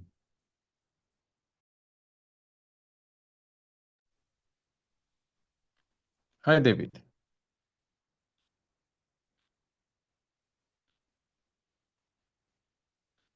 Did we lose you? David, please, you're muted. Can you kindly unmute? Can you hear me? Yes, loud and clear. You were talking about the future outlook. NSAS, yeah, the future outlook, and I mean what the use case of the NSAS in Nigeria. Right, yes. So I was talking about how these new media platforms are playing a role even within our political space, and there's a need to encourage that because, as you can see, the old way of doing politics has become a bit unappealing to the youth. So even as we get the influencers to use these platforms to still push for political discourse, it's important, and we saw that prominence. When there was the NSAS movement in Nigeria. And also, I touched on a bit about hybrid identities, where now the African youth are navigating hybrid identities, such as balancing modernity, global trends with traditions and local values. And it's important that even as we push more towards modernity, we don't lose out on the local values, because that is what makes us unique. And it's important that the essence of that is not lost on us. So it's also interesting that we are seeing that as emerging trends on new media. I wanted to touch on the future outlook, which I was saying that the growth of internet access across Africa meant that more youth will join these platforms, whether it's Snapchat, TikTok, Instagram, and there'll be increased connectivity, which will further integrate African voices into global conversations and trends, leading to a more diversified global media landscape. So that now you will get to a point where we're not only hearing the voices of the global north, but you will see a lot more voices from the global south coming into the fray. And that's good for us as a people. There's also a shift towards augmented reality and virtual reality. And so emerging technologies such as AR and VR are likely to be integrated into these platforms used by African youth, and offering new ways to engage with content and also engage with each other. So now, we all have read about the world of metaverse, and we'll see how that pans out even as we go into the future, and how that influences our youth behaviors. There's also the new media as a driver of cultural export. So now African culture, particularly through music, dance, fashion, is gaining global visibility through new media. So now someone may be somewhere in Ohio, and they know about Davido's music, or they know about Sarkodie's music, or they know about what fashion trend there is with smoke in the northern part of Ghana. So this is good. The new media is helping to push some of these things. So in the future, we should expect a lot more of African youth to continue to export their culture through these platforms, and that will solidify Africa's influence on the global youth culture, and enhance mental health support on platforms. So future advancements in technology and policy may see social media companies working closely with governments, NGOs, to introduce some AI-powered mental health interventions on these platforms, because it is crucial, even as these platforms become a very key feature in the culture of our youth going forward. At this juncture, I want to say a big thank you to you all for listening to me. And if you have any questions, please keep them coming. Thank you so much, David. What an insightful presentation. Really enjoyed that. We see the potential of new media in driving change across different ecosystems, and as that pertains to how technology is influencing cultural export as well. Brilliant. I don't see any question currently in the chat session. Do we have questions? We still have a few more minutes for for David to answer questions. Maybe I'll just throw a quick question to you, David. I see Josephine Boateng hands raised. Josephine, 1 second. I'll give you the floor to speak. David, we see entertainment as the new order of the day with new media, right? How can we cultivate education drive using new media? Any use cases or highlights you can share? Yeah, I mean, it comes down to the content we create. I think new media, the thing about new media is just as they are disruptors. They are like any disruptive technology.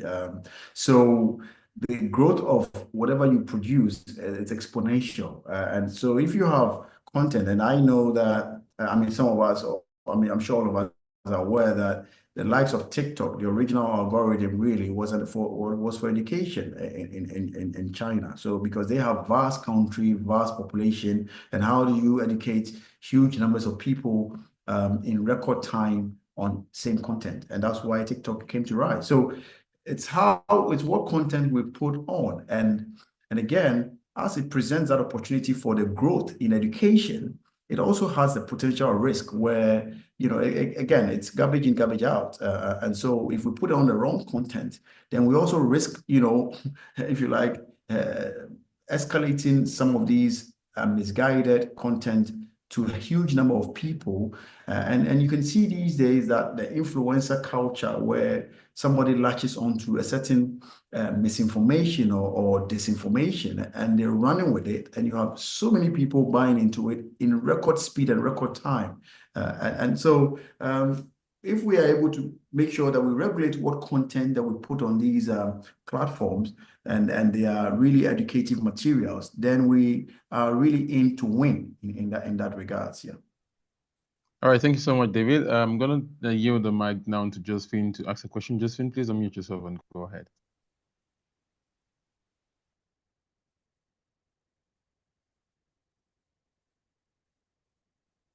Yeah, Josephine, we're waiting. Josephine? Josephine, you're there? Kindly, we're waiting. Okay, if Josephine is not asking a question, I have one more question for you, David. Right, you spoke about policy guidelines regarding how we can win with education content. What is the future looking like to you now? Do you think that Ghana can do something differently? Do we have use cases from other countries? Can we look at what is happening across the European countries? How can we apply that to the Ghanaian context? Hello. Yeah, I think the thing with policies, regulations, and all of that, I mean, you want to just put that alongside innovation, and they sometimes they tend to be, in as much as they are safeguarding, they tend to also be careless of innovation. I think for us, if you look at our current, policy framework and all of that, we're still a bit behind. We've made some great strides in the area of artificial intelligence. Now we have some documents that are regulating, AI and the use of AI in Ghana. But when it comes to new media, of course, we have the Media Commission, and we have the GIJs and all of that, who are still, bedeviled with the way we used to consume news and the way people used to, disseminate information. So we've not caught up with the way and the exponential growth of new media yet. I see that changing because there's now a full appreciation of what the damage new media can cause. I mean, if you look at our cybersecurity laws now, where circulating wrong images of people, attracts a very harsh sentence in the law courts and all of that. So that's a good step to take. But you also have to be careful and cautious that you don't also come in with too much of a bulldozer approach, which may kill innovation in that regard. So yes, we need to protect our youth and their mental health and all of that, but we also have to have a very fine balance. But I see Ghana making a lot of strides because even as we push for a lot more digital literacy, it will help curb some of these things, because a lot of times it's also born out of ignorance. So across the West Africa sub-region, we have the highest digital literacy. And it's a good thing to have, and I think we need to push a lot more for the digital literacy and digital inclusiveness, so that people can get the awareness they need to know how to navigate some of these platforms. Thank you so much, David. Over to you, Josephine. Now, Josephine, you have a question? Go ahead. Am I audible, please? Yeah, you're very audible. We can hear you loud and clear. Okay. So my question is based on censorship, and my second question is also based on information security or intelligence. So here in Ghana, okay, we have a lot of fake news going out here and there. People come out to apologize at the end of the day. We forgive them and make a slide. And these information, of course, tarnish the image of people. You, me, everyone inclusive. What are some of the strict censorship strategies the government could employ to curb this? I'm asking this question in reference to that of China. The government employs strict censorship practices to monitor this information, or should I say disinformation and sensitive or harmful kind of information about people. As a result, they have blocked the use of Facebook and Twitter, and they are using WeChat and Weibo. Right. Hi, David. Could you kindly answer that in a minute? Okay. Yeah. So Josephine, yeah, I'll take your second question first. I think we have to be cautious. We don't particularly make the China model a gold standard, because where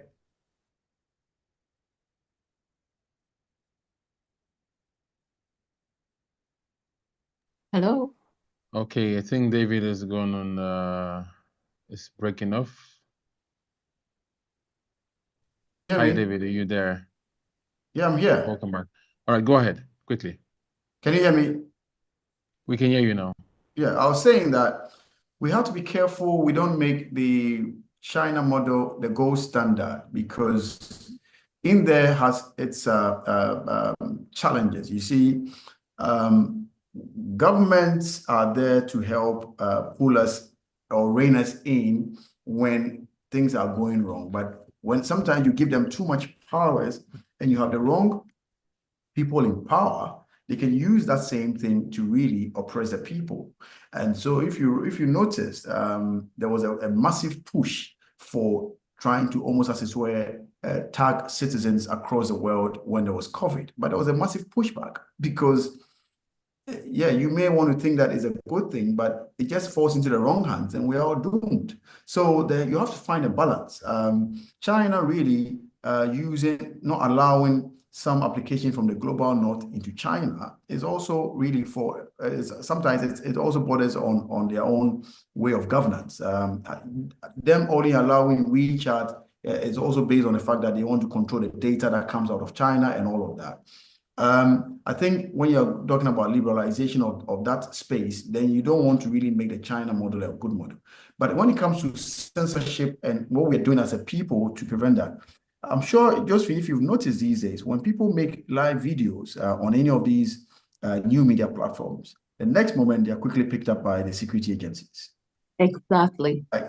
So that should give you the confidence that they are now very well equipped. I mean, you want to visit the police headquarters, the CID headquarters, and see the gadgets and the gizmos they have there. It's wow.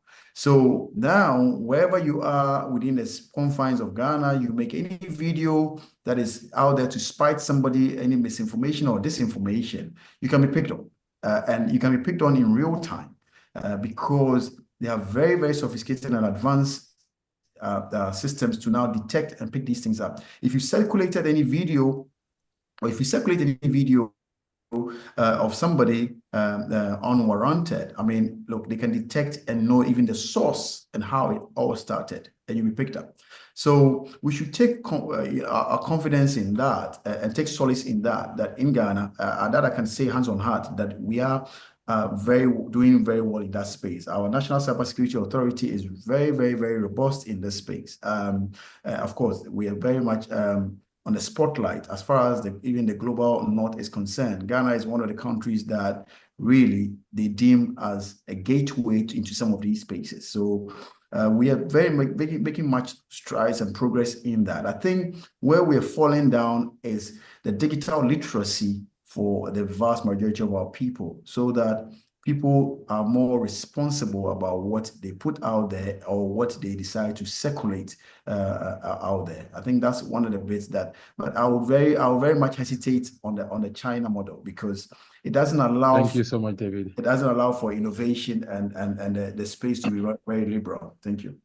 All right, thank you so much, David. That was Mr. David Ofori from the National Entrepreneurship Innovation Program, who spoke on the new media's role in shaping youth culture. Thank you so much, David, for that brilliant insight. Really appreciate that. We're now going to move over to Mr. C.K. Bruce, who's the Chief Executive Officer of Innovari. He's going to speak on the topic cybersecurity skills, brain drain, the cause and its effects. Brain drain in other part of our West African country, we call it Japa. So hi, Mr. C.K. Bruce. Thank you for joining us. How are you?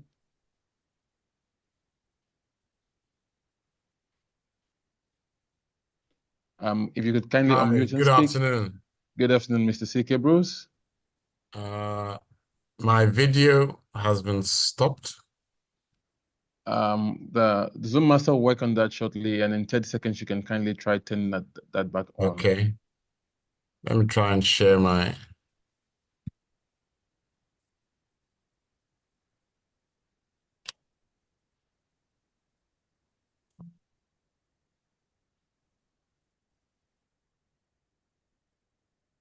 Yes, we can see your presentation slide. Over to you, Mr. C.K. Bruce. Thank you so much. Okay.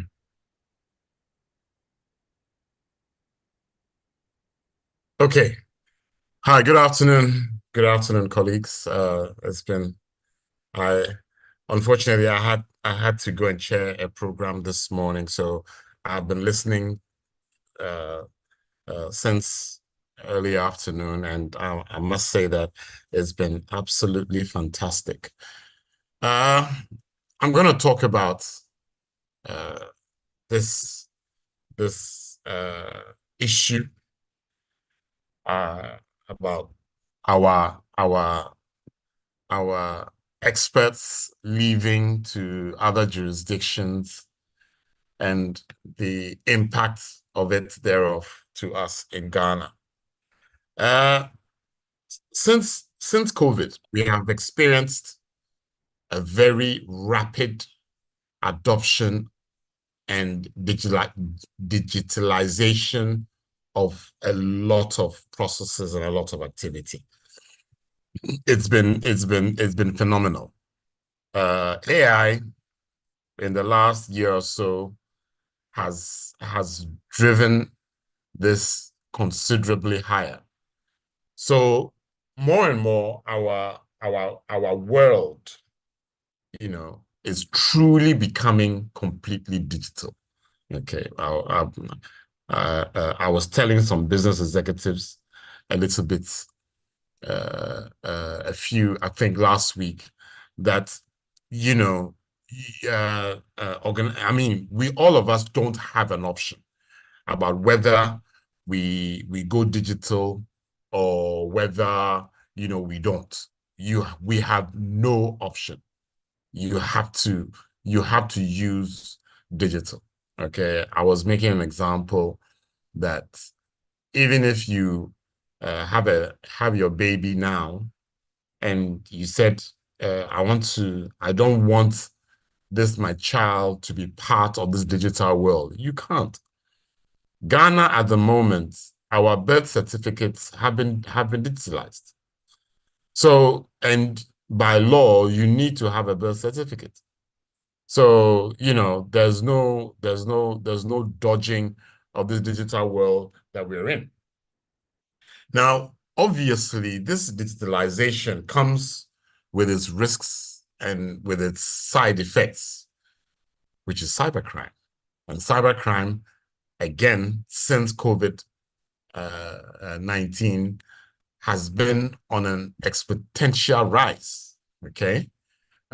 Some of the things that I talk about in some of my presentations to executives is the fact that we can now buy cybercrime services on the dark web.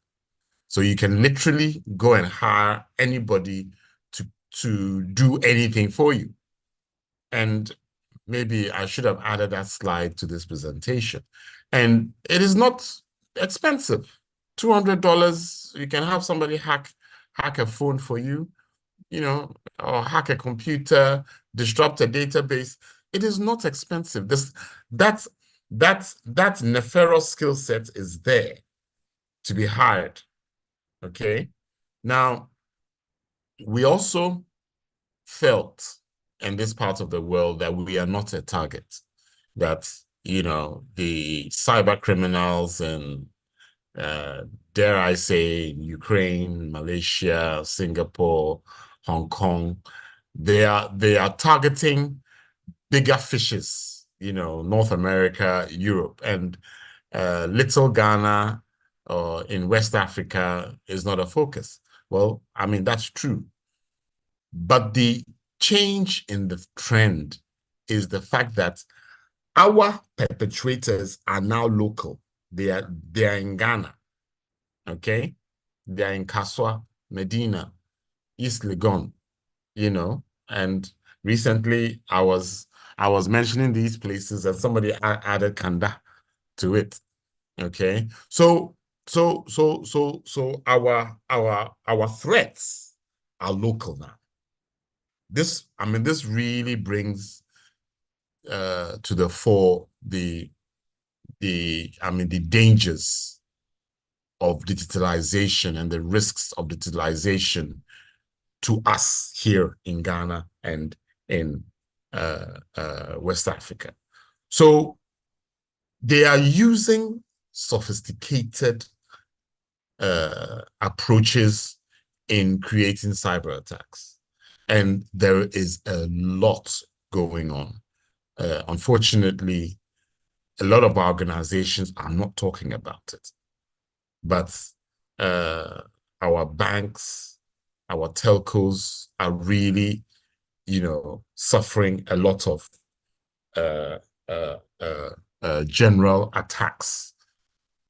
Now, let me take a step back and look at the global problem, okay? Because this gap in cybersecurity expertise is not just in Ghana. It's global. It's a serious global issue. Okay. Obviously, I think we would think that North America and Europe have the highest demand, and clearly they are suffering under that weight. The global security workforce gap at the moment is estimated to be about 3.4 million jobs within the cybersecurity space. Okay. Africa at the moment, we are only holding about 5% of that demand, of that global demand. But North America is riding high, followed very closely by Europe. Okay, so this demand for this skill set is a global problem. Okay, it's clearly something that everybody is suffering from. Okay, this graphs that we're looking at just shows the demand and the gap and the vacancies by region. Okay, North America showing the highest and Africa currently showing the lowest, and we can understand that. I mean, the maturity for cybersecurity is slowly spreading across Africa. I mean, in a recent report by ITU, there are only about 5 countries in Africa who are at a high maturity level, and Ghana is sitting on top of that list. So clearly, yes, I mean, because of the slow growth in understanding the need for securing the systems within Africa, the demand within Africa is not that great. This also shows the distribution of the professionals that we have within the various sectors, various geographic regions. So North America having 40% of the expertise, and unfortunately, well, I will come to that, but that 40% represents quite a lot of Ghanaians who are there and doing a lot of good work. Okay. Europe 30%. Middle East has within the last few years shown a very rapid growth in demanding for cybersecurity expertise. The one thing that they require, which is maybe one of the reasons why migration there is not great, is that they require people who are coming there to speak Arabic. So that's, I mean, is an obstacle for other professionals to be moving there. Okay, so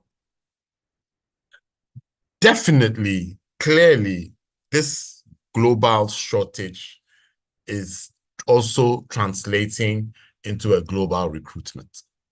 Okay, so there's been active recruitment of cybersecurity professionals from Africa and from other, lower economic areas.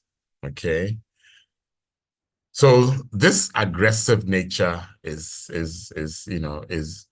really proving to be very difficult on us in Ghana. I know some of the professionals we have been recruited, have been uprooted with their families and moved to Europe to work, and quite a number of that has happened. I mean, I personally know about 4 or 5 who have been moved with their families. Okay, so this aggressive search for cybersecurity and assurance professionals is definitely moving at a very rapid pace across Europe and across North America. Okay.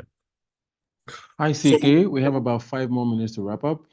Wow. Okay. I'll do it very, very quickly. So what is the state of the skills in Ghana? Okay.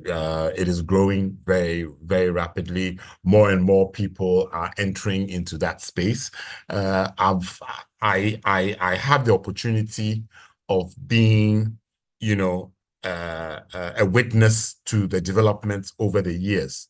I was Asaka president in the early 2000s, where cybersecurity was not a very sexy profession at that time. So we were not a lot. And over the years, it has grown significantly. Okay.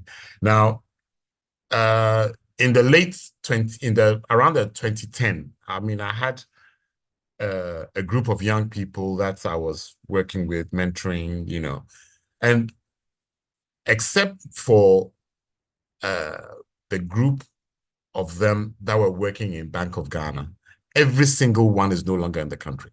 Every single one of them. There's a couple who are still in the country, but they are not working in the country. They are residing in Ghana, but working remotely for a global company. So it is really serious. Okay. Now we can understand the reasons for it, the economic disparities. Okay, even this has affected Innovari, my company, which I work for. Okay, so we are a cybersecurity company, and our skill set is being we are being drained from Innovari to other companies in Ghana and other companies in North America, Canada specifically. I've had 2 people move from Innovari straight to Canada. I have one move to the US, and I have quite a number moving to other companies within Ghana. So the demand is hot, and we can understand that in Ghana that the economic disparity is causing a lot of our young people to seek very, very lucrative jobs. I've even had young people who are in other professions in the US come down to Ghana to try and get the training, a little bit of experience, to go back to the US and to literally walk into cybersecurity jobs. So the impact of this cybersecurity brain drain can have a very, very serious effect. I mean, at the moment, perhaps one of the hottest roles around is the CISO role in the banking sector. Okay, a lot of organizations are looking for CISOs and are looking for general cybersecurity professionals to work in the cybersecurity departments. So how can this affect us? It might slow down digital transformation initiatives, because if we do not have the capability of trying to secure and protect our digital projects, then what is the confidence that we are creating safe systems that can be used? Okay, so there is a serious danger that we can have increased vulnerability to cyber attacks.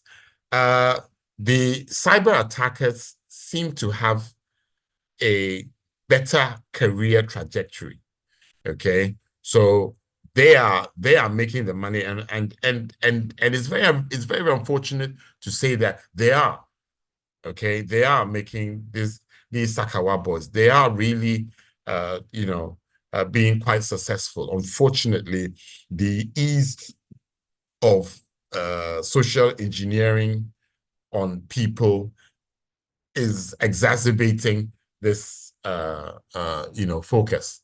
So in trying to come up with some strategies, okay, now if I may talk about the strategies that we have adopted in Innovari, okay, we have accepted that there's nothing that we can do. We have been increasing the wages that we are paying our people. I would say that within the last couple of years, most of my people have had their salaries increased about 100%.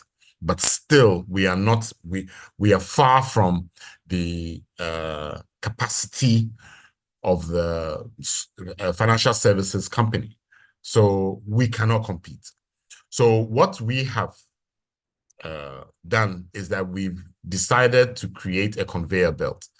Just be bringing people in, young people, scaling them up very rapidly, so that we constantly have a conveyor belt of people who are being skilled up.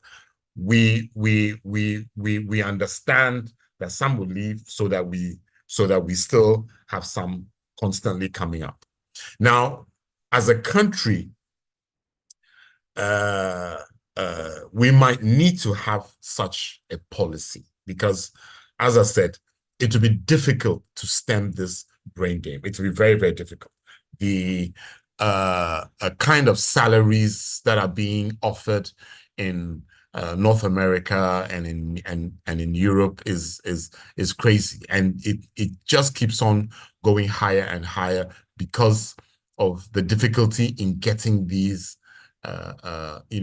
expert people to work. Okay, at a time I thought remote work might be a way of stemming that, because at the end of the day, most people would love to stay in Ghana but receive, European level salaries. Okay, so we can work on that. Okay, however, companies. Yes, I will just round up soon. Companies, thank you very much. Companies in Europe and in North America, as soon as they realize that you're in Africa, then you would realize that the conversation is curtailed. So that's, needs some working on. Needs, I think, this is where maybe, government and regulators might do something to give assurance that, the fact that the person is in Ghana, does not necessarily mean that, they are not capable of delivering at the level that is expected. And I mentioned earlier that, in the US, a lot of Ghanaians, and they're doing good work. In the UK, a lot of Ghanaians are CISOs and leading at a high level of companies, major companies in those geographical areas. So to round up, this cybersecurity brain drain is a significant challenge. And as I said, it might prove to be a challenge to our digital transformation projects in the country. So the root cause is deep. The economic disparities is not, that gap is not being bridged. It is getting wider, unfortunately. We have a lot of discontent people in our country at the moment, and the level of people flying out is unprecedented at the moment. So I think it's something that needs quite some reflection and some deliberation. And I'm hoping that maybe some comments and some questions can drive us to finding some solutions. Thank you very much, ladies and gentlemen. And if there are any questions or any comments that can help address the issue. Thank you so much, Mr. C.K. Bruce. I think we'll give chance or room for just one question because our next speaker is ready to go. Josephine, I see your hands raised. We can only take one question. Can you unmute yourself and speak?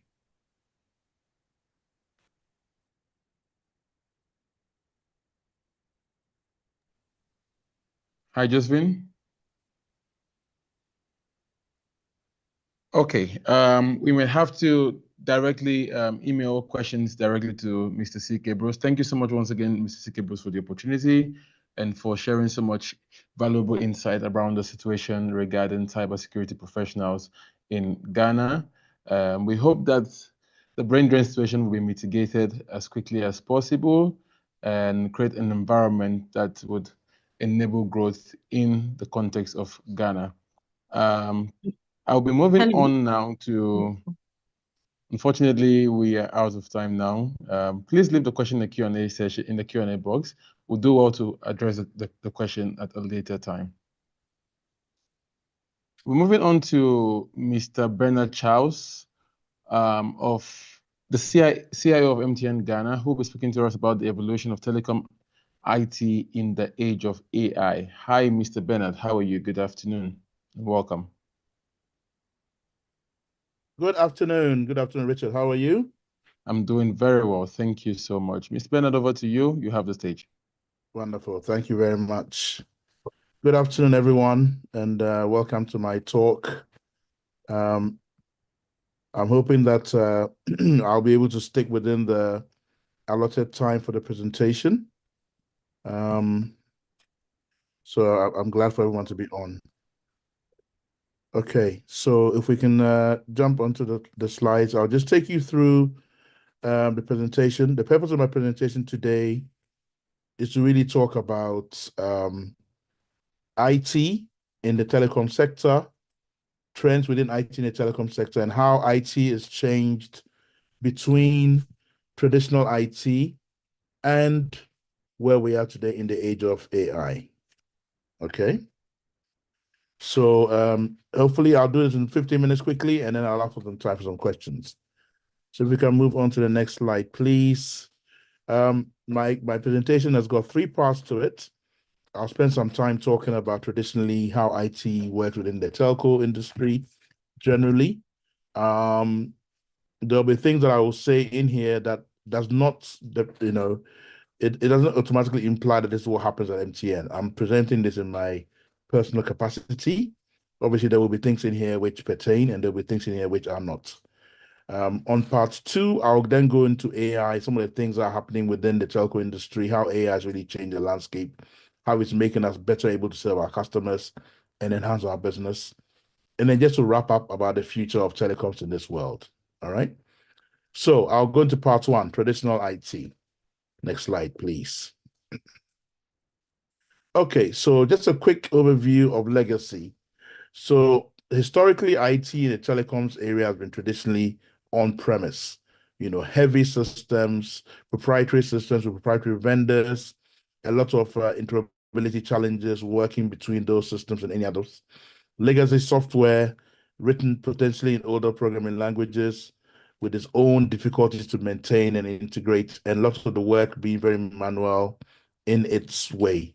That's been really the history of the telecom industry over the last few years. Obviously, in recent times, it has changed a fair bit, but a lot of these still hold in terms of where the industry has come from. On the next slide, I talk about some of the challenges. So, for example, limited flexibility. These legacy systems are often inflexible. They're slow to adapt to new requirements. You don't have the same fluidity as you do for an industry like telecoms, where you need to react quickly to the needs of customers. Maintenance of these legacy systems can be quite expensive because they're proprietary, they require specialized expertise, and most of the time require expensive upgrades and patches. A lot of the older legacy systems also had a lot of inherent security vulnerabilities, which basically meant that in the modern age, you would have issues around cybersecurity, cyber attack.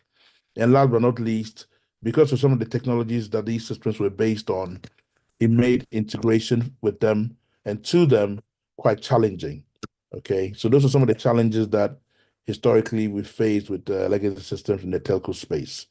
Now, if I move on to the next slide, we talk about how also, because of the on-prem nature of telco, it meant that basically we have big hosting infrastructures. If you look at telcos around the world, they've been very heavily oriented on hosting big infrastructures with critical servers, network equipment, and storage systems. On-premise data centers, again, offering a lot of control over our security because it was all within our hand, and we were able to manage how we controlled access into our environment. Also, we were able to control connectivity of the network because everything was within our own space, and we were able to really manage what was set up and then the capacities thereof.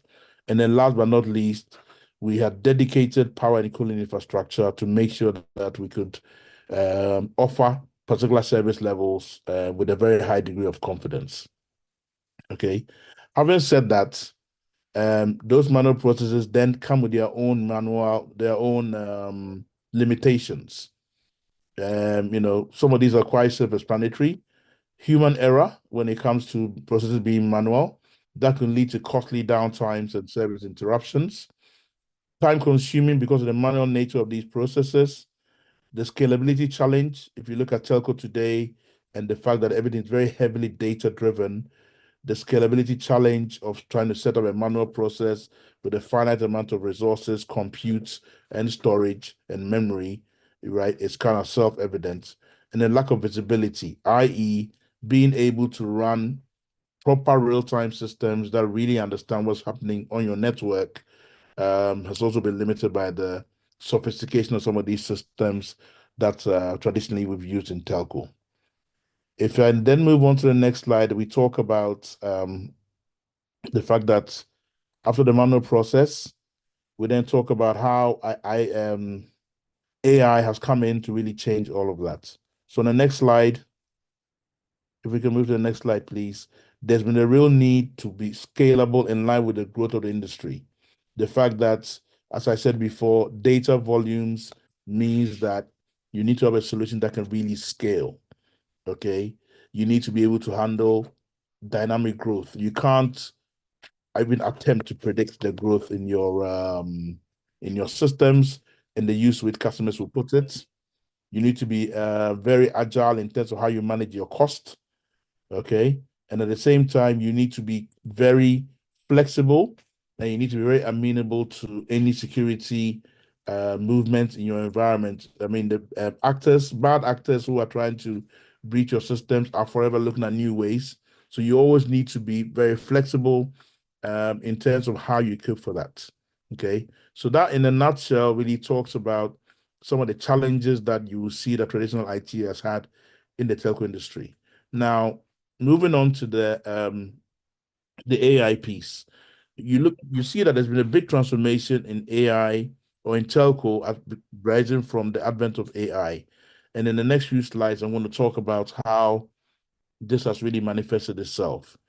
First of all, when I talk about scalability, cloud computing has made a big difference to how telcos are able to deploy their environments, run their systems, and be able to be very flexible in terms of the needs of their operating environment based on the customer demand and customer growth. I think moving from a traditional telco environment to virtualized and scalable resources, being able to manage using FinOps technology and FinOps practices for a pay-as-you-go pricing model has enabled telcos to be very agile and able to handle any scale requirements that may come from their industries and from their customers. Telcos in the last few years have been working a lot on ways of working, adopting DevOps principles, agile ways of working, Scrum, implementing automation, to be able to be very, very flexible in the way we work has been a big move in terms of how telcos are now working. We're able to, we've moved from a setup where vendors were the ones who were implementing agile on behalf of telcos to now telcos themselves, reinventing themselves to be very agile environments, running fully fledged DevOps environments with the proper CI/CD environments for deployments of our key systems. And that's a big, big, big change in that regard. Next topic on that one also speaks to how the big advantage telcos have, which is the sheer amount of data that we collect. Telcos collect a lot of data on our customers, and that allows us to be able to, and on our network and our operations, it allows us to really use tools to make our networks more efficient and better able to engage our customers and understand them. So some of the examples I give here talks about network optimization, using the amount of data we're collecting to really identify patterns in our network usage and performance, and being able to better allocate resources for the smoother performance of our networks. Predictive maintenance speaks to the fact that with all the data we have at our disposal, we're better able to assess our networks, better able to predict when we believe our equipment potentially might require a replacement or maintenance or upgrade, and getting in there before the worst happens. Fraud detection, is another example of where AI has come in to really help us. We're able to analyze call patterns, usage data, look at what subscribers are doing on our platforms, such that if somebody's in there with ill intent, we're able to get in there and using our tools, we're able to really track them, understand what they're doing, try to predict what they're going to do before they do it, and take remedial steps to prevent things from happening. And last but not least, very personalized services where we're able to create essentially what we call the segment of one, i.e., rather than trying to find customers who are similar in the way that they use our network or in their profile and then targeting them with particular products, you're able to drill into individual customers and actually create them as one distinct, unique individual to whom you can create a product that you know it's a high probability they will actually be interested in. So AI has really helped us in that regard to really add a lot of value. Other things that we're using AI functionality or capability to do is on anomaly detection. So again, we can look at our network. We have algorithms that help to prevent outages, improve our resilience.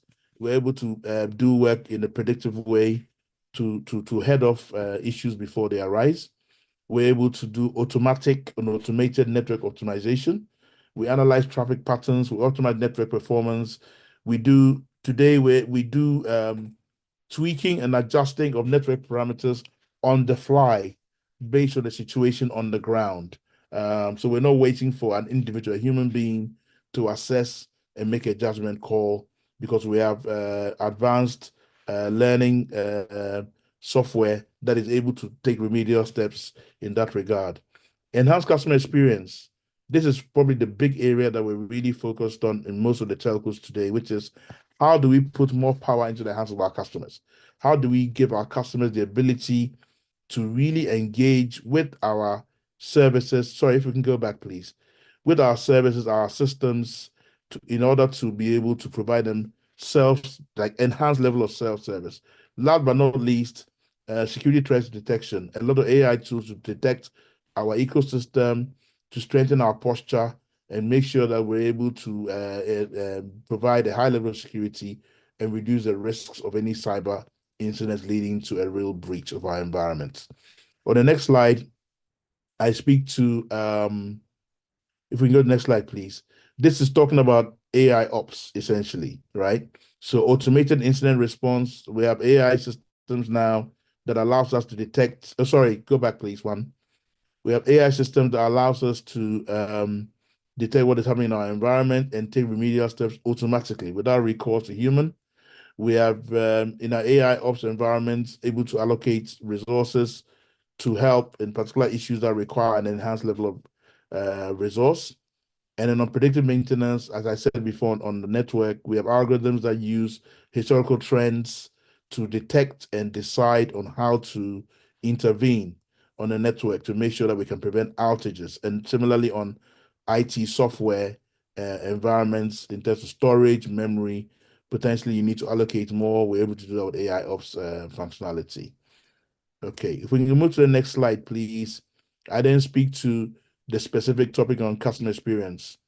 We're able to, as I mentioned with the segment of one, we're able to take real-time insights to identify trends, predict behavior of our customers, and proactively address issues that they may face. So maybe you're out there, you're having a specific issue uniquely to you. We're able to detect that and use AI tools to be able to directly target you with enhancements and improvements to you. On personalized interactions, basically this is to do with self-service, giving you the ability to have power in your hand as a subscriber to ask us what service you need, to detect issues, to build your own product propositions, and thereby improving customer satisfaction. Last but not least, on data-driven decision-making, to enable us to do a better job of understanding how the customer prefers to be interacted with, what the customer prefers in terms of products, and be able to put better services, better products out there that will bring value to the customer and obviously help to build our business as well. From the next slide on, I then talk about, if we go to the next slide, please, so I can quickly. Okay, Bernard, we'll also explore the next slide. You kindly have 4 minutes to wrap up. No problem. Thank you so much. Go to the next slide, please.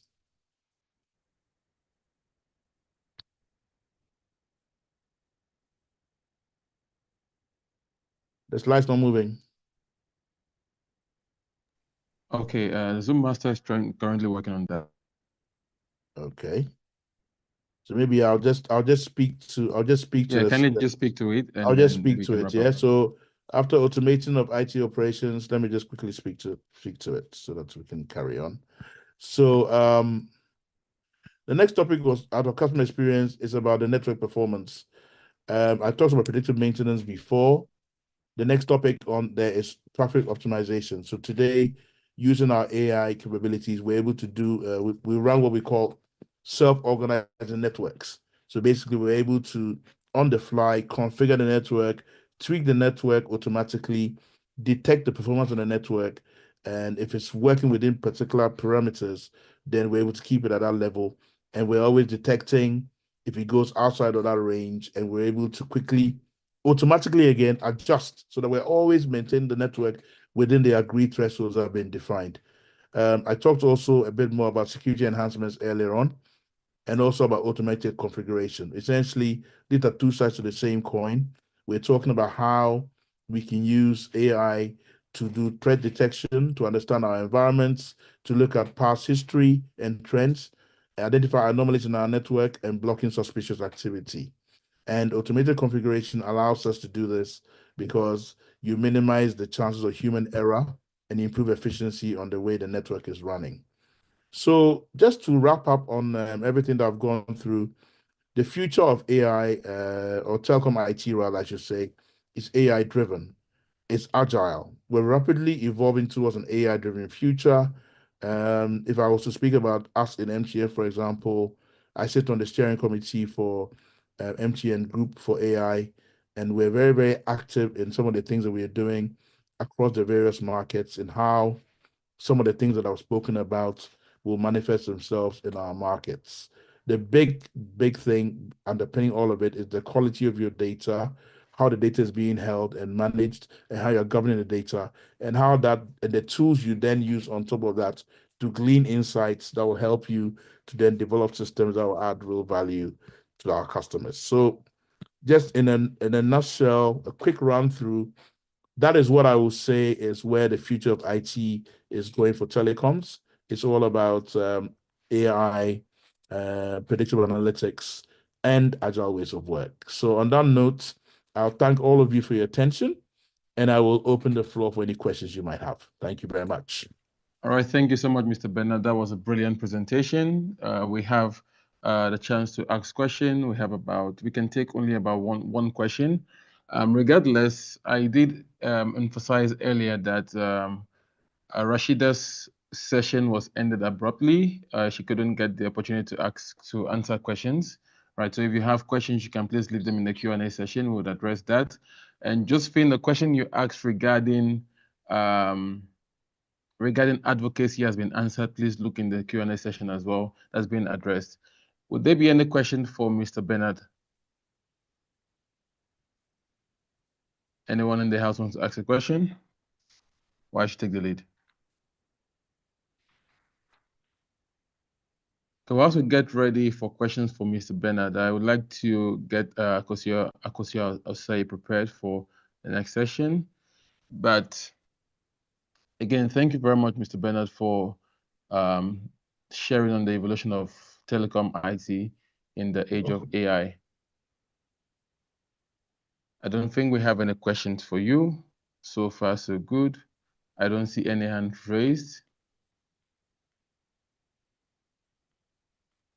Monitoring that to be sure that I've not missed anything. Okay. Big Papa is asking, how soon do we expect to have impact on service delivery? I guess, thank you very much for that question, Papa. I presume you are asking, obviously, specifically about how soon we'll see this at MTN, as opposed to generally, right? So I'll answer the question on the basis of it being an MTN specific question. We do already have today. If you're an MTN Ghana and you are using the Just For You, the *141#, then we are already creating tailored products just for you. That's why it's called Just For You, because actually two subscribers don't get the same offer. Everybody gets a unique offer just based on their own complete profile. Okay, so there's a lot more that's coming down the pipe, but just to indicate with that example that it's not theory, there's actually real implementation out there already. Thank you. Thank you so much, Mr. Bernard. Yes, that addresses the questions. Really appreciate it. Please, quick virtual clap for Mr. Bernard. I'm going to quickly call in. Thank you very much, Mr. Bernard. We'll wrap that up. Thank you very much. Cheers. Have a great evening. I'm going to quickly call in Rashida to answer this question quickly. This question was asked earlier on. Quickly looking for that question. Just a second. 1 second. Pulling that out now. Yes. So the makeapp.com that Rashida was sharing about, or she did a live demo on, did appear to use various or varied personal images and the likes, right? We had Josephine asking, what are the dark side to that app? Rashida, could you kindly address that question for us quickly? Apologies again for the end of that session abruptly. Josephine, like I mentioned earlier on, your question to CK Bruce has been addressed as well. Thank you so much. Yes, thank you so much. And apology accepted. I understand conferences have to run on a timely manner. You know, the dark side around, it's not necessarily just that app. It's around AI in general. It's about data equity, making sure that it is fair across the board. And I mean, it's fair to assume that most, if not all of us here are African or of, you know, some sort of African descent or some sort of African connection. And that is something that we should be worried about. So for instance, I wanted to do the video with an authentic Ghanaian accent. So I found some YouTube videos of, I had a friend actually who has a, you know, rather thick, authentic Ghanaian accent, try to clone his voice. And when it cloned his voice, it almost stripped all the, you know, tonations that you would normally find in an African accent. And that's just simply because these models are not trained on enough Afrocentric data.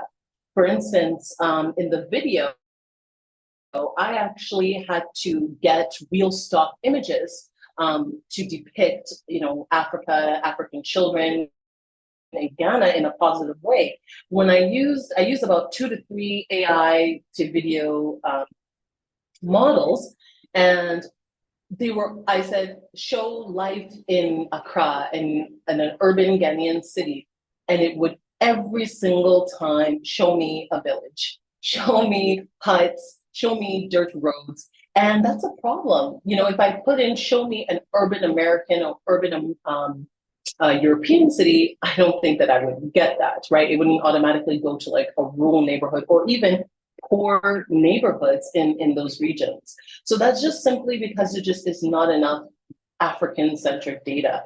So it's I'm always absolutely an advocate for not just being consumers of artificial intelligence, but being active participants in its development, in the data. And the data is the core of what makes these models.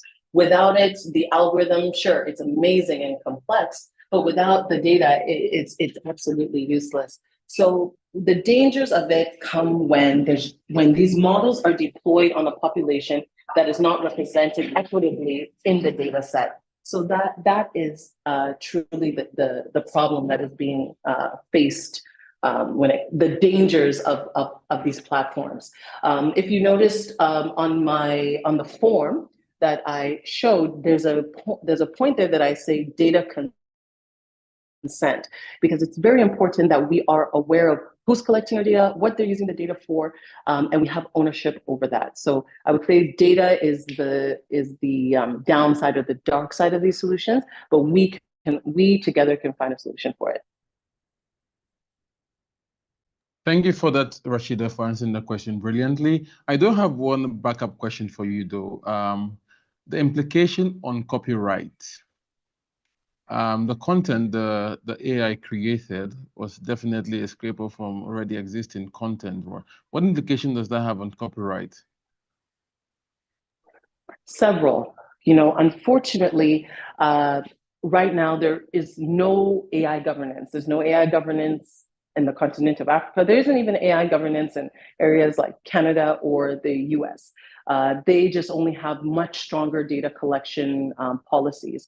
So when it comes to copyright, unfortunately, think about Google Docs, for instance, right? Every single document you've put into Google Docs is owned by Google. Every photo you share on any Meta platform is owned by Meta. Every message, every voice note that you send on a platform like WhatsApp is owned by Meta, and that data is then used to train AI models. So that's why being engineers, being the builders of these platforms is very, very important, because these Western entities are taking our data. Some people do, but not many people actually read the terms and conditions when they're signing up for these services. So they do tell you right then and there, like, hey, we own your data. So we have to be more, we have to advocate for our own data and protect it. And sometimes that means we can't use certain platforms, or we have to then be cautious of the type of content that we're feeding into these platforms. It's not just AI, right? It's Facebook, WhatsApp, Instagram, Twitter, Google. Think about cookies. They know so much about us. So when it comes to copyright, unfortunately, there's nothing we can do at the moment. But recently, the UN actually just released their strategy for AI policy and what they advocate for and what they hope to see in the future. So it's very, very empowering to know that organizations like MTN are leading the charge, and knowing that these are homegrown solutions for our people, and as well as knowing that the UN is really strongly advocating for policies that protect people.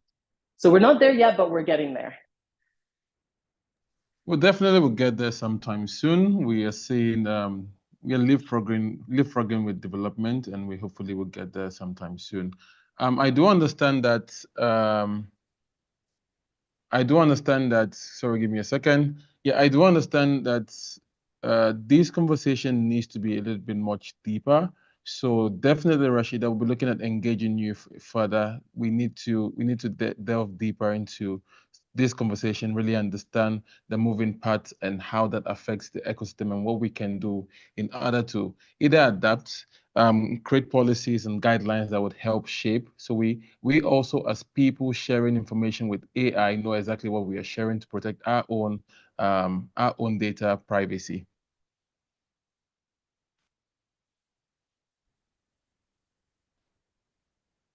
Again, thank you very much, Rashida, for all of those. Yeah, I'm going to just quickly read this out. This was a question asked by Josephine for the benefit of our participants.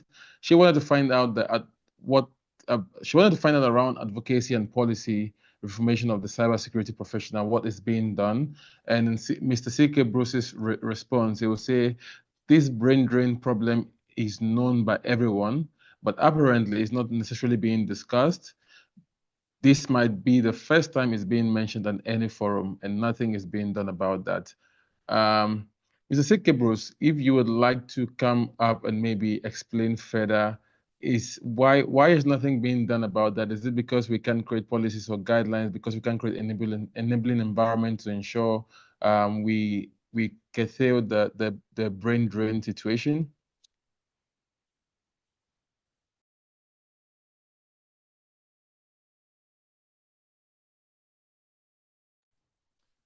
I'm not sure Mr. C.K. Bruce is still on the call, but I hope you could hear me. Okay, no. All right, thank you. I'm going to turn it over now to Akosia Osei, who would be moderating a roundtable discussion, taking a holistic look at the tech ecosystem. Where are we? Where are we going, and how do we get there? Thank you very much. Oh, Papa raised his hand. Papa, you have something to say before I hand over to Akosia? Please go ahead, unmute yourself and speak.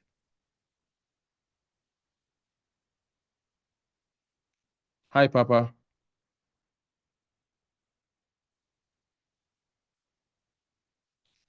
Okay, I see Rashida is working on doing something for the tech community that will That would be revolutionary. She should blow our minds with what is possible, what will it look like, and how it would revolutionize our platform.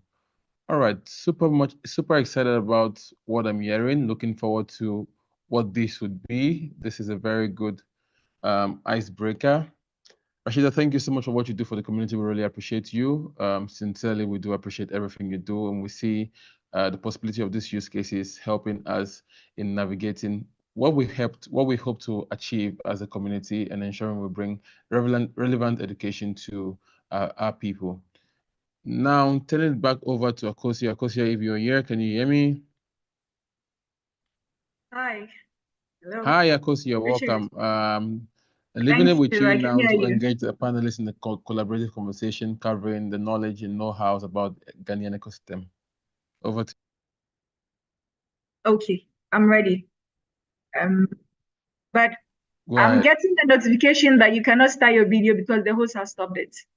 Try that again in 30 seconds. That would be activated. All right.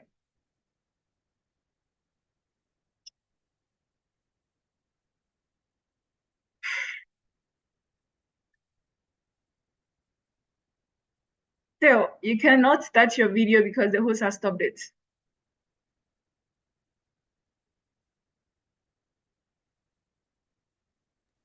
Okay, I'm going to turn that over now to the Zoom master. Please take care of that quickly. Thank you very much. Akosia, can you please try that again? I hope it's been taken care of now. A second. Yes. Thank you very much. Over to you, Can you see me? Yes, live and colored. Okay, I can see myself, so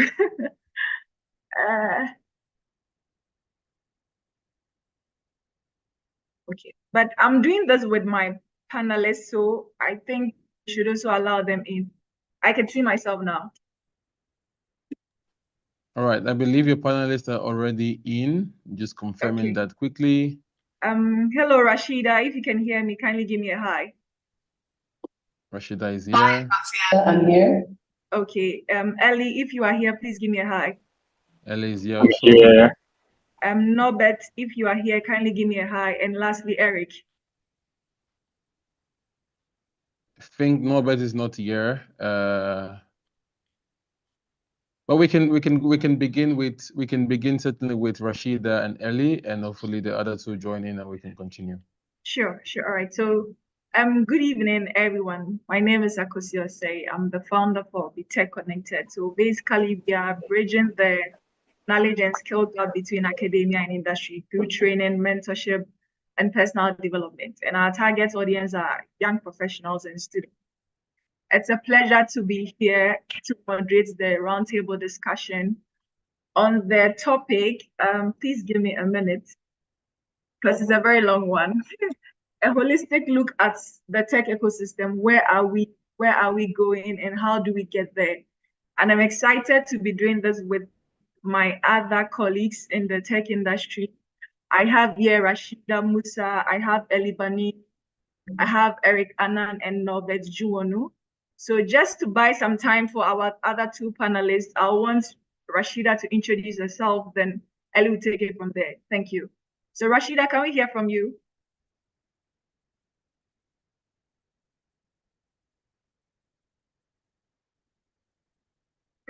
Hello, Rashida. Sorry, Akosia, I was having troubles unmuting myself there.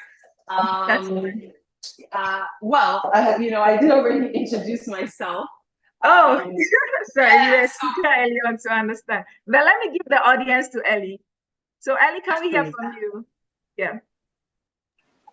Hi, thanks very much, Akosia. Can you hear me? Yes, I can hear you very well.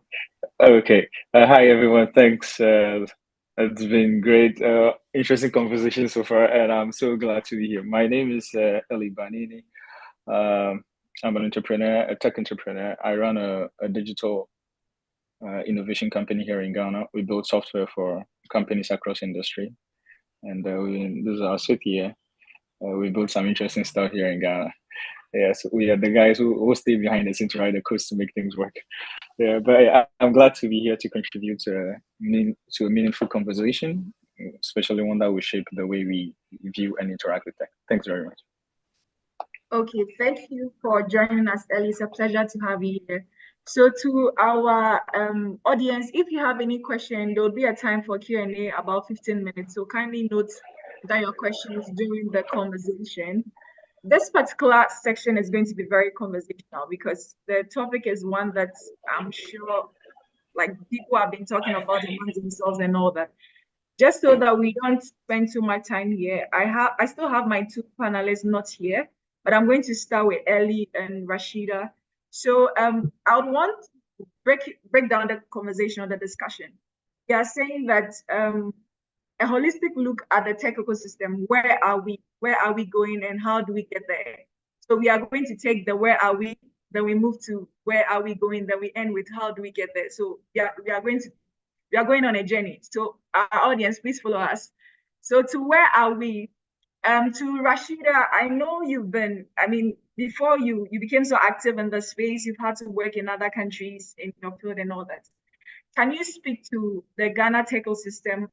How has it been for you based on your industry as to artificial intelligence? And I would want you to focus on challenges and achievements and probably trends.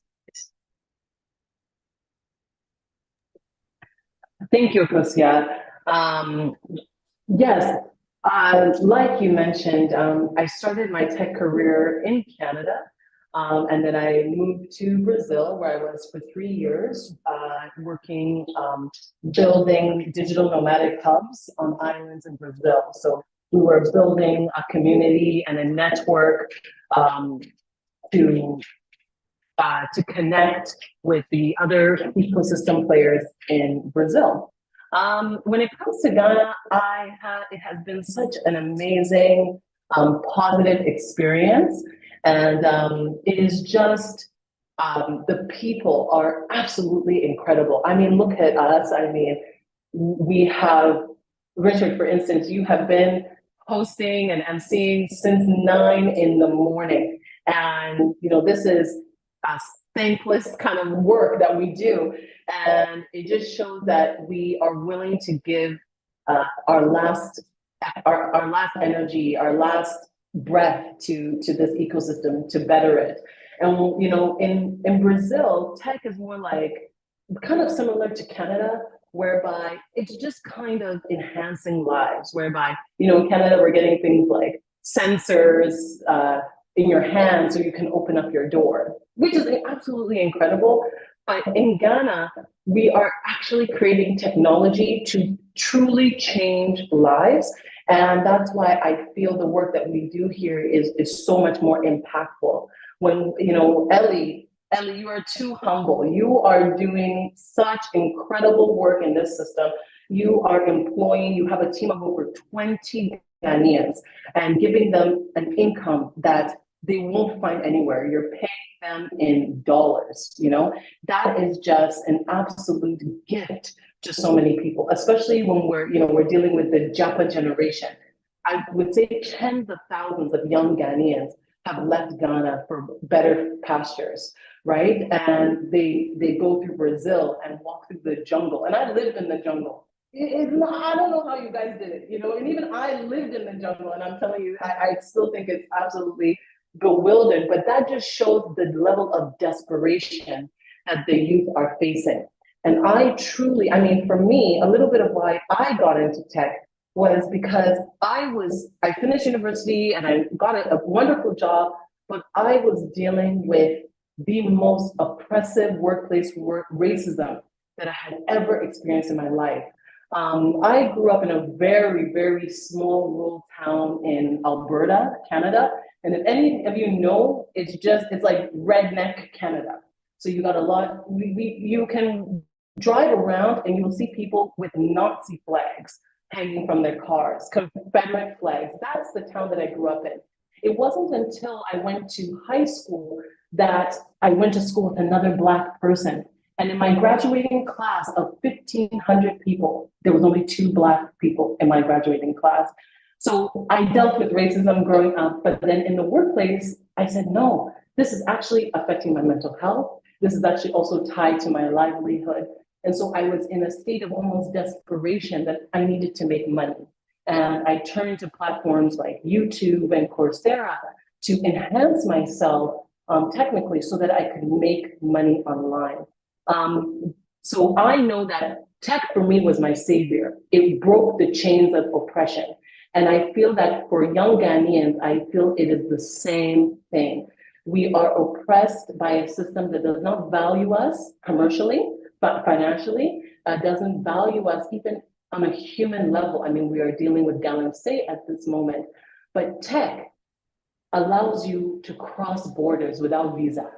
You know, you just need a nice MTN bundle, you know, mashup bundle, and you are connected. Most of my clients were from America, US. It opened the doors. So when it comes to Ghana tech industry, it really is about changing lives and elevating us to a completely new dimension. You know, like I said, when I use AI models to say, show me Ghana, they show village. You know, right now, go in, I even type future Ghana, and it's just bush. I said, what future is this? You know, it doesn't make any sense. So that just goes to show that that is how the world sees us. But this generation is going to change that completely. We're going to type Ghana into any AI model, and it's going to show futuristic people, it's going to show youth sitting by computers, and it's going to show wealth and abundance. So when it comes to the Ghana ecosystem, I have I'm just so honored to be able to have been able to come home, to be able to be welcomed back, and to be truly embraced by the system. So that's how I feel about the Ghana tech industry. Amazing. I mean, I like how you touched on the human capital side of things in terms of the tech industrial ecosystem and looking at innovation as well. And we have one of our panelists here, Norbert. So I'll give Norbert like a minute to introduce himself, then we can continue. Ellie will come in then. Norbert will also come in, then we continue. Thank you. So Norbert, can we hear from you? Can you hear me? Sound and clear. Perfect. Happy to be here. So my name is Norbert, as Akosia said, and I manage a boutique investment and advisory firm called Start OA. We focus more on investments and advisory with specialty in the fintech industry. So I'm happy to be part of this conversation that looking at Ghana's tech ecosystem, and also sharing like past experience or based on some of the works I've done. And yeah, happy to be here. We are happy to have you, Norbert. So we were talking about, I mean, I know you know our topic, a holistic look at the ecosystem. Where are we going and how do we get there? We are now discussing where are we, and Rashida touched on the human capital development and innovations that has happened over time. And so I'll give the mic to Ellie so that Ellie to share his views on this particular part of the conversation. Then you come in. Thank you. Yeah, thanks very much, Akosia, and thanks very much, Rashida. It's been interesting so far. I would say where we are in tech, Ghana, we've come a very long way, you know, and sometimes I feel we focus mostly on the negatives a lot, and we don't talk about the good stuff. But we are in a place today in Ghana where a lot has happened when it comes to the tech community or tech generally in Ghana. A lot has happened. Just even picking from this conversation, I've been on from like morning and all the interesting conversations we've had here. I think the last conversation from Bernard earlier this year, I was at a Mobile World Conference in Barcelona, and Deutsche Telekom. We're just talking about AI, how AI is changing the telecoms industry. And somehow in my head, I was like, okay, maybe it's going to take us about 4 years to catch up. And I'm here, and Bernard is presenting on what MTN is actually doing. And from the conversations, I was sitting here smiling, looking back at the conversations from Barcelona and what MTN has already done. We've come a very long way where we now see innovations. We are innovating straight from Ghana here, building solutions, and to a good extent, even exporting some of this technology outside of Ghana and helping.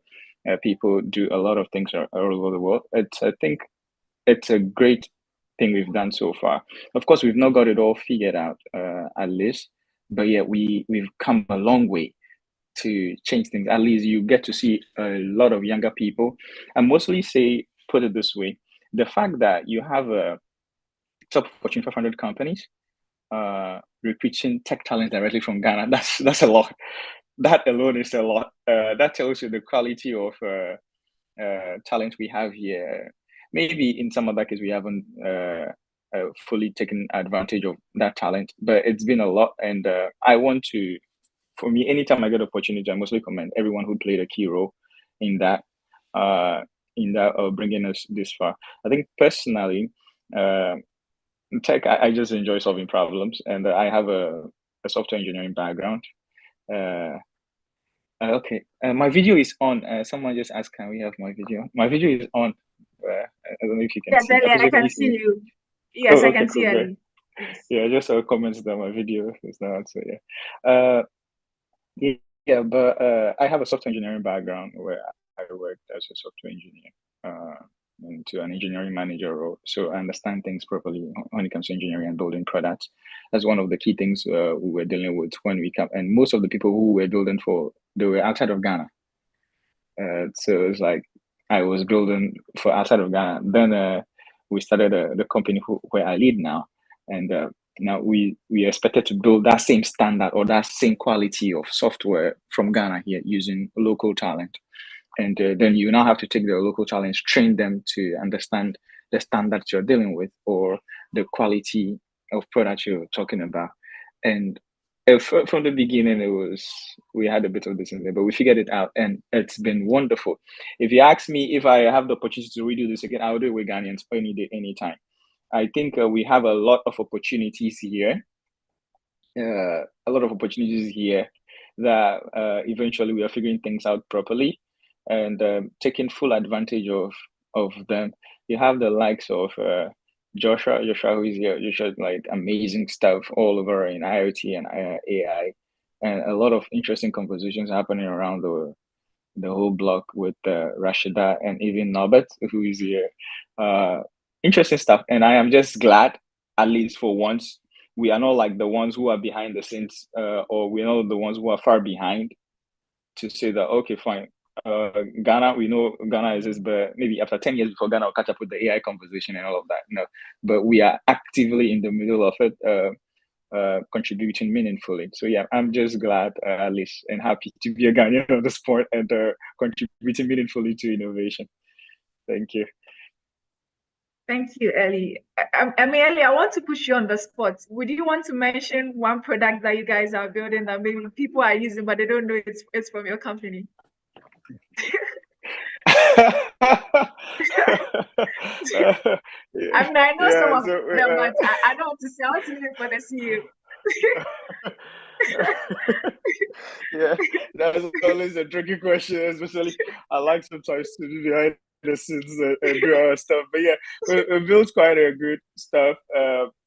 So we've built a few banking stuff for most of the Ghanaian banks. Some of our solutions they use to enable their banking environment. I think our current project we are working on is with the Ghana Commercial Bank and a subsidiary of them, G-Money. Our team is actively building that. And I'm sure by the time the G-Money product comes out, you will look for us again to say, I mean, you will have to jump on another call. But then, yeah, I enjoy building good stuff. Aside that, we've done Ghana Food and Drugs Authority, FDA. We've been working with the FDA to digitize everything at the FDA. So I'm sure maybe soon enough, you will not have to go through the paper systems again at the FDA. You can just do every other operations at the FDA is digitized and all of that. Yeah. Aside that, we've been doing a lot with building investment monitoring platforms for some VCs and all of that. Yeah.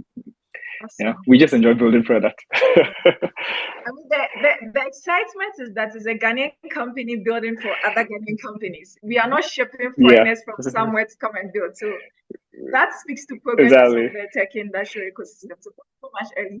So I mean, I've had Rashida talking about our evolution from human capital development to innovations, and Ellie also adding up. Norbert, I know your field has to do with investments and startups, accelerations and all that. Could you speak to progress in that light, or where we are as a tech ecosystem? Norbert, can we hear from you? Yeah, can you hear me? Yes. Perfect. All right. It's exciting when I'm talking about investments. And when it comes to Ghana, we've really come a long way. And over a decade, I mean, when it comes to funding, you look at the African continent, and Ghana is like fit to sit. It depends on the funding years, but Ghana is mostly one of the fit or the larger fit to sit largest tech ecosystem across Africa. And when it comes to funding, even though we've attracted significant amount of funding, there's still more gaps that need to be filled. And until recently, I mean, we've seen the impact or the implications of the global funding drought on like companies or startup operations in Ghana. And so just to paint a picture of what is happening this year, we've out of the up to date, over $89 billion have been raised globally. I mean, it's mostly driven by what the AI guys are raising. And in Africa, you have like across Africa, total funding that been raised was like 780 million. And you come to Ghana and we've not even raised up to 50 million of that this year. Right. And it shows you that like the trends are changing. But it's exciting because if we look 10 years back and where we are now, we've raised close to $500 million in funding, which is remarkable in terms of the amount of funding we've been able to recoup over the past few years. But the trends keep changing, and some of the trends are both direct and indirect. You can see the implication from the macro side, and I mean general investor confidence. And we are seeing like changing trends when it comes to innovation. So, for instance, now it used to be fintech. Now it's not fintech, it's AI, it's climate, it's a bit of healthcare and stuff like that. And these, for instance, fintech deals could attract like a huge chunk of funding back then. And you look at Ghana, we don't really have like a huge portfolio of like AI companies that could be positioned to attract those deals. Like you look at what is happening in US, Europe, and the amount of funding like these guys are raising. Like what a company is raising in Europe for like at a pre-seed level, a pre-product level, is what we've not even raised that amount as an ecosystem to date in terms of total funding size, right? So there's still more gaps to be filled. I think what we've not really done well as an ecosystem is to drive local capital, mobilize local capital to fund some of these innovations. And these things are, I mean, last time I was talking to we were having a conversation where like, I mean, there's so much money circulating in Ghana. Why are we not pushing those monies into startups, right? We have a huge pension scheme. And most of the funds got overexposed in the debt exchange program. Imagine if we had allocated part of that into investing in some of the tech startups. They are risky, but would have made pretty good returns on that over time. And you realize that you go deeper and you realize that regulation, how our capital market and our regulatory landscape is structured, sometimes makes these risk exposures or this risk appetite pretty difficult to take.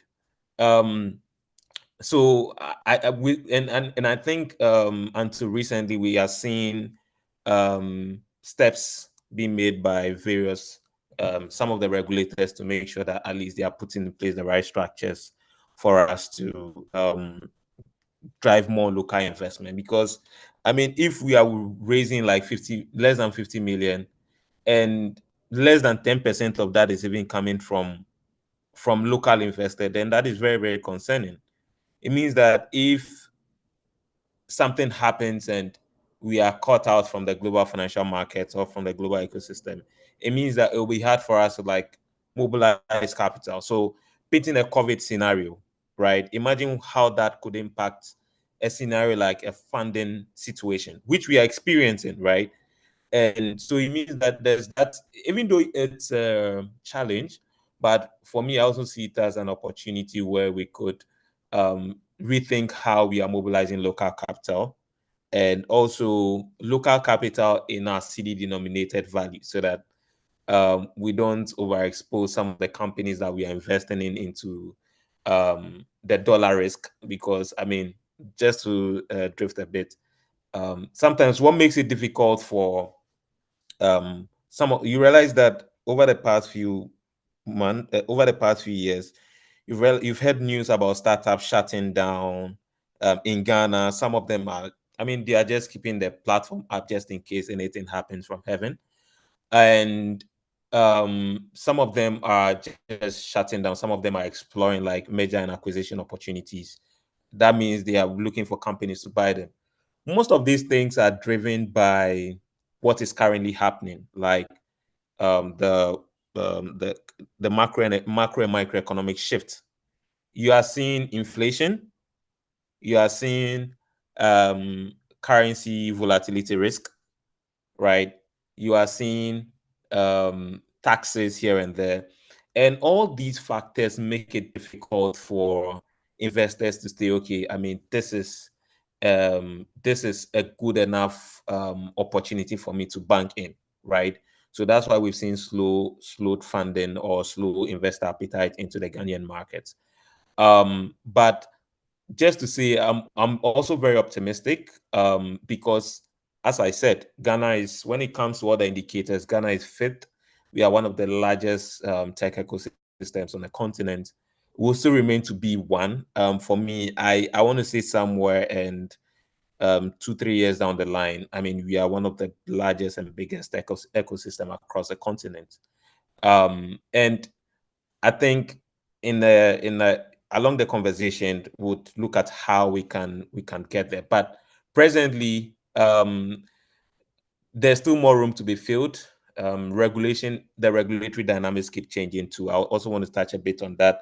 And kudos to Bank of Ghana, who have also made like great step in making sure that there's a progressive step towards financial market regulation. So like the sandbox program, the ECDs, and the other initiatives that we are seeing by them. And recently, their intention to regulate digital assets. So all these things are good to increase or raise investor confidence to get more funding coming in the long term.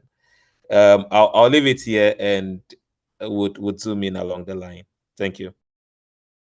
Sure. Thank you so much, Norbert. I have some questions, but I'll leave it for the Q&A.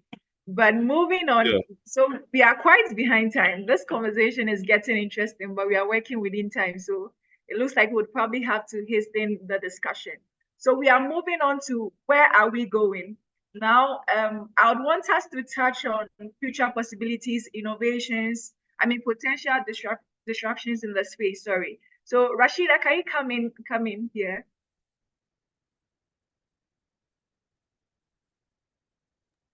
Hi. Hello. Yes, I can hear you. Perfect.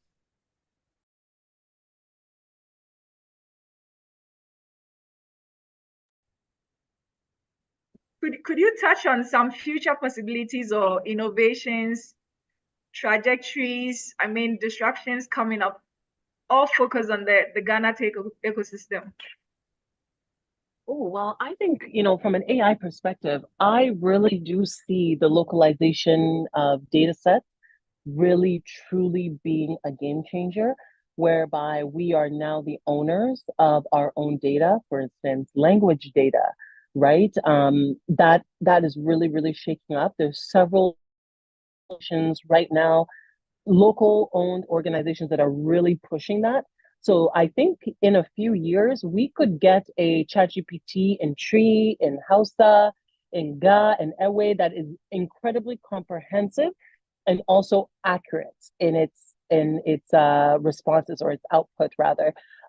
Imagine, I mean, we have MTN here, that you can now talk to a chatbot language, and it can read your sentiment, and it can respond to you also in your local language. So I think that is going to be a huge disruption, is seeing localized tech.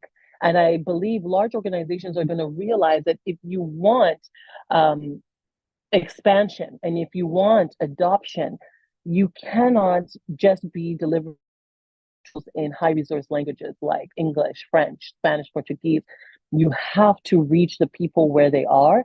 And I think a lot of people are starting to realize that. So I truly believe that that's going to be a game changer. And if we focus on building those data sets, there's incredible, immense commercial success that can be had there. The person or the entity that can really refine that model and be able to really bring that to the forefront will be very, very rich. Yeah, thank you. I mean, there has been some evolution in that light. I see there's this AI tool that speaks the Ghanaian language, precisely Tree. I saw videos and all that, so that is happening, and we are looking to have that in other languages. Thank you so much. Ellie, can we hear from you? Yes, yeah. I think where we headed to, like Rashida said, I think Rashida and I were on a panel, I think earlier this week or so, and same thing I'm going to say here. AI is changing a lot, right? And whether we like it or not, it's here to stay, and it's here to disrupt a lot of things. What we need to focus on now is how to actively contribute in shaping the cause of AI. We are mostly like consumers. We don't contribute. So I give you an example. My team and I were doing some research projects. Every now and then we have one research project or the other we are doing, and we're trying to build a model that would take that will help doctors with misdiagnosis, right? And the data that we had to work with, this is not an African data, right? Because simply we couldn't find data in Africa to work with. So you are dealing with the data, and this is health we are dealing with here. You're dealing with data that you have to take from online. There is definitely European people. That will not work effectively when it comes to patients here in Ghana. So at the end of the day, what we had to do was to get a volunteer team of medical doctors of about 800 people who will now write test cases for us. So basically for laymen, it's basically putting a bunch of doctors together to say, how do you go about your diagnosis process? How determine this is a possible case of malaria or cholera, and they have to put all of that together. You can imagine how stressful that is for developers who just wanted to build a solution, and now they have to do the data collection and all of that stuff themselves. So we are headed to a future where, to me, every day I see it to, maybe because of the conversations I've been having around, I see Ghana as the key innovation hub when it comes to the sub-Saharan African market, right? We have all it takes to make that happen, and that's the direction I see mostly, because of where most of our talents play, the level at which they play. So that's where we're headed, and we have technologies like AI, blockchain, and everything. Still very new in the game, but there's so much we can do with that, and I'm super focused on seeing how best we can have policies from government or how local players can actively engage or help in shaping that. For example, maybe I'm sure maybe this question will come up again, but then we have a lot of local tech hubs around doing some good stuff with training, right? But how best can we refine all of this to meet like standards? It's like for me, in the role I play at Digits, we are looking to get people to work, and you have students who graduate from the university. They know how to write code, but they can really the standards are missing. So you now, aside repeating them, you now have to take some time to train them according to your own standards and how you want things done to do that. But I mean, if we can solve this problem just by maybe helping doing this on a larger scale with the tech hubs or the local tech hubs, or even if this problem can be fixed at even just an internship level or national service level, that way the people have the actual skill and valuable skills by the time they are getting a job to do. So I think I mostly this is I don't say in the future because we are here in the future already, right? So whatever we have to do to make things work faster, we have to, because the world is not waiting. We just have to get in the game and fix things and move on along the way. Thank you. Okay, thank you, Ellie. So the technical guys are on my neck. They said we have 7 minutes more for our Q&A. So we just move into our Q&A. I have some questions for Norbert. I don't know if in our comment section we have questions from our audience, but I would want to take those of the audience first before I come in. So someone said natural language processing. I'm not clear with your question, so please can you, ask your question again? Whilst we wait for the audience to ask, my question goes to Norbert. Question about when it comes to investment in startups in Ghana, chunk of the money is coming from outside, or let's say foreigners. But so there's when it comes to the locals, we don't have much of them invested. Some barriers to driving local investment. Norbert. You mean you mean the barriers to driving local investment, right? Yes. Well, it's pretty interesting because, like I said, there's a regulation issue on how capital is allocated, and locally we don't really have like a robust risk appetite for investing in, let's say, disruptive innovations, right? So that's why you have like very few VCs here, as against like private equity firms, right? Because these private equity firms focus more on traditional deals and like later stage deals and stuff like that. They are more structured, and most of them even have their how their funds are structured like outside and stuff like that. Because, and also like that, just so you know, like the appetite for local investment from local investors is very low. Though rather it will surprise you to know that you have a lot of like local angel investors, a couple of people I know that invest in like startups in other markets, Right. because they feel the risks on some of these deals are pretty high. And also just to touch on regulation too as well. You if let's say you are like it's very difficult for like, let's say, a pension fund to say they are allocating a chunk of this amount of money and investing it in the high risk tech products, or like high risk like innovative solutions, right? So, and they have regulations that say that chunk of this should have local exposure in terms of local investment exposure. And most of them, because they don't have any other investment options to do, they have to buy government securities, right? Which is now even most riskier than even some of the startups that have been collapsed, right?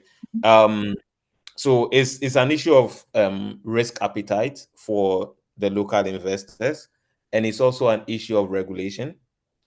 But I feel that for us to move forward, I think we are making a headway with regulation.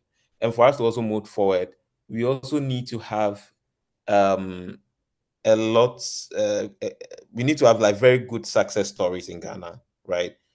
I mean, if you look at Nigeria, it's easy for someone to say, I'm putting my money in Nigeria because, one, they are also in a hype cycle, and it just makes it easier for you to say, okay, I mean, you are investing there because a lot of investors are putting money in there, right? So we need a vibrant ecosystem like that of Ghana, and also highlighting some of the innovations that are being done. Let people see it, let people feel it. Focus more on sales, distribution. If the economics make sense, a local investor will be willing to invest, right? Rather than they moving their money out of the country where they feel that will have better returns on those investments. And it's not like they're investing in like S&P 500 and all those like stocks, like tech stocks outside. They are investing in startups. They are doing actual tech deals, right, in Nigeria, in the US, and etc. Because as I mentioned, like that's where they feel like, I mean, they can generate the best returns. So I think we'll get there when all the right structures are being put in place. And also, just to touch on this, on the regulation side, so for instance, in a market like a fintech, where back then the clarity on regulation was very uncertain, right? So these investors were like, I mean, well, I don't want to put my money in the company who doesn't have a license, and also where the barrier to entry in that market is very low and their chances of survival is very, very minimal, right? So Right. all these factors contribute to the decreased risk appetite that these investors have when they want to like invest in local companies. Thank you so much, Norbert. I have one last question, but Richard Joseph, please. One of the participants said that's Josephine Boatin. I have two private questions for Richard Joseph. Could you please direct message me? So Richard, please get to Josephine Boatin. So Norbert, that's my last question because I'm not getting any question for them. I mean, I was also taking notes. So what could be, you mentioned about startups shutting down. So I paid very close attention to the startup ecosystem in Ghana. And I realized that there are some startups that they raise like good amounts of money, but in no time they are shutting down. Could you touch on some factors factors that lead to they shutting down? Well, if you ask me, some of these investments were done in a hype cycle. And in a hype cycle, you realize that investors are not really doing like proper due diligence. Like what is happening with AI now? Like they are not really doing due diligence. They are backing on ex-founders that have been with the company before, or they are friends and they've just built something. So they are writing checks, right? And in hype cycles, you do like very interesting things. Yeah, the fundamentals of these companies were not really checked, and so that's one. And two, we had a macro economic issue. So let's say you've invested in a company in 20. There are some lags at your end, Norbert. I can hear you now. 21, where like CD was around maybe 8 cities, right? It is. Can you hear me now? Can you hear me now? Is it better? Yes, it's better now. All right, good. So as I was saying, there's a macroeconomic problem, and that problem has to do with, if you look at, some of them had to also do with regulation, because some of them didn't have licenses prior to the operations. So because of that, they operated and the regulator came in and realized that these guys were not operating without licenses and they had to take them off, right? Some had to do with like the macroeconomic dynamics. So I was initially given a scenario of like the dollar scenario, where like 2 years ago at 2021, when like you raised like maybe $5 million, the dollar was like maybe 8 cedis. I'm just giving a scenario. Today, the dollar is around 17 cedis. Maybe it might be 20 cedis at the end of the year. We don't know, right? And I mean, you are in Ghana, you are generating your revenue, and even your operating cost. You are generating revenue in cedis, and your operating cost is in dollars, right? You are burning cash.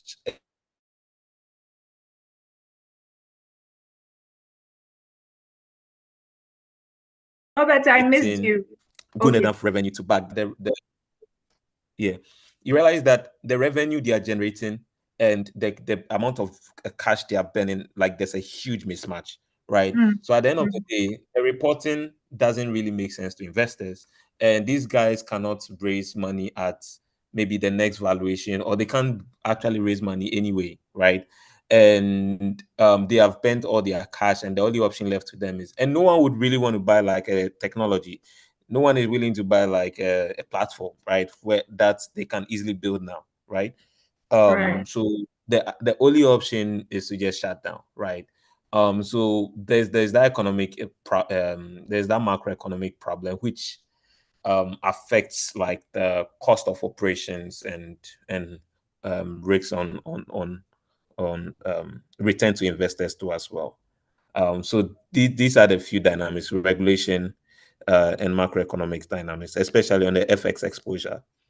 Because I know of a company that had like a huge FX exposure, and like there was no way to cover that up, right? And it wasn't as if they had like a very innovative way of hedging that risk, right?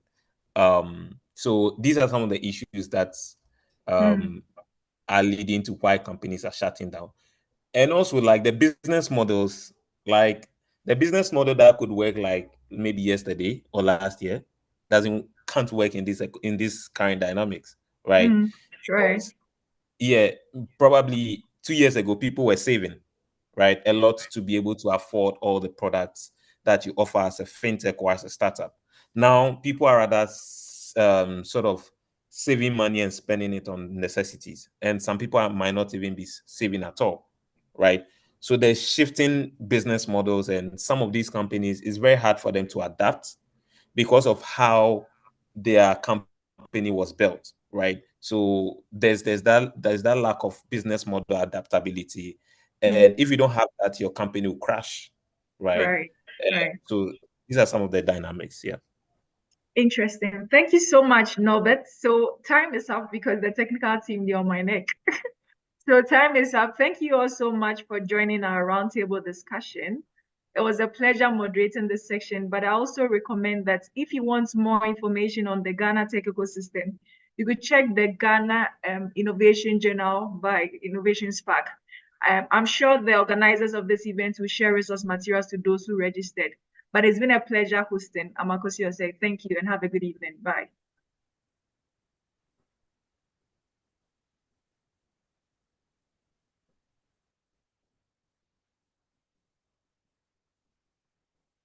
Richard, we can't hear anything you're saying.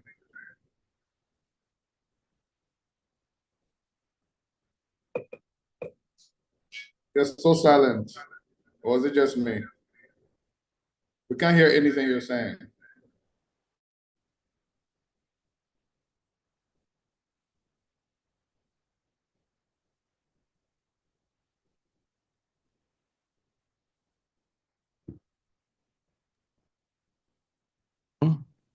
Hello?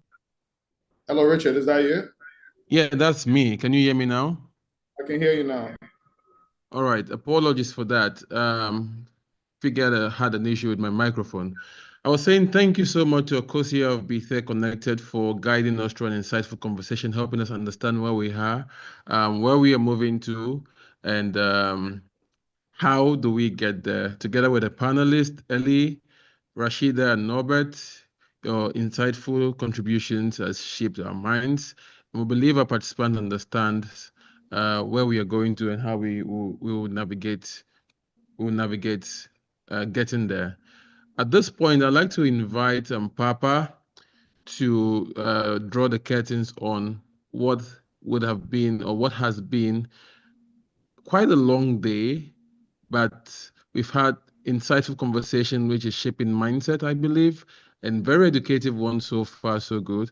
It has not only given us an overview of what's happening within the Ghanaian context, but what we are doing together as a people to ensure that Ghana is spotlighted across the globe.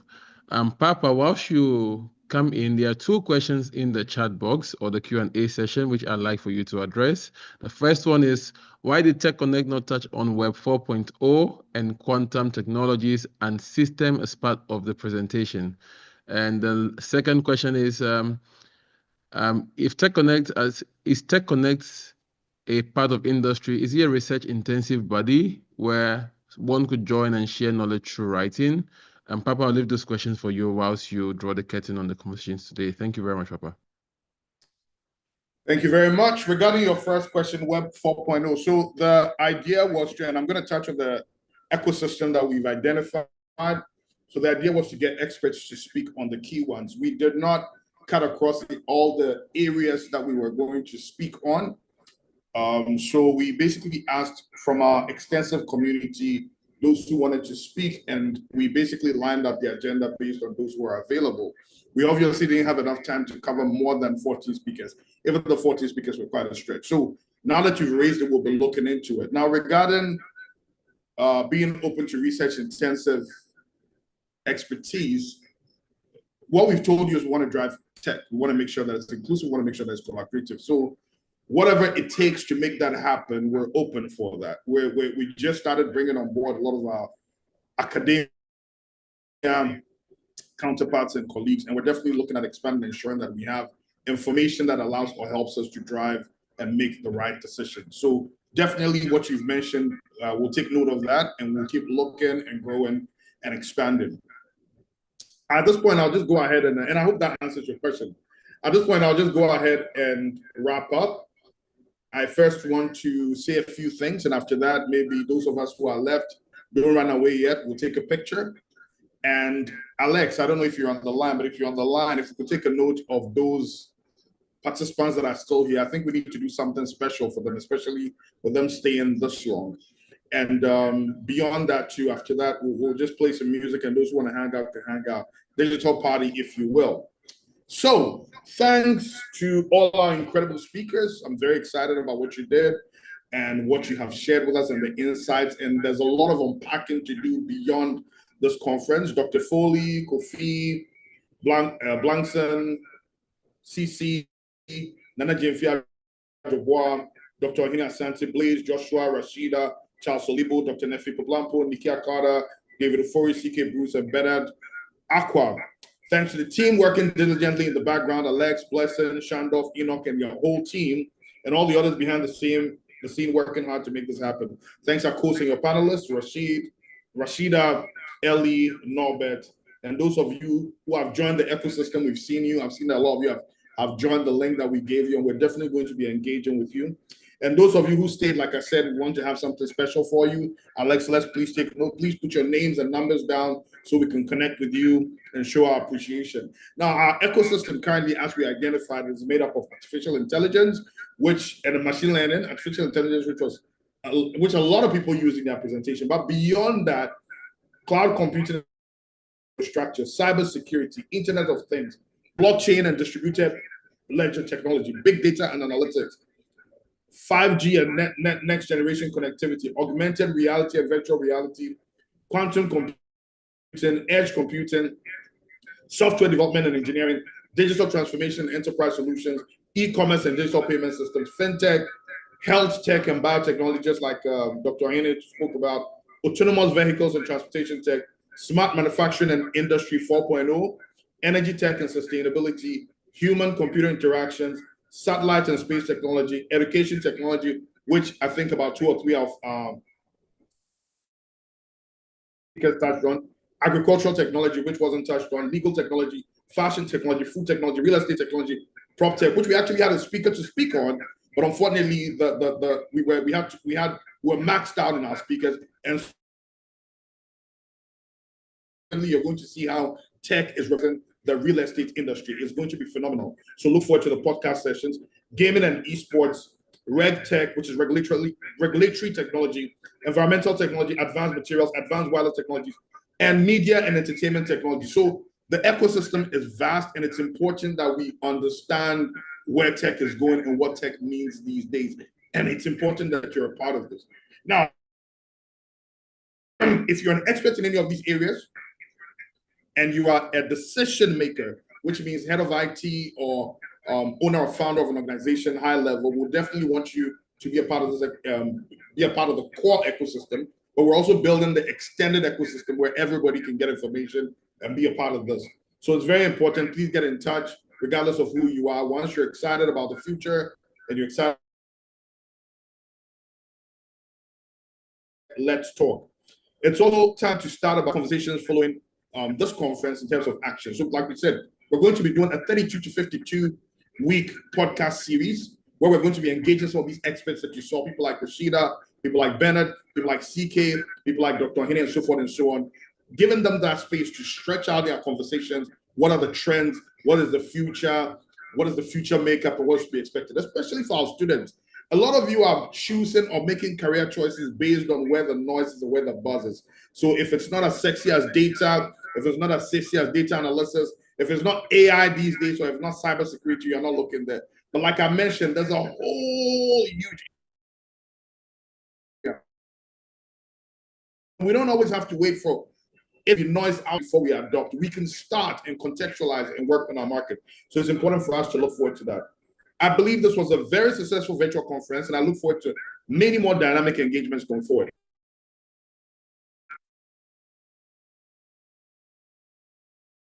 Now, let me back into the background, still here, all of you. And once you do that, we're going to go ahead and take a screenshot. So please stay on the line. We're going to elevate all of you as panelists, and then we'll take a screenshot. TEJONNECT Maiden Conference successfully completed, and you were a part of it. All right. So just turn your cameras on when we bring you up. Accept and come up and turn your camera on so we can all take a group picture. All right.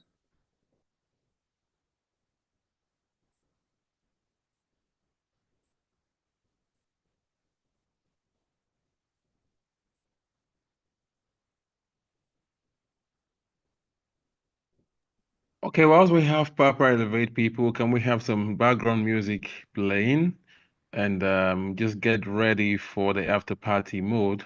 Also, we want to see some people. Say that again. I'm just hyping, man. Just hyping. Just in the mood. Just fired up. Brilliant, brilliant, brilliant. Love that, Papa. Big Papa it is. We're getting fired up, and it's been a brilliant conversation. I had a lot of notes taken. A lot of them I have to get back into and study. Definitely, I know certainly that we will be coming your way with this content in shorter forms to ensure education is still spread across. And look out for our podcast series. Also, in the link, we have a link in the chat session, we have a link in there to join our communities. Please feel free to still tap on that link if you have not done that already. Follow us across social media as well. Do well to follow us. We have more questions, further questions. Anything you'd like to see us do or hear from us, please ensure you put that in there as well.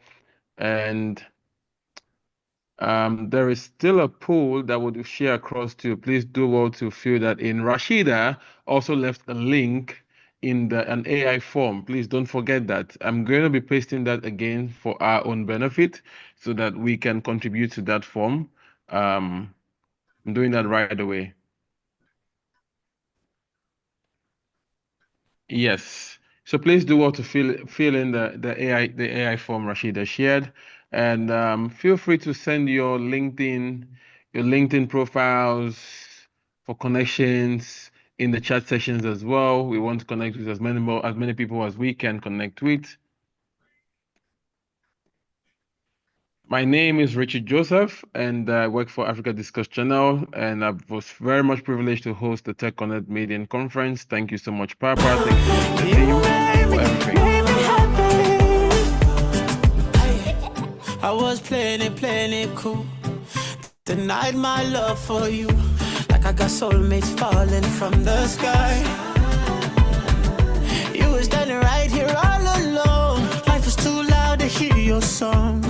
Love could really make you blind. Was too dumb not look in front of me. While I was messing around, and you were holding me down. I searched the world from A to Z. You were the best one I found, without a question. How many times can my heart learn this lesson?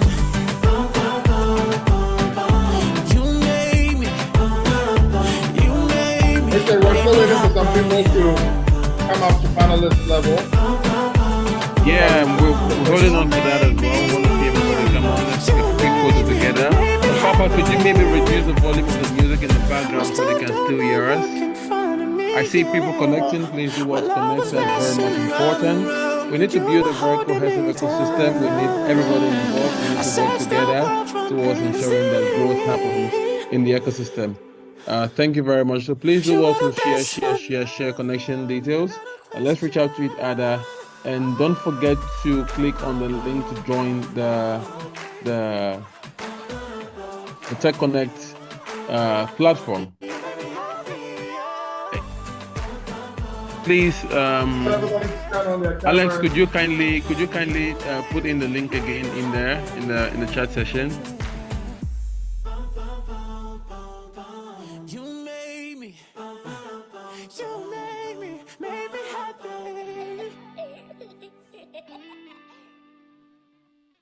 Can we all turn on our cameras, please? Yes, we're ready for a quick photo right here live. I'm giving my hosting rights to somebody. I need it back. That's Halvin. Halvin, could you please transfer the hosting right back to Papa? How did that happen? Halvin, give me back control. But Papa, you can actually claim that back. I know, I forgot where it is. I know. You are the host now. You've been given a hosting. That's so much going on. All right, let's do this. We're going to go ahead and do this. Can we all show our cameras, please? Okay, Papa, we have to take your spotlight to see everyone together. Intending to gallery view. Brilliant. My camera cannot Hi, Josephine, can you turn on your camera? CK Bros, I still see you on the call. I cannot turn on my camera. Okay, you can turn off the camera. Let me see. We can't see your camera. I cannot turn it on. Oh, hold on. It's being fixed now. Let me quickly do that 1 second. Are you sure I'm still on Spotlight? No, you've been taken up. Well, you've been taken. I think you've been taken off Spotlight now from my side. All right, let me quickly. A quick deal of thanks also to all the speakers who joined in. I want to sincerely apologize for the technical delays and connection challenges we faced during the session, which might have eaten into 1 or 2 of your times. We really apologize for that. We definitely will work towards fixing some of these technical issues in the future as we develop better, hopefully develop better platforms or better management capabilities in dealing with such issues. Well, thank you so much for your understanding. Richard, the good stuff is after Rashida automates us, all the stuff will be automated, so we don't have to just have to show up and speak, and everything else is good. Awesome. I can't wait for Rashida's automation. Really excited about that. I want to see how that goes. Hi Rashida, could you kindly turn on your video? Alex, can you turn on your video? Hi Doc, thank you for always prompting me in the chat session. Really appreciate that. Keeping me on my toes, really appreciate. Thanks to the team behind the scene.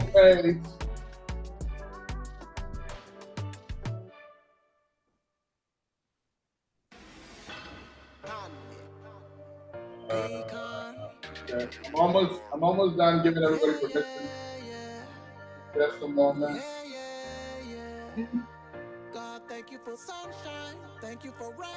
All right, is there anybody who can't turn their camera on? Please let me know. Otherwise, I think I've shown it. Yes, I cannot turn on my camera.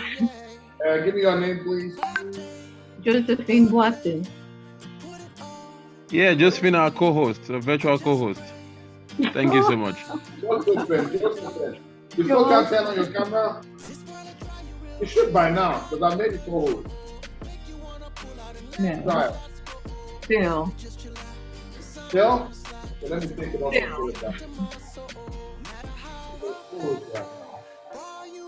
Take it easy and live life slow. Through all the highs and lows, stay 10 toes. Try again. God, thank you for sunshine. Thank you for rain. Thank you for all right. Thank you for pain. It's a beautiful day. How to do this? And thank you for this life, so we got to play. Ready? Hey, Neffy, I see you. I see you, Neffy. Why are you trying to call me out? All right, why are you? Yeah, the accurate timekeeper, Neffy. Thank you so much. Sylvia, what's going on? Are you showing us your camera or what? Sylvia Seru, Frederick Asari, Josephine Boateng, I still don't see you. Maybe she's going back. Rashida, I still don't see you. Vicky, oh, there we go. Vicky been with us since 4 a.m. Shout out to Vicky all the way in the US. Remember, I talked Hi, about Vicky. prop Thank tech? you so much. Vicky is a real estate guru. Going to be taking us to prop tech. Ready? Those interested in real estate and tech. Yep, some good stuff coming. You don't want to miss the podcast. All right, let's go ahead and do this. All right, are we ready? TK, I don't see you. I don't know if it's intentional. But Godfather, I need to show your face. Eh? TK is the man. Richard, what's going on? I am right here. Can't show Right your in face. like your background. Okay, Thank Richard, you put so your hand much. down. Really appreciate Where's that. TK? Okay, TK is gone. All right, let's just go with those we have. All right, so we're about to take the shot. Josephine is not in. Josephine, what's up? Exactly. I cannot turn on my camera. Oh my goodness. Oh, What's no. going on? Now we can't take this without Josephine. You guys know that. Oh. Josephine, No, we try can't. again. We can't. We can't take this without my co-host. I wouldn't allow that. Yeah. Josephine, try again. Try right now. Yeah. Claudia, Josephine what's did all going the on? questioning for me today.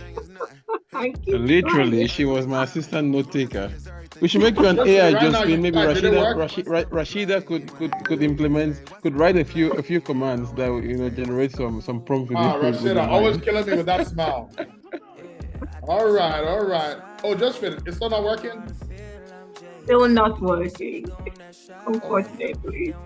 Oh, okay, Josephine, you know what you do? Go to your video settings and what camera are you using? Do you have an integrated webcam? Okay, so what now? Seconds. All right. What we're gonna do, Josephine, send me a private picture. I will Photoshop it into it. Is that okay? That's fine. Just send me a picture of you right now. As you All look right, we're right gonna now use behind the screen, and AI I'll to get Photoshop. Josephine on board. We'll use Rashida, any AI. prompts to help?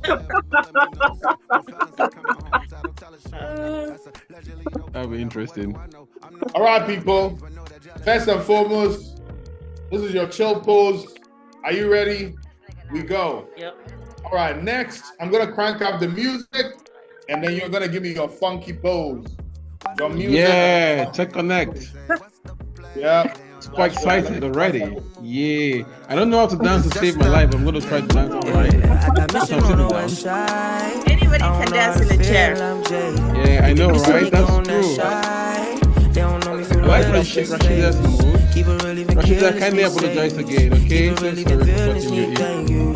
I feel like you're gonna meet me in town one day, say, yo, you did me bad. Nah, Rashida's not gonna say it. She's gonna let AI do it for her. Some robot is gonna kick your ass.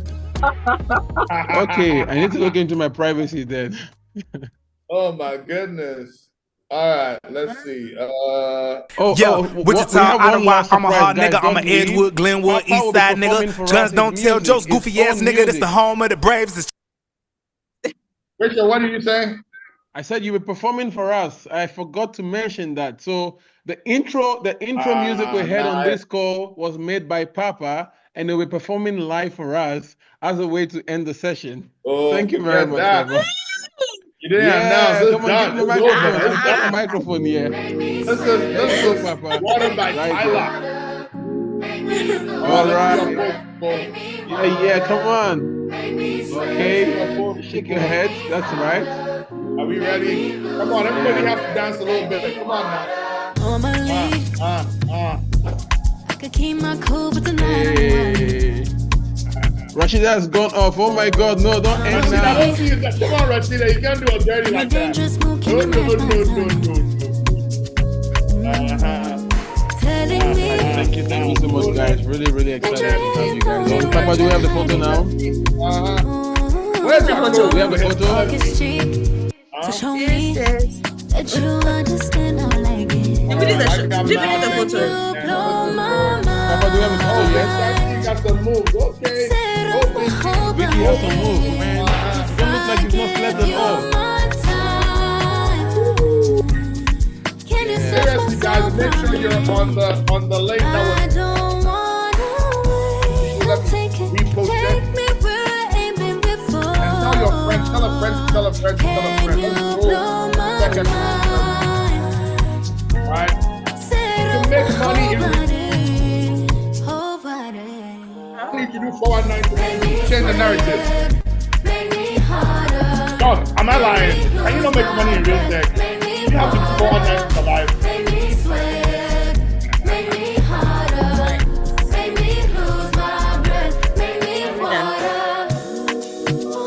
Alright, great. Thank you so much, guys. Really appreciate it. Papa, we have the photo now. We're gonna move straight into your performance and want to hear you sing. I'll leave the music. That's all we're waiting for. Papa, we're waiting to hear you sing. That's all we're waiting for now. What you say?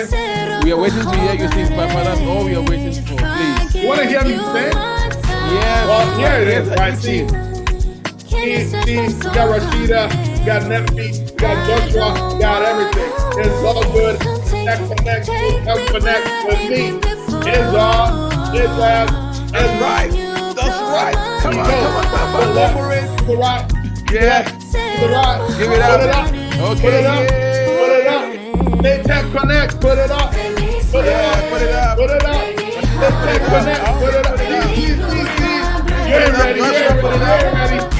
Thank you, Papa. That was brilliant. Appreciate it.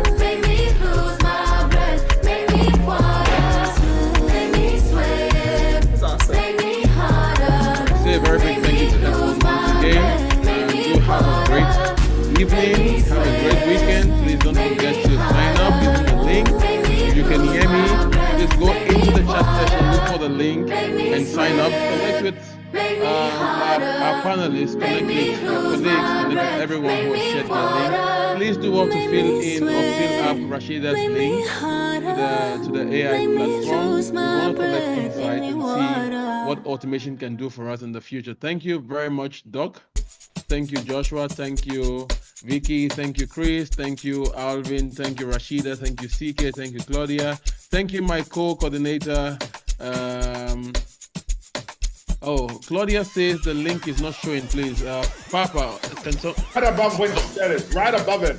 I read her mind. Okay, please. Thank you very much. Josephine, thank you so much for coordinating with me today. Really appreciate this.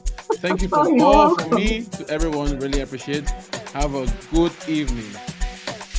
Thanks. Papa was saying something there, but it's frozen. I mean, like an AI now. Papa. I said thanks to you, Rich. Awesome host. Welcome back. Thank you so much. Really appreciate, guys.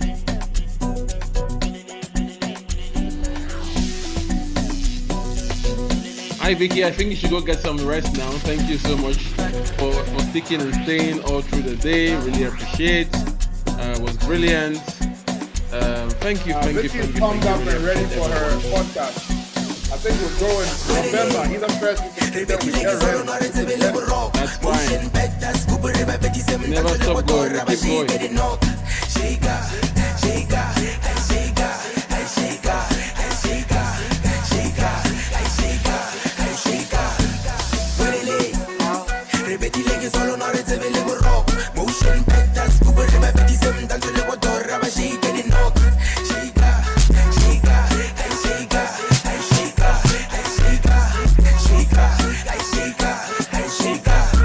Hey baby, shake us kalipati, kalune kiskati, tu isitim nandi, mamfika baby, shake us kalipati, kalune kiskati, tu isitim nandi. Walele, ziaki pala, I don't wanna go home. Too serious, hands on my hips, I don't wanna let go. I shake her, shake her, shake her, shake her. Too serious, I shake her, shake her.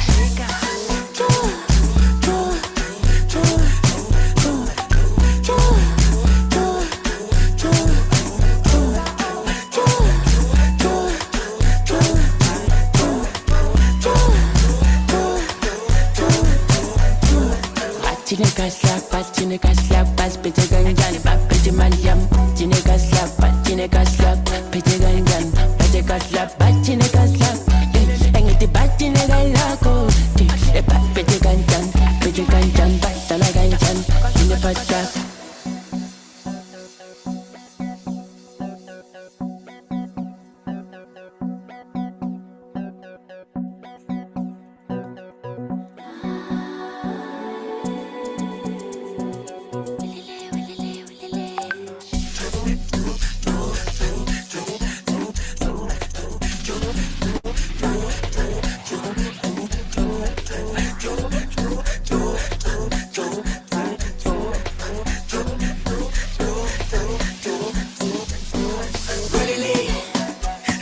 like solo no recebe le rock. Motion petta scoop riba petti sem tanto le botorra ba shake it knock. Shake her, shake her, and shake her, and shake her, and shake her, shake her, and shake her, and shake her. Really, ripeti like solo no recebe le rock. Motion petta scoop riba petti sem tanto le botorra ba shake it knock. Shake her, shake her, and shake her, and shake her, and shake her, shake her, and shake her, and shake her.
Hold on.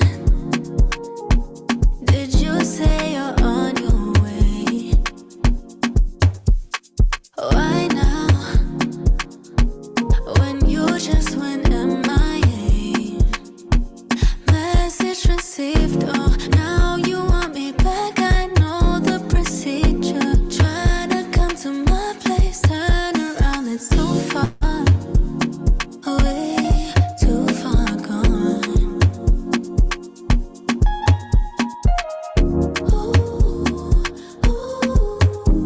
Can't handle what I am now. You a fan now, and I'm not what I was. So tell me, are you down now? 'Cause I'm up now. So let's make sure the day you to forget that you used to treat me just like anyone. Truth or dare, is it true you care? Now that you can see the love from everyone, tell me, now you get it. Truth or dare, are you playing? Truth or dare, tell me, now you get it. Truth or dare, are you playing?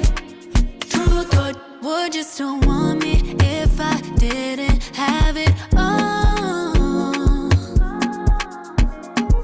You could have had it with me, but instead you gave it up. Tell me, when is it gonna get through to you? Everybody needs somebody, but I can't be your boo. When they ask you questions about me, tell them how we could have gone places, but you were too